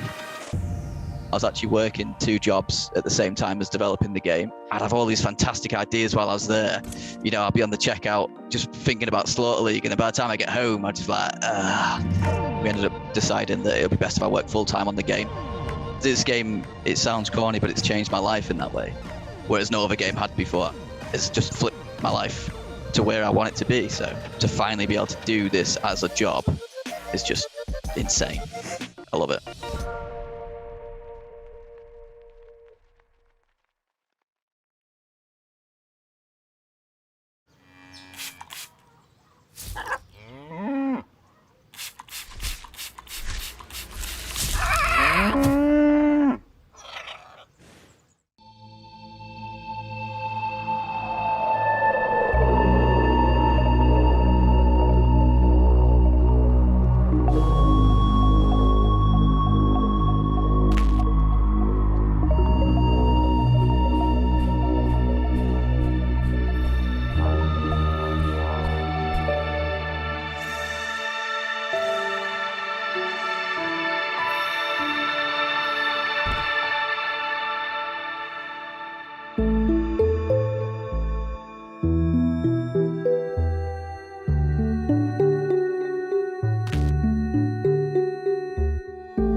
I've always thought that I would be good at making video games. My mom just sent me a picture of a drawing I did when I was like 8, titled My Own Game.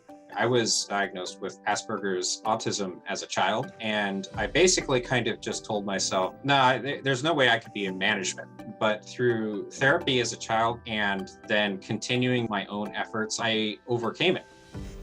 Now I'm doing my dream, doing something I thought I couldn't do. Through this process, I've really learned how valuable people are. There's 20 people on the team. I'm just one of them. And I'm hoping to convey some of that through the game's narrative. You have to have growth and you have to have progress. So for us, with One Lonely Outpost, loneliness helps highlight the value of connection.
I'm Yoz, the lead game designer of Humanity. It's a open world zombie survival game that you can play on your own, or even better with friends. We're only actually a team of 3. Well, we're nearly 2 years into development of like the actual game. Humanity's just sort of formed like naturally, nothing to what it is like right now, which is we're pretty proud of, to be honest. Let's think realism, and then can we make it fun?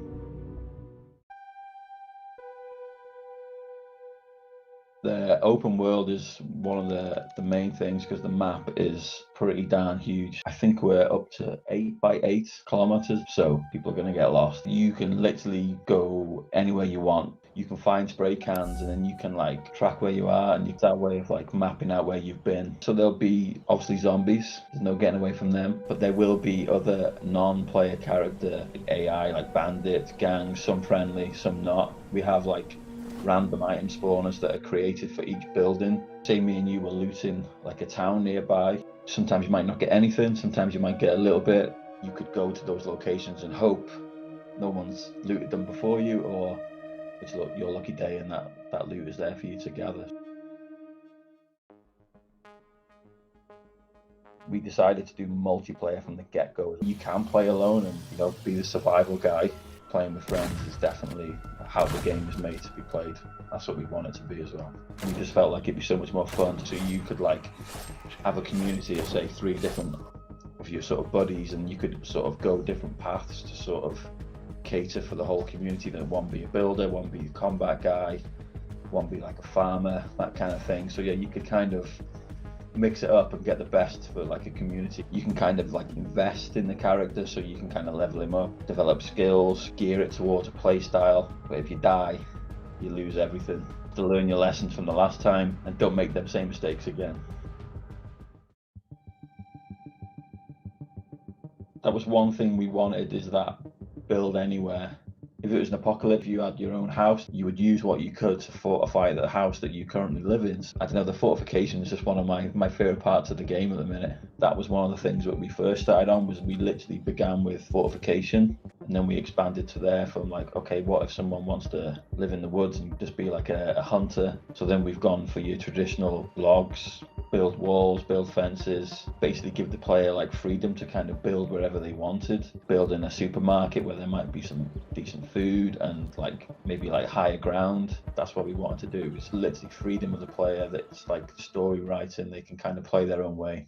Say that I'm proud of like what we've done as a team really. First game that all 3 of us have ever done. A hardcore survival game that is fun to play.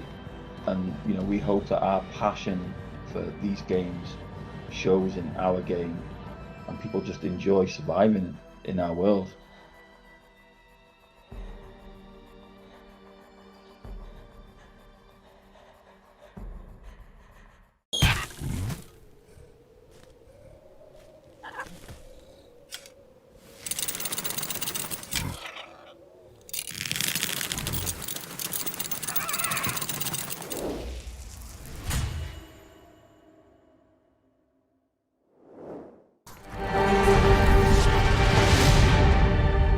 Talamel is in its twilight. The sands have buried its kingdoms. Corruption unburies its subjects.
I am Michael Shistik. I'm the art director for Sands of Aura.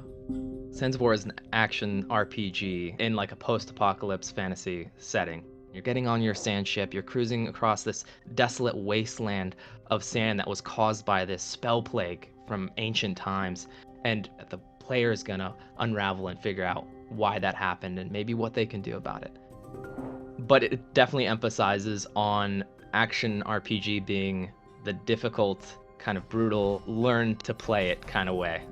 You definitely will die a lot. I love a good boss encounter. I love overcoming a difficult situation. And it, for a lot of people, can be very frustrating. But the accomplished feeling that you get from overcoming these challenges, we think is the most rewarding thing you can have as a player. These bosses are like the climaxes of those areas, of those levels. So when you get there, we want them to be these cool, amazing, difficult, and almost cinematic encounters. Well done. The combat is not as instantaneous as a traditional action RPG. There's a bit of weight to the character's swings and actions, so you do have to be deliberate in what you decide to do in combat. Learning how to do that dance with them. You got the dodge timing and you got the swing in, you got another, like the whip attack, you paired it at the right timing. Like, it feels amazing when you're getting that dance down. The deaths will become less punishing and they'll come less often as you grow in experience as a player, and we really hope that the people have the willpower to get over that point. We talked about the grind and how difficult the game can be and how challenging these bosses are, and the boat is almost the opposite of that. It's the breath of fresh air of like, okay, I can kind of reassess myself, I can think about what I want to do. You can ride on those sand dunes and you can gain speed if you go down the waves and hop off them, and you see the whole horizon in front of you of all these different features. And we wanted the design to be that whatever feature you see out in the distance, there's something there to go and explore. The simplest terms I could qualify how our art style looks is grim dark light. I think when you go completely grim dark, it's just kind of oppressive and overpowering. So we decided to have this mix. There's a lot of gray tones, there's a lot of like beiges and browns, but you'll get these interspersed scenes on the islands themselves that are brilliant with color and foliage and flowers.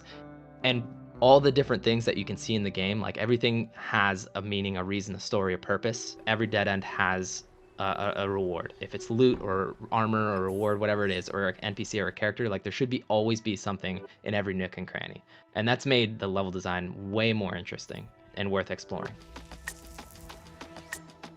We want you to play with the different builds. I've always loved in MMOs and different action RPGs when you get to build the character you want to play. That actually mixes up the gameplay, that actually makes you think about what you're doing in combat. We want you to have that customization, so we needed to make sure that the armor and weapons and everything that you find to create and craft and customize your character is as unique and interesting as possible.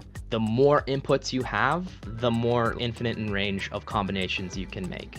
So there's things like the rune system. The rune system lets you build specific stats into your gear that you want. Like, let's say you want to be more armored, you put in more armor runes. You want to be faster, you do haste runes. But on top of those, there's Spellblade, which is an elemental enchantment that you can add.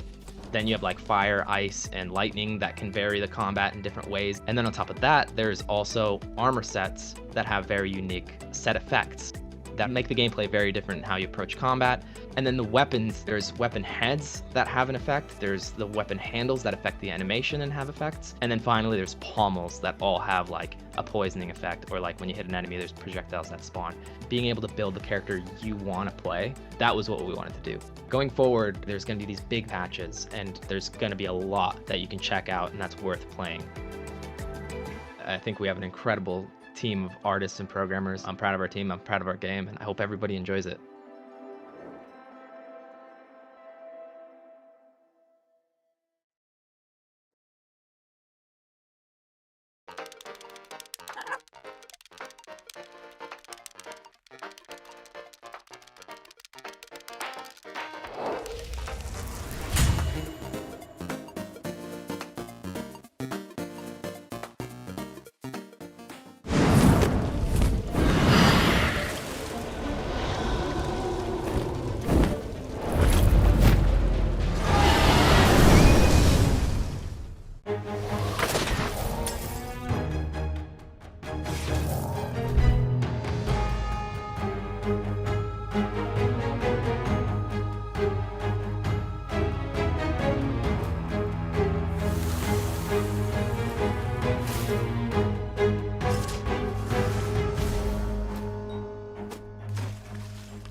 For me, playing games is like building memories. We're pouring our passion into this game, and it motivates me.